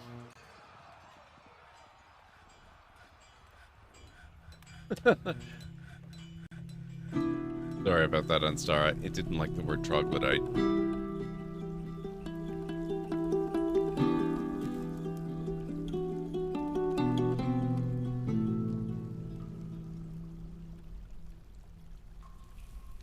No, oh. We're out of doors. Of course, that was why we started going out that way in the first place, because we were running low on wood.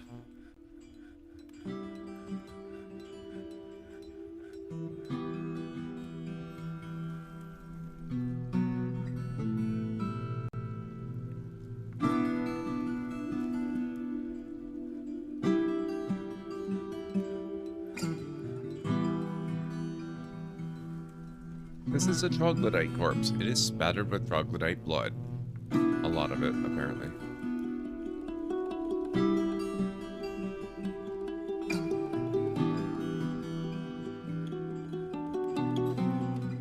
I suppose if I were a troglodyte, I'd be offended by the word too. Wow.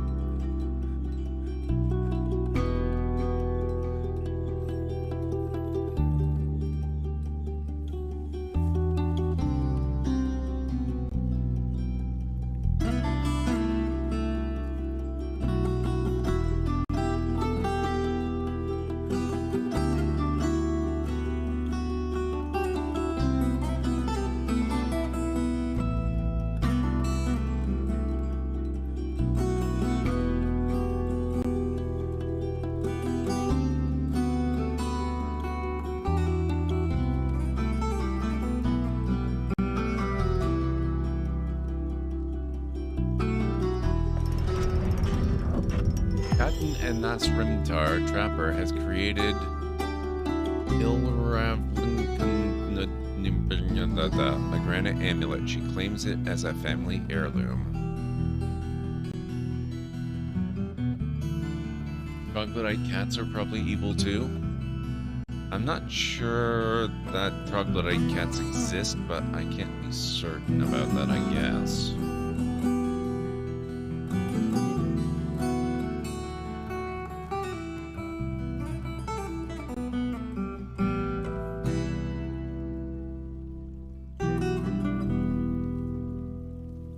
Oh, I probably should have done fortification.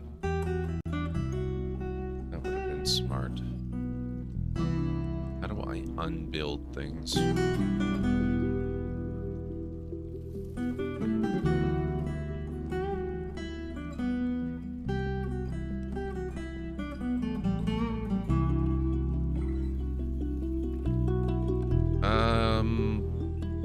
We'll find out. We'll find out. Where's Catton?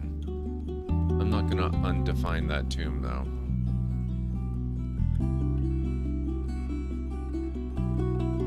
Like an aesthetic sense, good memory, strong, quick to despair. Value stoicism, not envious. Healthy, no official position. Legendary trapper. I shall name you Treaty Strangled the Beautiful Syrups. That was very satisfying. She feels satisfied after creating an artifact.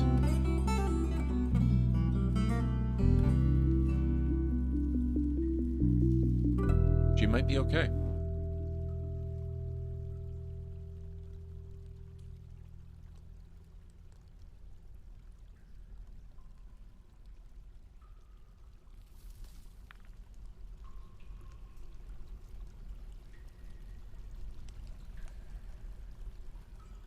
Wrong way. Go down.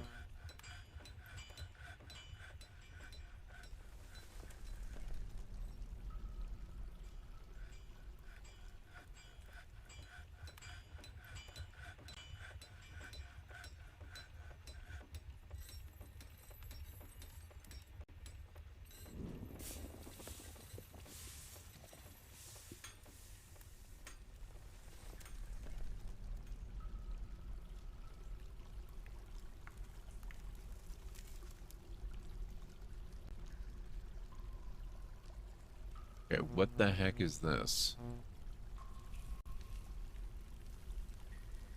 Plump Helmet Man?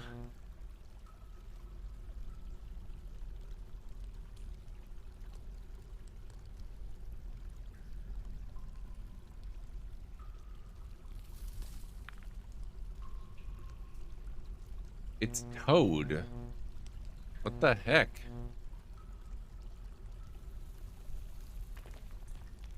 A troglodyte warren? That's cool, Greenie.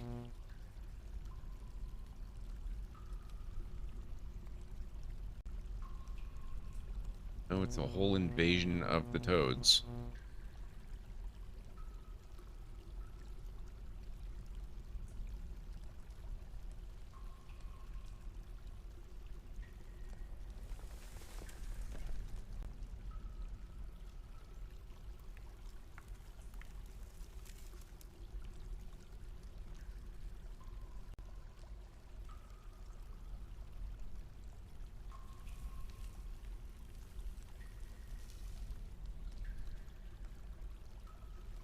Okay, now let's try again, only we're gonna do the proper fortification thingy. That's a technical term, by the way.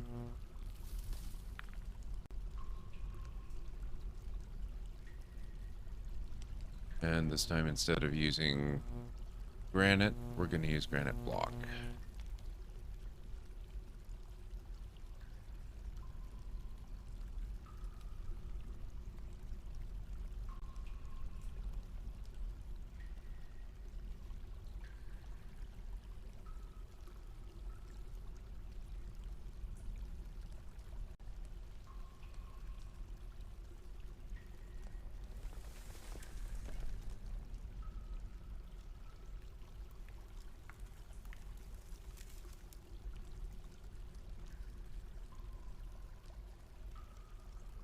Smelly, goopy, all the things. Sticky too. Cats, yes.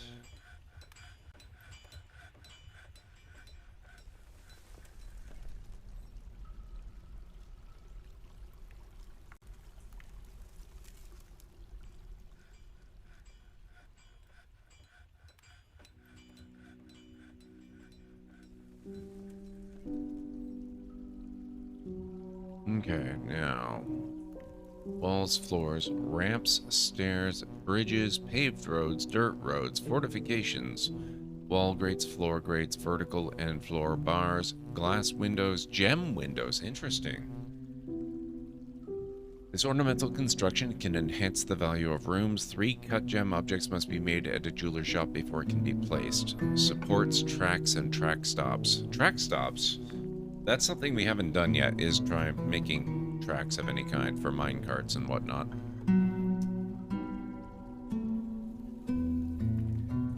I'm looking for some sort of fortified door.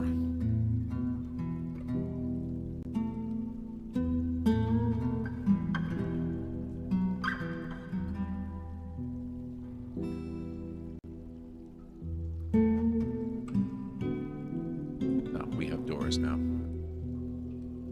So we can do that, and then with this...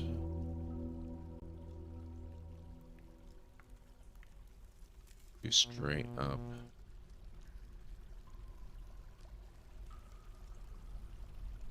Granite fortifications down there. Which will also let me take full advantage of this water here. So we do still have an opening right here. So that's the thing. Guess I can just seal that off as well. I say seal it off. This is only useful against stuff on the ground. Flying creatures will not find these fortifications to be even remotely an obstacle or a problem.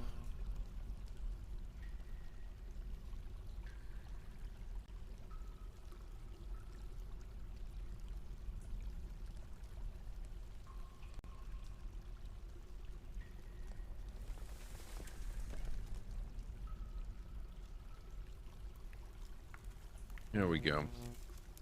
So now things that walk, I mean, I guess, I don't know if these are passable or not.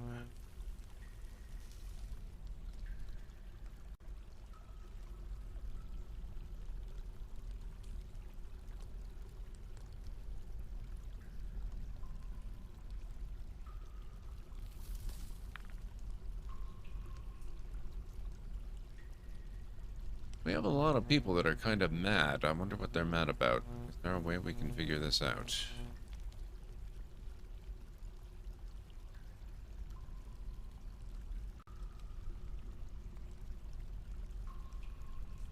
What are you mad about? This creature is unhappy. I got that. Wait, whoa. Audon Regast, Dwarf Farmer Necromancer? What were you saying earlier, Anstara? We have one in our midst.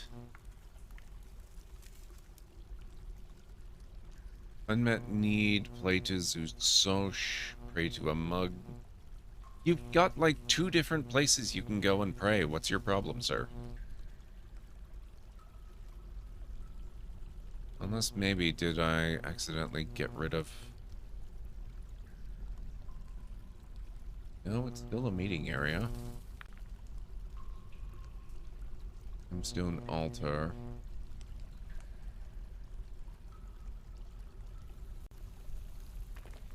Dwarf Fortress prayer need. Temple. A temple is a structure devoted to an object of worship, which typically is any sphere-aligned being such as a deity, mega beast, or titan. In Fortress mode, temples are locations that can be created from meeting areas. Temples can be dedicated either to any deity worshipped by at least one of your dwarves, not necessarily from the world's dwarven pantheon, or to no particular deity, making it a place for anyone to meditate or to worship whomever they want. However, some dwarves seem to need specific rather than generic temples to avoid unhappy thoughts. Temples require instruments for their music. Oh, crap. And thus also containers to store them, though a temple created with no instruments will still be used by citizens and visitors.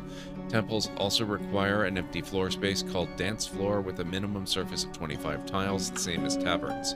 Performers can also be assigned to temples to perform sacred dances. Beyond being religious activity, dances and poetry in temples fulfill the same functions as they do in taverns. God, I have so much to learn. With the caveat of being limited to followers of said faith. Being able to commune with their deity or meditate gives a serious and raptured stress decrease to the dwarves. Not having a designated place to pray, on the other hand, makes them sad or distracted, thus making a temple early on might be a good investment to your fortress, even more so if you're going through difficult times. Simply designating any meeting area as a place to pray is enough to initially satisfy most of your dwarves. You do not need to provide instruments or containers for your dwarves to pray. When one of your fortress's religious organizations or sects has sufficient 10 by default members, they may petition for the creation of a temple specific to their faith. Once established, these worshippers may congregate at the new temple, though it does not stop them from using temples to no particular deity. The temple dedicated to their own deity existing at all is sufficient to please them. If the petition is ignored for too long, it is eventually abandoned and the petitioners will receive unhappy thoughts. The petition is satisfied when the temple has a minimum value of 2,000 and when the priesthood is recognized. A temple with a value of lower than 2,000 is called a shrine, but with a value of 10,000 or higher, it becomes a temple complex, which is needed to recognize high priesthood. Write down the petitioner's request for the specific deity and/or religious sect because it's often not accessible from the UI after you accept the petition. Although if you have DF hack, you can use the command list agreements to find it. That seems like that should be something that you'd put into the game. Wow. Pilgrims will visit fortresses specifically to hang out in temples. Other visitors may pass by the temple and socialize with the dwarfs there. If they came to visit a tavern or library, you can make libraries? What? Okay, hang on. Tangent here. This is very important. Also, we have ads starting in 3 minutes. Damn it, I missed my break earlier. Libraries are locations. At a library, scholars can write books. Choirs, which are bounded to codices and scrolls, and scribes can create copies. Any dwarves in your fortress will go to libraries to read books or idle around, giving them happy thoughts. Oh, we're gonna have such a huge library, guys. We're gonna dedicate an entire, probably 3 levels of the map. 3 elevation levels with no cavern intrusions. Just to the library. That's gonna be awesome. I didn't know it was possible, JH. Hit I to designate the zone for your library. Set it to a meeting area with M. Hit L to designate it as a location. See the locations page for more details. Build bookcases to store written books and containers to store writing material, blank quires and scrolls, not paper sheets. They must be made into blank scrolls books before writing. Build tables and chairs. Designate scholars and scribes as desired by the locations menu. Libraries function best as a single activity zone. Scholars in separate activity zones cannot discuss topics with each other, even if both zones belong to the same library. Scholars in the same activity zone can discuss topics together regardless of distance, line of sight, or ability to path to each other. So, with the correct design, a scholar who must be separated from the general population for whatever reason can still contribute to the research effort.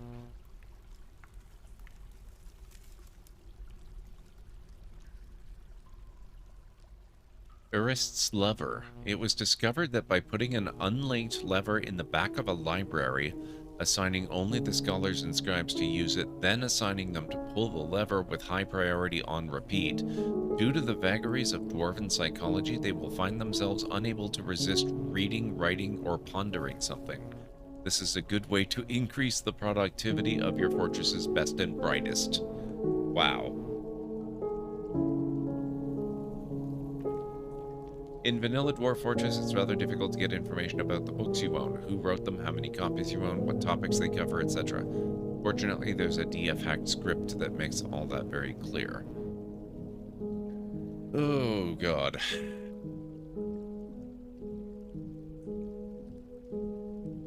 Okay, guys, it's time for the break. I will be back in a few minutes.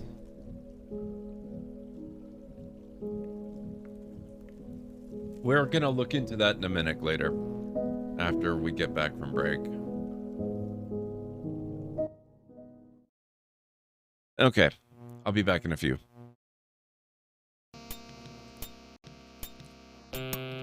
Pardon me, this program is too stupid to glean your desire from such a wonderfully crafted sentence. Please try something else.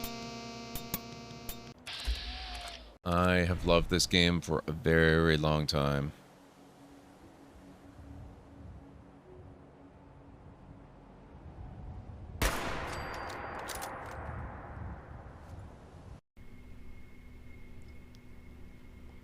Nope, too fast. Darn.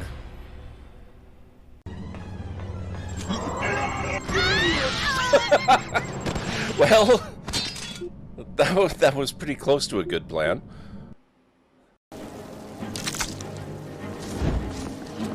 Now, Oh, damn it. Oh, crap. Ah. I shouldn't have said anything. Ah. Oh, God. Oh, why? Chat, why?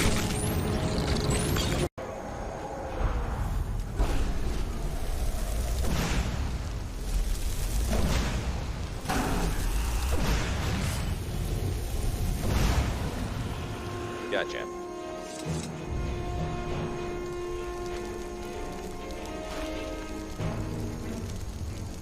I've been looking for you. Got something I'm supposed to deliver. Your hands only. Let's see. Letter from the Jarl. Moving up in the world, eh?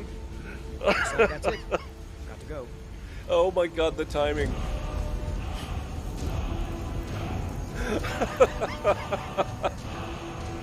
Where did it come from? And he's completely unmoved by what he's just walked in on, too. There we go, finally.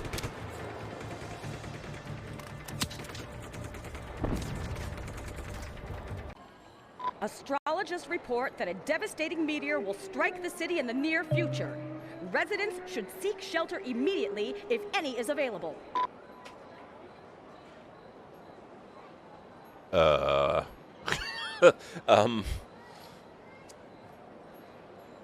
That's not good. We will have a nice new feature in town soon, it's true.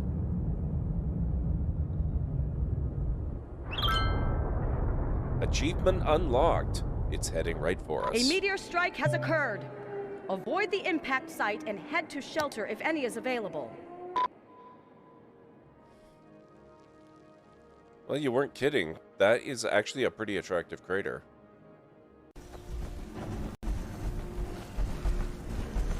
Oh, hello.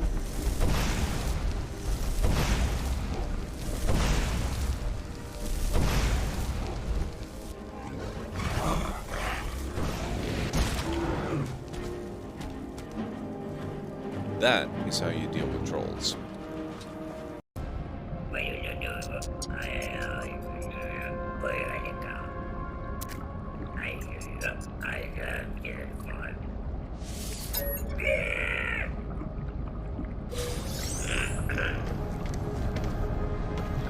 Even him, only 30 nanites, wow.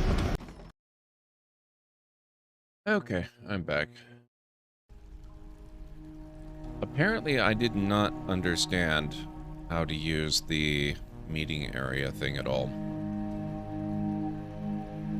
So if we go here, repaint, meeting area. See, that's the critical button. Locations such as taverns, temples, and libraries can be created from meeting area zones, dining rooms, and bedrooms. These larger associations of rooms can attract visitors from outside the fortress. This is a new temple. No specific deity. We'll just make it generic for the time being. Thank you, Ansar.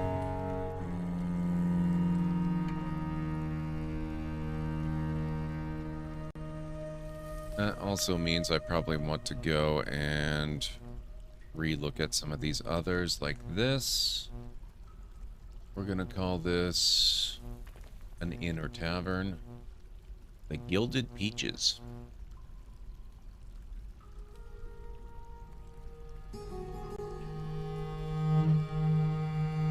And then we had another one down here, which was part dining room, part tavern. We bypassed that. Where is it? There. Oop. Yep, there we go.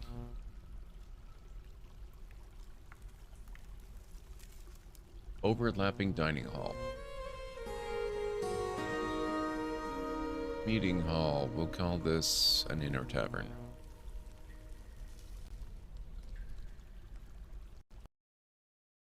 Oh, except... Oh! Well, there goes the game. Let's get that launched again. I don't think it liked me taking what I had designed as a tavern and turning it into a dining hall. Hopefully the last autosave wasn't too terribly long ago. I don't remember when that happened.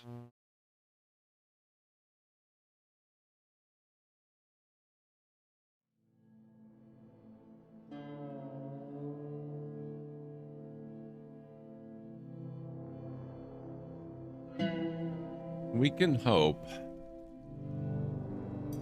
we are at the Destined realm. Autosave. Early autumn 2055. Wish it gave you a timestamp.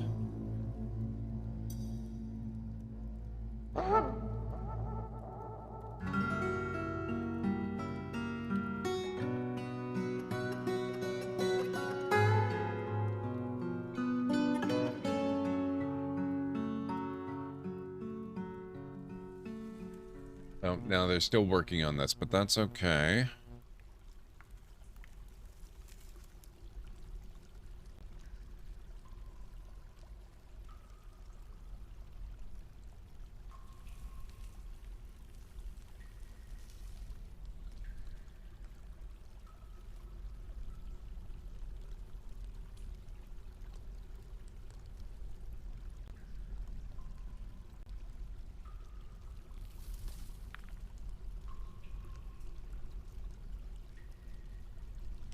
Oh my god.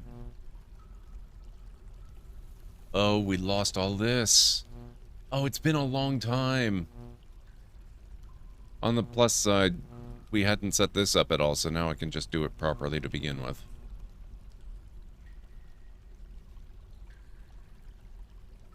Oh, that sucks. Except on the plus side, now we have to redo stuff, but we get to redo it correctly, so that's not the worst thing ever.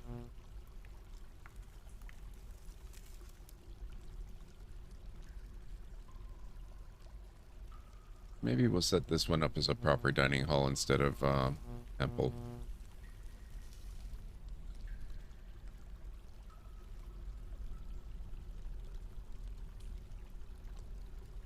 Hey Nixes, how's it going? Now, what kind of furniture have we got? Do we have tables? No.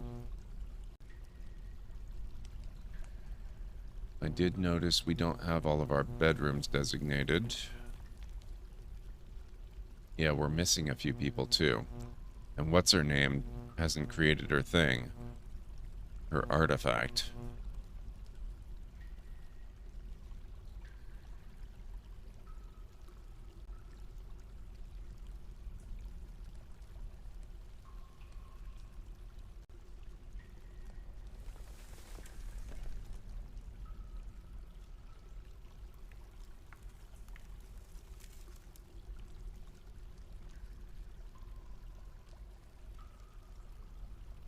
Okay, and then we were gonna do...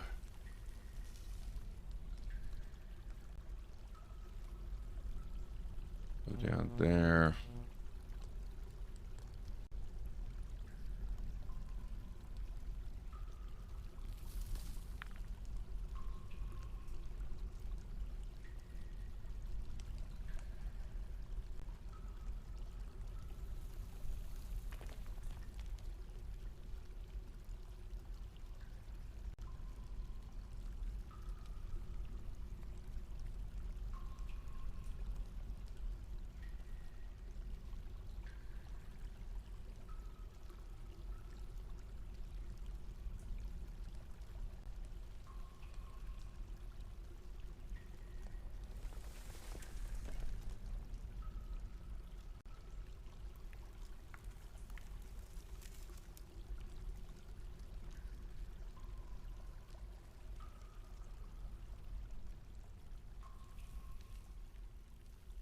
Okay, that's done. Extend that out a little.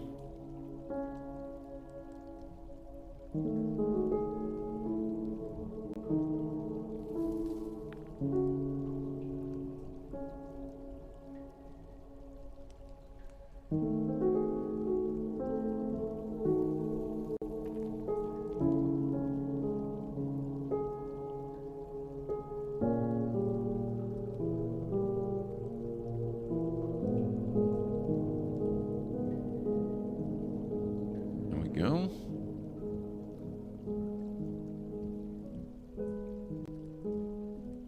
Leaves us room for another one there. I'm glad to hear that, Nixus. Sorry, I'm just trying to recreate some stuff that we had created before and then we lost in a game crash, which is annoying, but what can you do? Okay, so that looks like that's about done. Also means I can give orders right now for the construction of these fortifications. So we're gonna pop those there.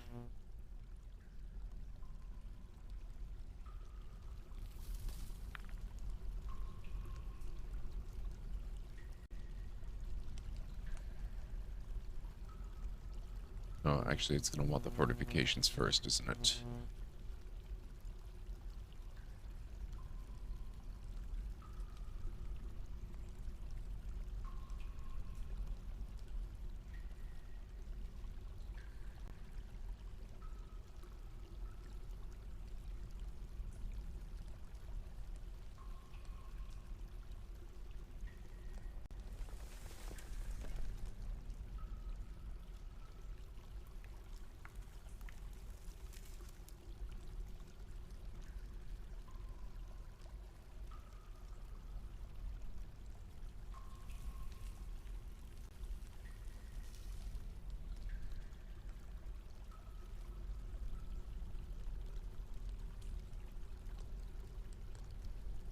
Okay.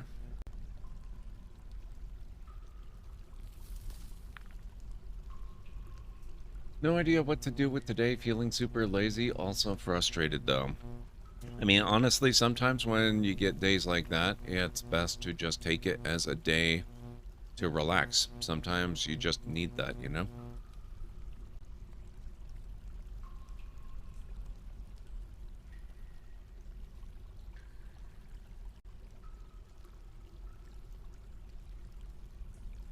What is this here? Milk quartz cluster. Did you get that?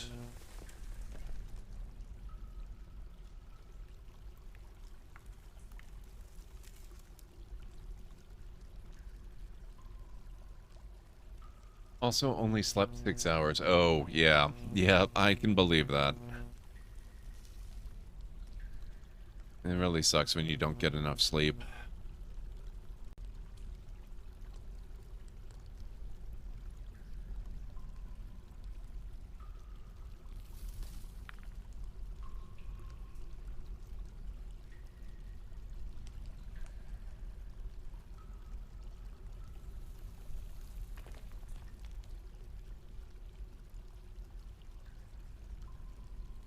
Okay, now it also occurs to me that among the things we will have lost is all of the harvesting of wood that we had done. So let's go, with apologies to Greenie. Gonna have to redo that, because they're undoubtedly gonna be very low on everything.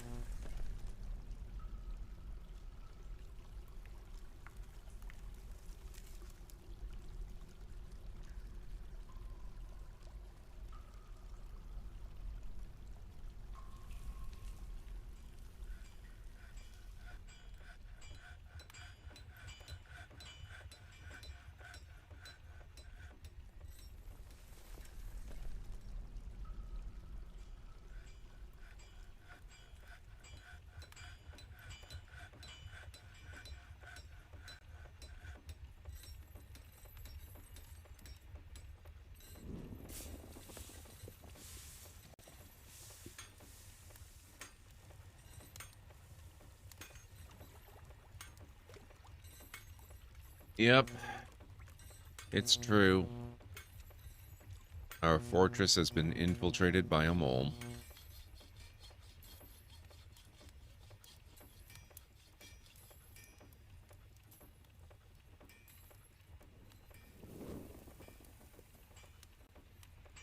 Alright, let's catch up on events here. Ilral Thobitar, Crafts Dwarf, is stricken by melancholy. He's not dead yet, which on the plus side means we don't have to bury him.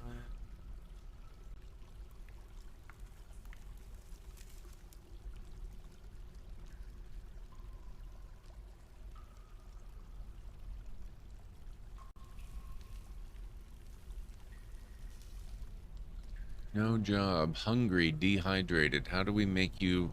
I wonder.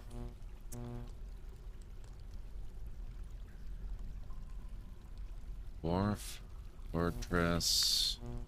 Dehydration. Dwarfs dying because of dehydration despite booze around. In the menu it says I have over 500 drinks, so why are my dwarfs dying because of dehydration? It's winter and all the water is frozen, so there's no water accessible. As my inside reservoir is not finished yet, but as long as I have booze, there shouldn't be a problem.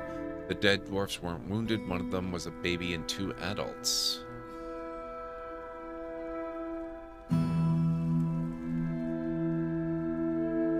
This is an 8-year-old thread. Okay, let's look for something a little more recent. Past year. Thirst.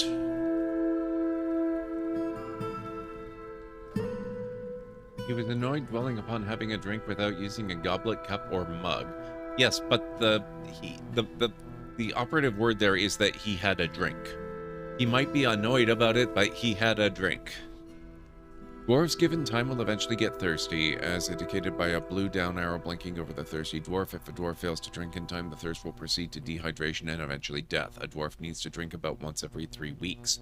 A thirsty dwarf prefers to drink booze. If none is available, they will go to the nearest water source and drink, ideally being a well but inside the fortress, but they will drink from a river, brook, or even murky pools if there are no other sources of water.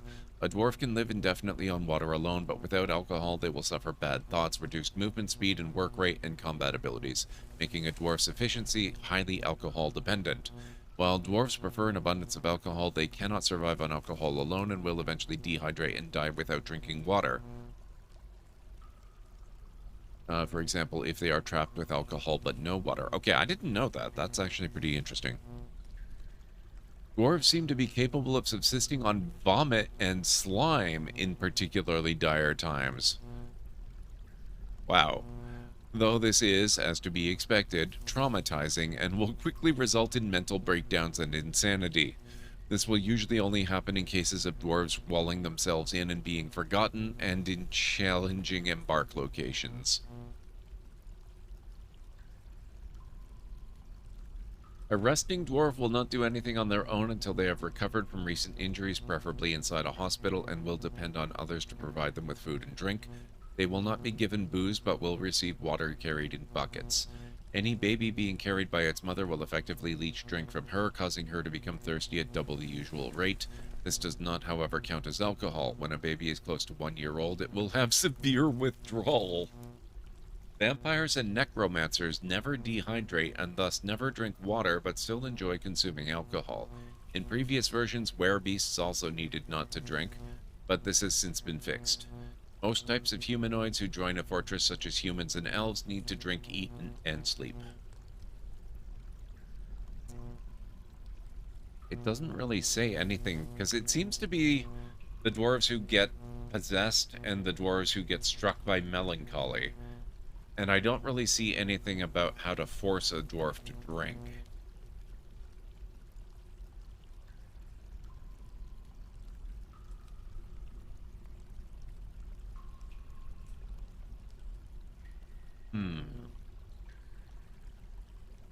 Dwarves constantly dying of dehydration. This is on Steam, so presumably this is relevant. The only time your dwarves should be drinking water is if they're injured and bedridden. Otherwise, you need to rev up those stills and start cranking out booze. Growing plump helmets are a good way to get a decent stockpile of brewable crops. Also, anytime you make a new fort, disable cooking on plump helmets and all of your alcohol. If you don't and you make a kitchen, your idiot dwarves will cook up all of their precious alcohol into non-drinkable food, leaving your fortress doomed to die of thirst.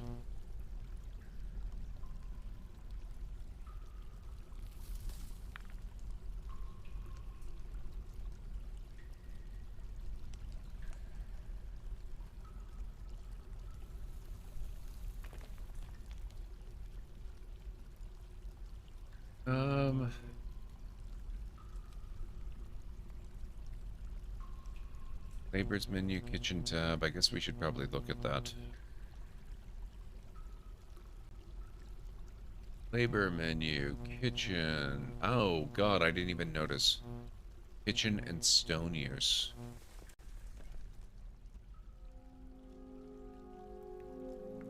Drinks.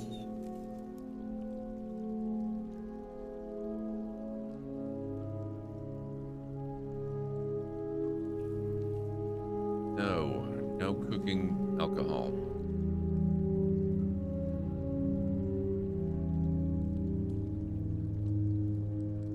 Seeds, no. Right, okay. We look alright there.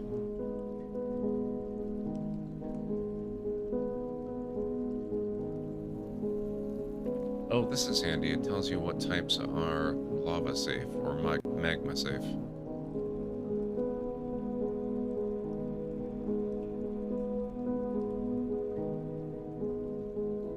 Places.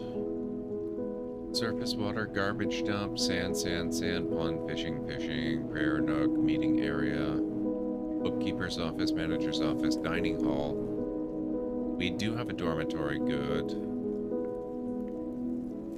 I wish it gave you a count of how many bedrooms you had. Room with the founder. Oh, right, I need to redo that.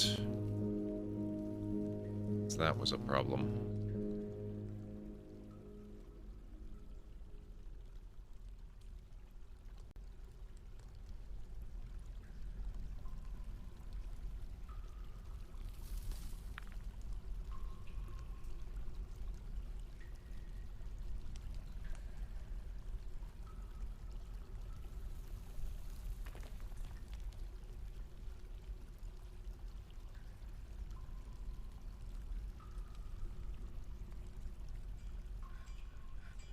I'm going to do my best to try and ignore this. Oop, what's going on?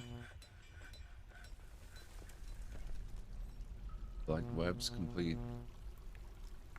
Autumn has come. Struck magnetite. Masterpiece quartzite ring. Ah, caravan. You may have missed this last time. He just is. Nope. Oh, go there.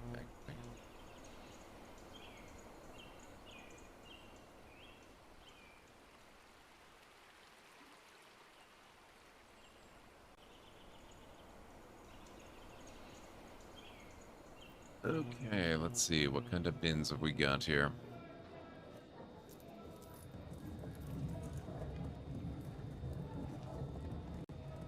Well, this one's over 9,000. Finished goods bin. Gem bin. Bar block bin. I probably won't bother with that one.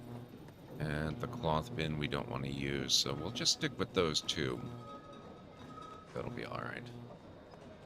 Unless, do we have another... Other cloth. Gems. It's only got 2 in it. Yeah, okay. That'll work.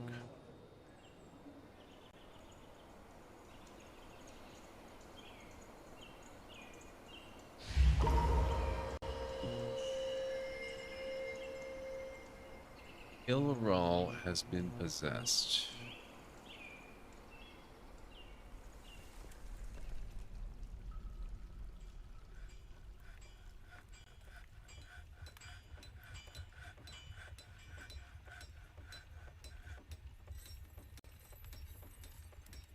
What was the area I assigned that? Okay, that's a dining hall. It's not much of a dining hall without tables and chairs. While we're waiting on the goods for the trade. No tables, right?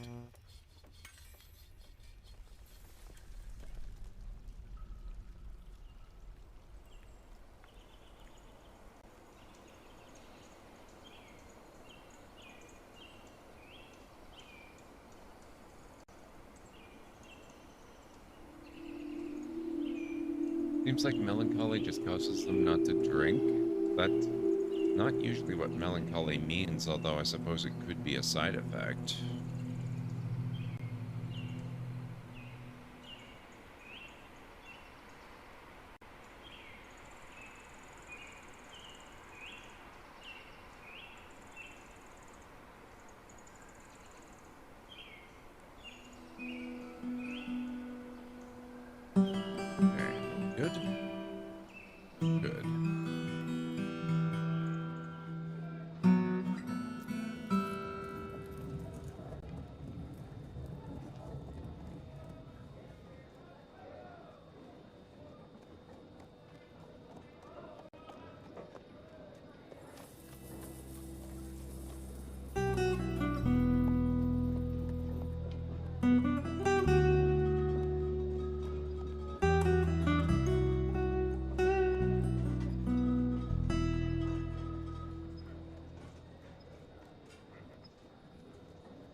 Large tapered baguette cut brown something. That's a lot. I don't want that one. We'll take all the meat.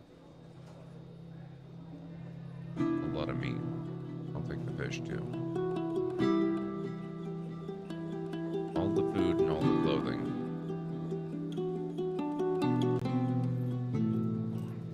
And all the combat gear.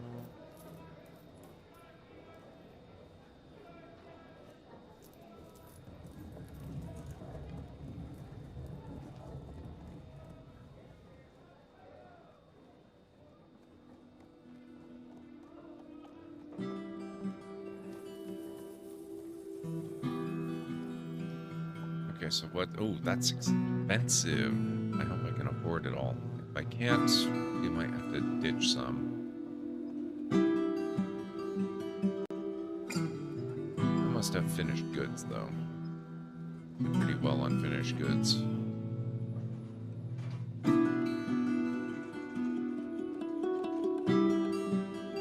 Oh, yeah, we can do it. Okay.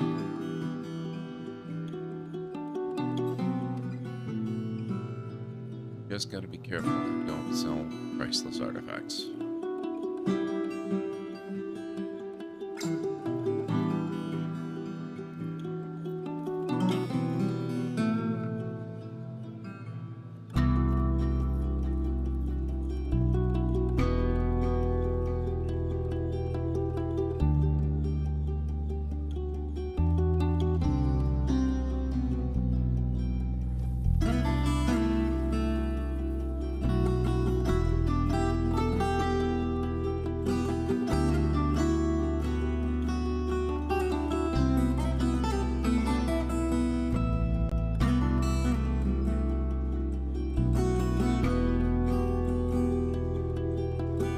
I can't get rid of this one, which unfortunately would put a large dent. That's one of our artifacts, so we've got to keep that. I mean, I guess I could get rid of it. It's just I don't really know what the artifacts do yet, what they're for, what the benefits are.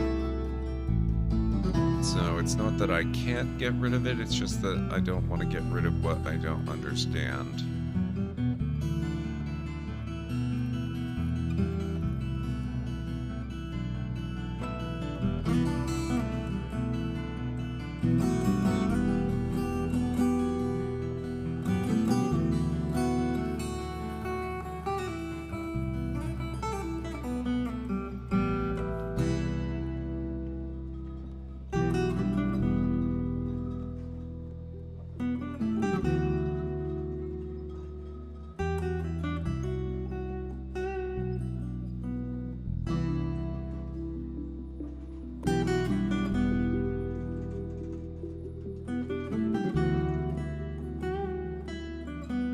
don't remember if these particular merchants are elves or not.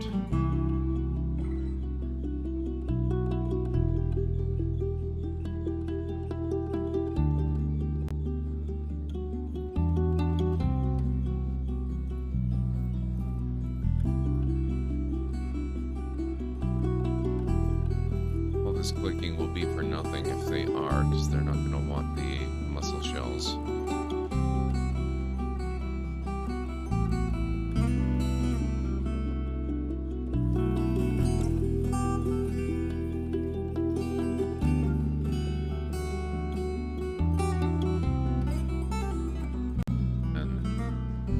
Artifact would make all the difference, but I can't do that.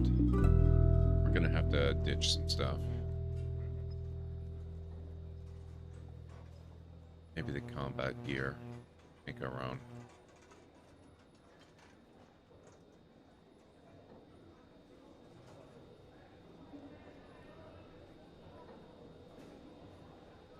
Oh my god, the crossbow was so expensive. I didn't even look at that. 2,300? Holy crap.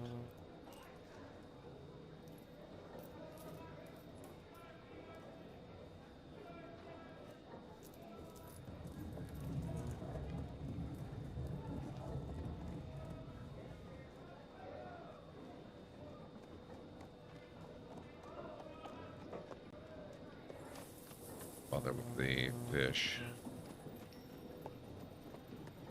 We grow tons of plump helmets. I probably don't need to buy those.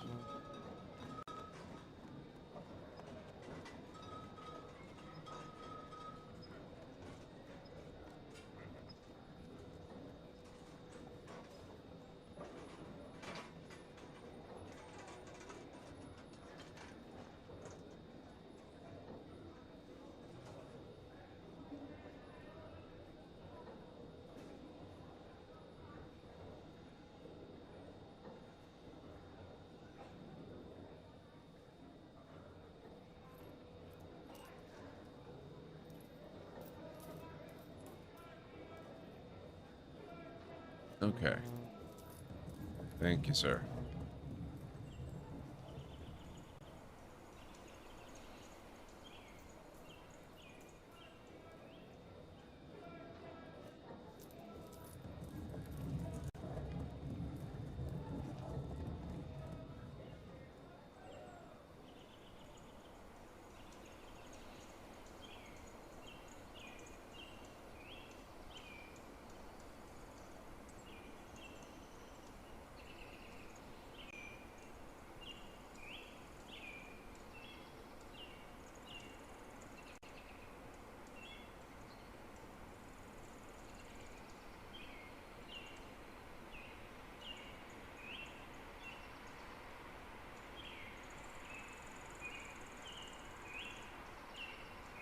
Brew drink. Ilral has claimed a jeweler's workshop.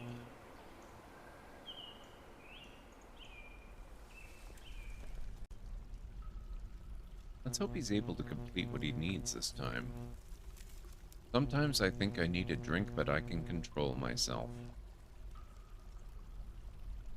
Oh, this guy's sickly to begin with. Do we actually have a chief medical dwarf? We do not.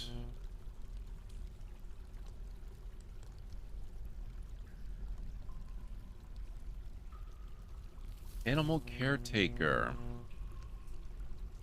Congratulations on your promotion. No, we need to work more on what the sheriff's got going on, because their needs are not being met. Sorry, lady.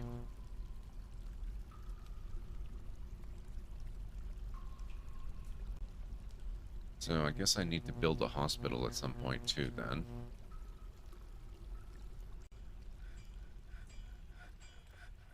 Diplomacy. I am your liaison from the Mountain Homes. Let's discuss your situation. There is much to share.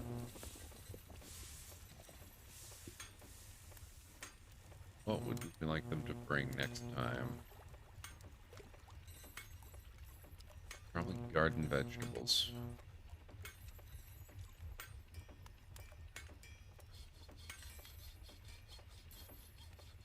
A need for ammunition is expected, and if you're able to provide some, the caravan will offer 193%. Okay.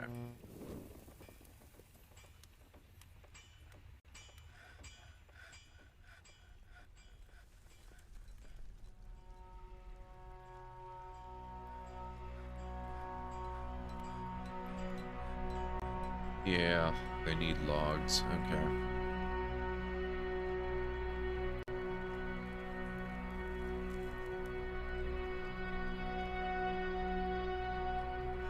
Still have orders to take down stuff here. I wonder if something's going on.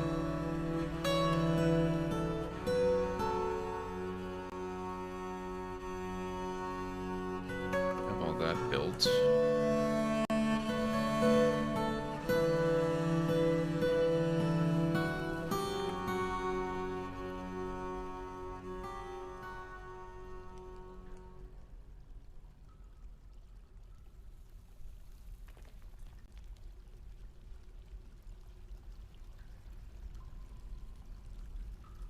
Unib Uletskagal, Dwarf Poet Night Butcher is visiting. That's a heck of a title. Wow.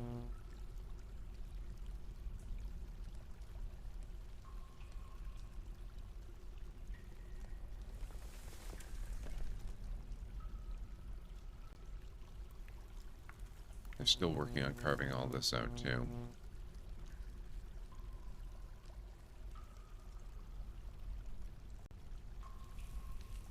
Night Butcher sounds like a name for a serial killer. Yeah, he's just the neighborhood butcher. He happens to work nights.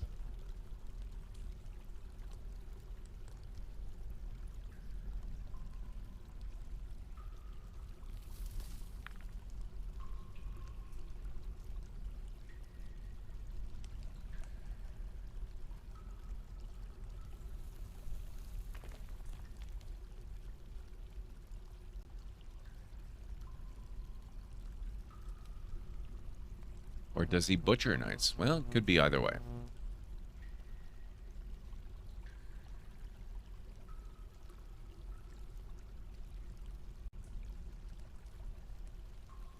Some migrants have arrived.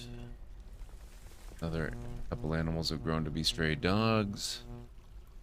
Obak Avoskan, human peddler, forlorn hunter, is visiting.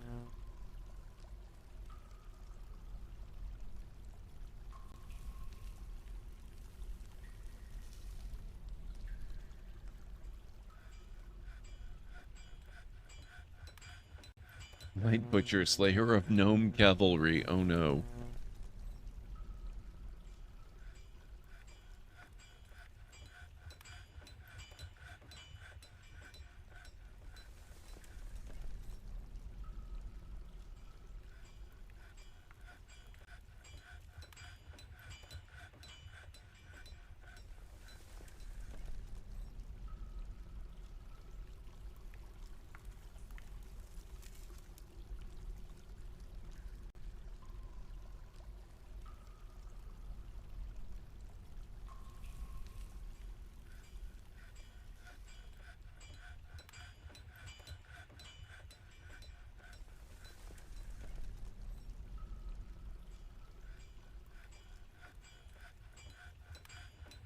Alright, what's this alert?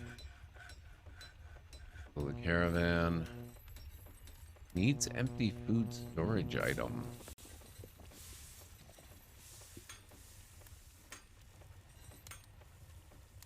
Human Bard Void Ghoul is visiting. That doesn't...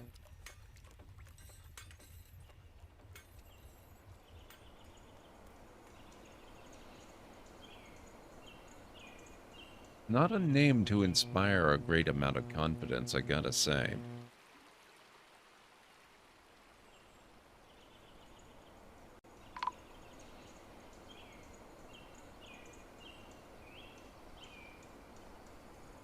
Ilral Probitar has been found dead, dehydrated. You son of a gun.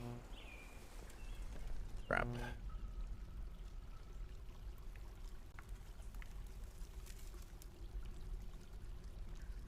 Sometimes you just can't escape your fate.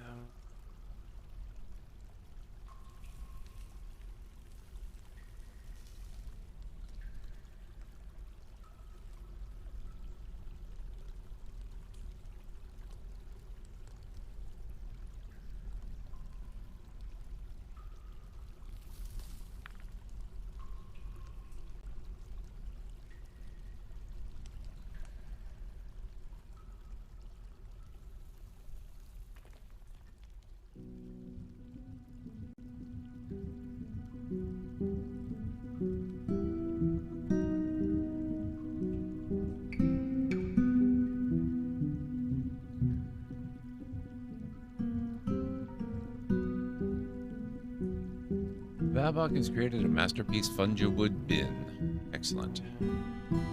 Wonder if a masterpiece bin holds more. Thank you, Romney.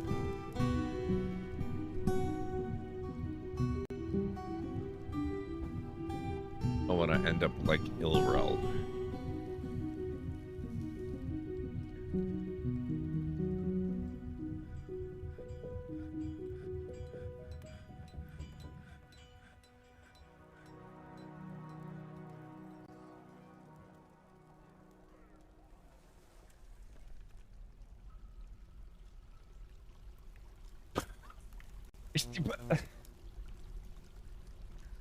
You could wait for the coffin to be delivered. I'm just saying.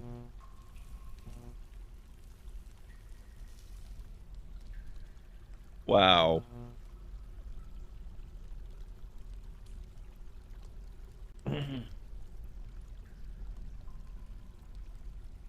Okay, what the heck? Human void ghoul? Tough, strong, patient, creative, disdain, self-control. That's great. Legendary gem setter. This visitor has come to perform. She has heard the Orange of Theater was the place to enjoy oneself. She doesn't feel anything while performing, or much of anything else. She didn't feel anything after seeing a carp's dead body.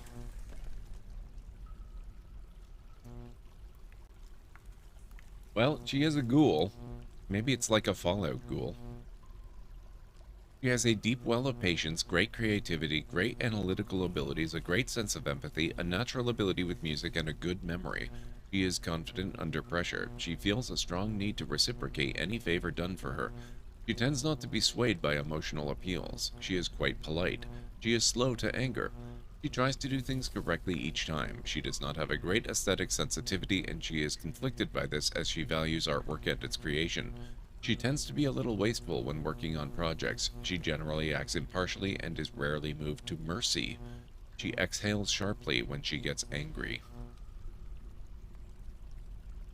Like others in her culture, she holds craftsmanship to be the highest ideals and celebrates talented artisans and their masterworks, has a great deal of respect for the law, greatly prizes loyalty, values family greatly, sees friendship as one of the finer things in life, believes that honesty is a high ideal, greatly respects artists and their works, rarely respects those that take the time to master a skill, respects fair dealing and fair play, values cooperation, finds merrymaking and partying worthwhile activities, values martial prowess, values leisure time, respects commerce, values knowledge, and finds nature somewhat disturbing.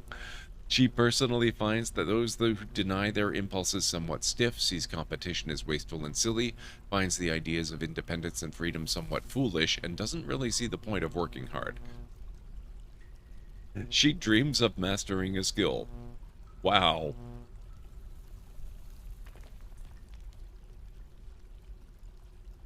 No particular preferences. Overall, she is unfocused by unmet needs. She is unfocused after being unable to pray to Sudem. Well, we do have a general purpose temple over here.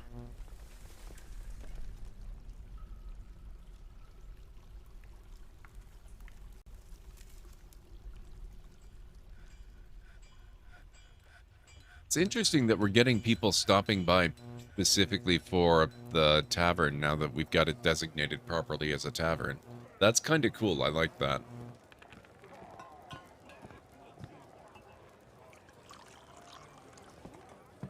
Legendary blacksmith. 69 years old. Nice.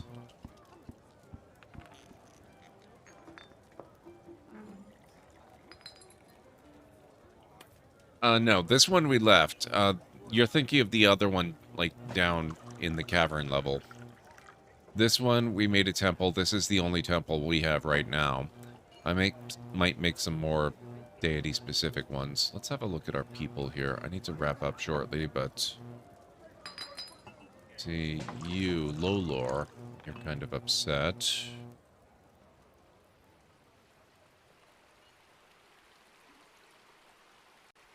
Uneasy after being unable to acquire. Lonely. Practice a craft. Kept from alcohol. Make merry. Martial art. Satisfied at work. Mortified after being forced to eat vermin to survive. Oh, God.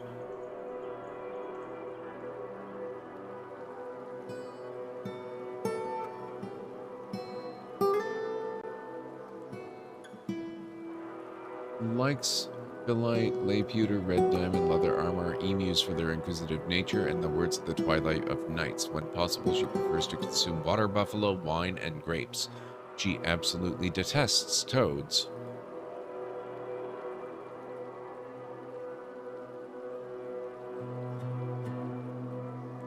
She is unfettered after staying occupied. I guess we gotta give them ways to practice their fighting skills. We're learning. We're getting there. We made some good progress tonight.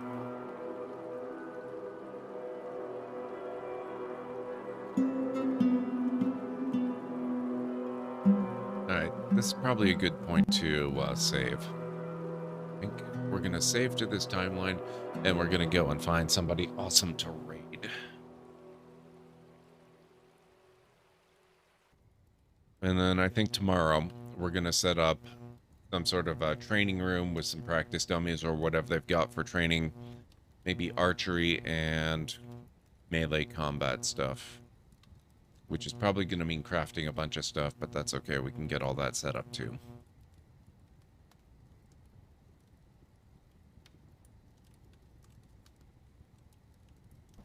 We're going to need to be sharp along with our weapons when our inevitable rematch with the troglodytes occurs.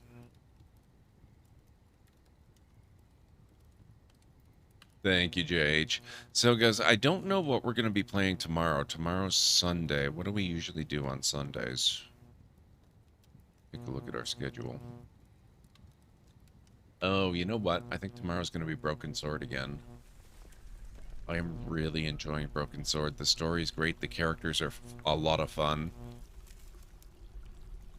I think we're going to do Broken Sword, and then Monday we're going to do some Lego building, and we're going to probably have to talk about it on Discord. Would you guys want to see more Lego Star Wars The Skywalker Saga, going through some of the stuff we haven't done before without the charity constraints I was playing with last time, or would you prefer I go back to some of the other things we've got going on?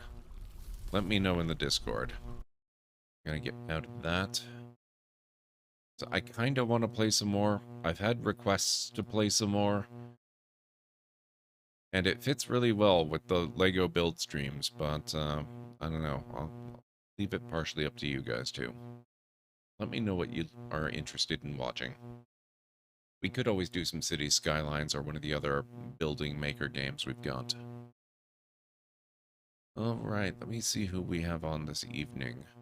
Hamesy is on. She's playing some Dragon Age Origins.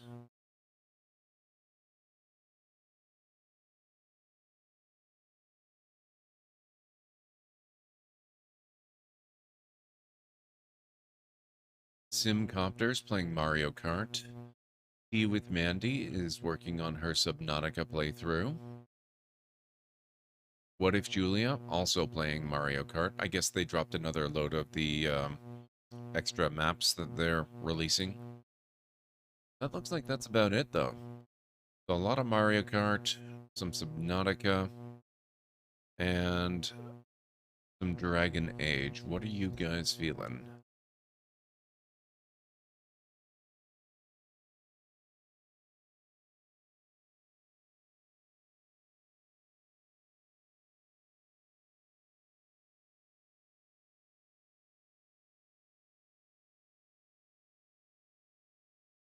Alright, nobody's really jumping in with recommendations here. I think I'd kind of like to go with Dragon Age myself. So that'll be Kamesy. Let's load up her channel and see what's going on.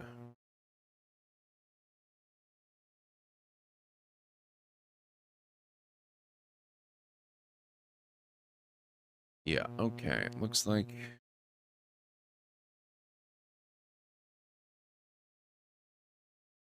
Oh, she is on a break, actually.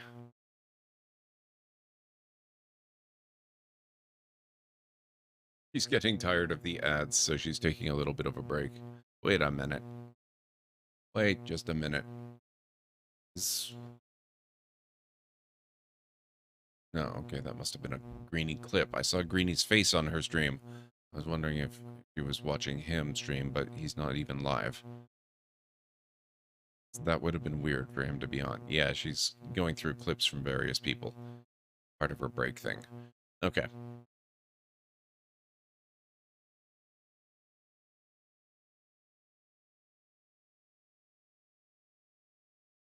I think we're gonna go... Oh, jeez.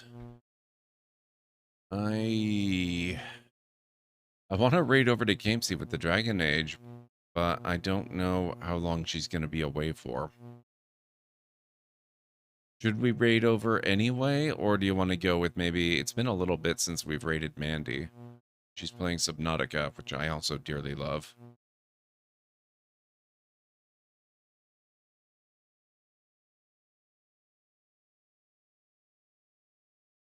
Would love your thoughts, if you guys have any particular thoughts.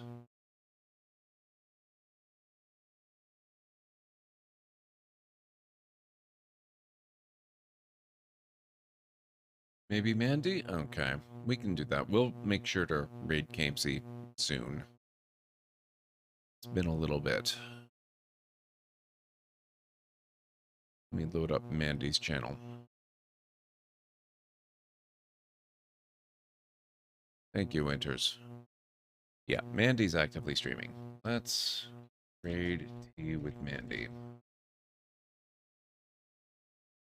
Alright, guys. I will get you the raid call. We'll be on tomorrow with some more Broken Sword. I'm really looking forward to that one.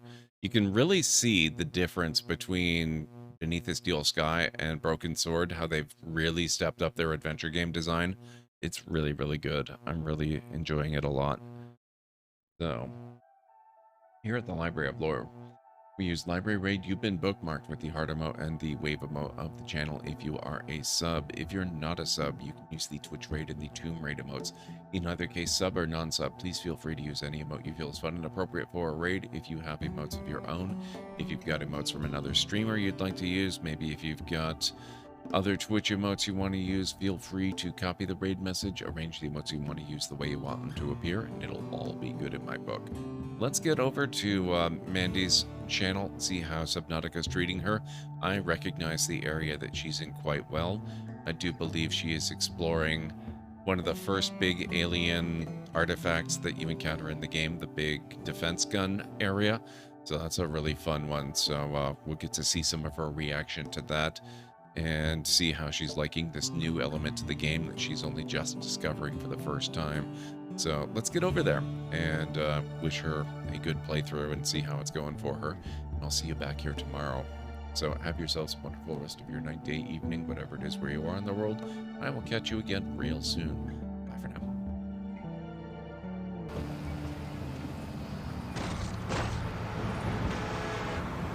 That was not me. I didn't do that one.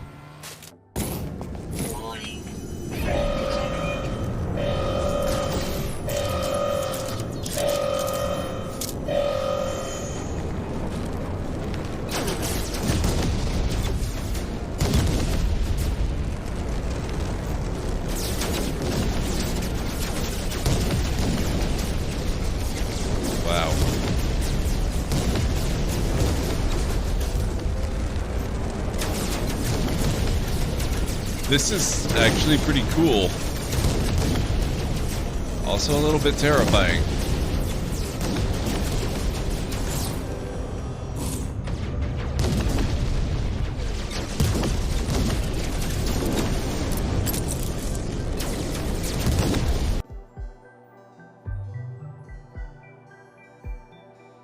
You seem to have been mugged by some type of large rat. As you pick loose fur from your teeth, you notice a less bulky feeling. That rat bastard stole not only my generator, but also my wire.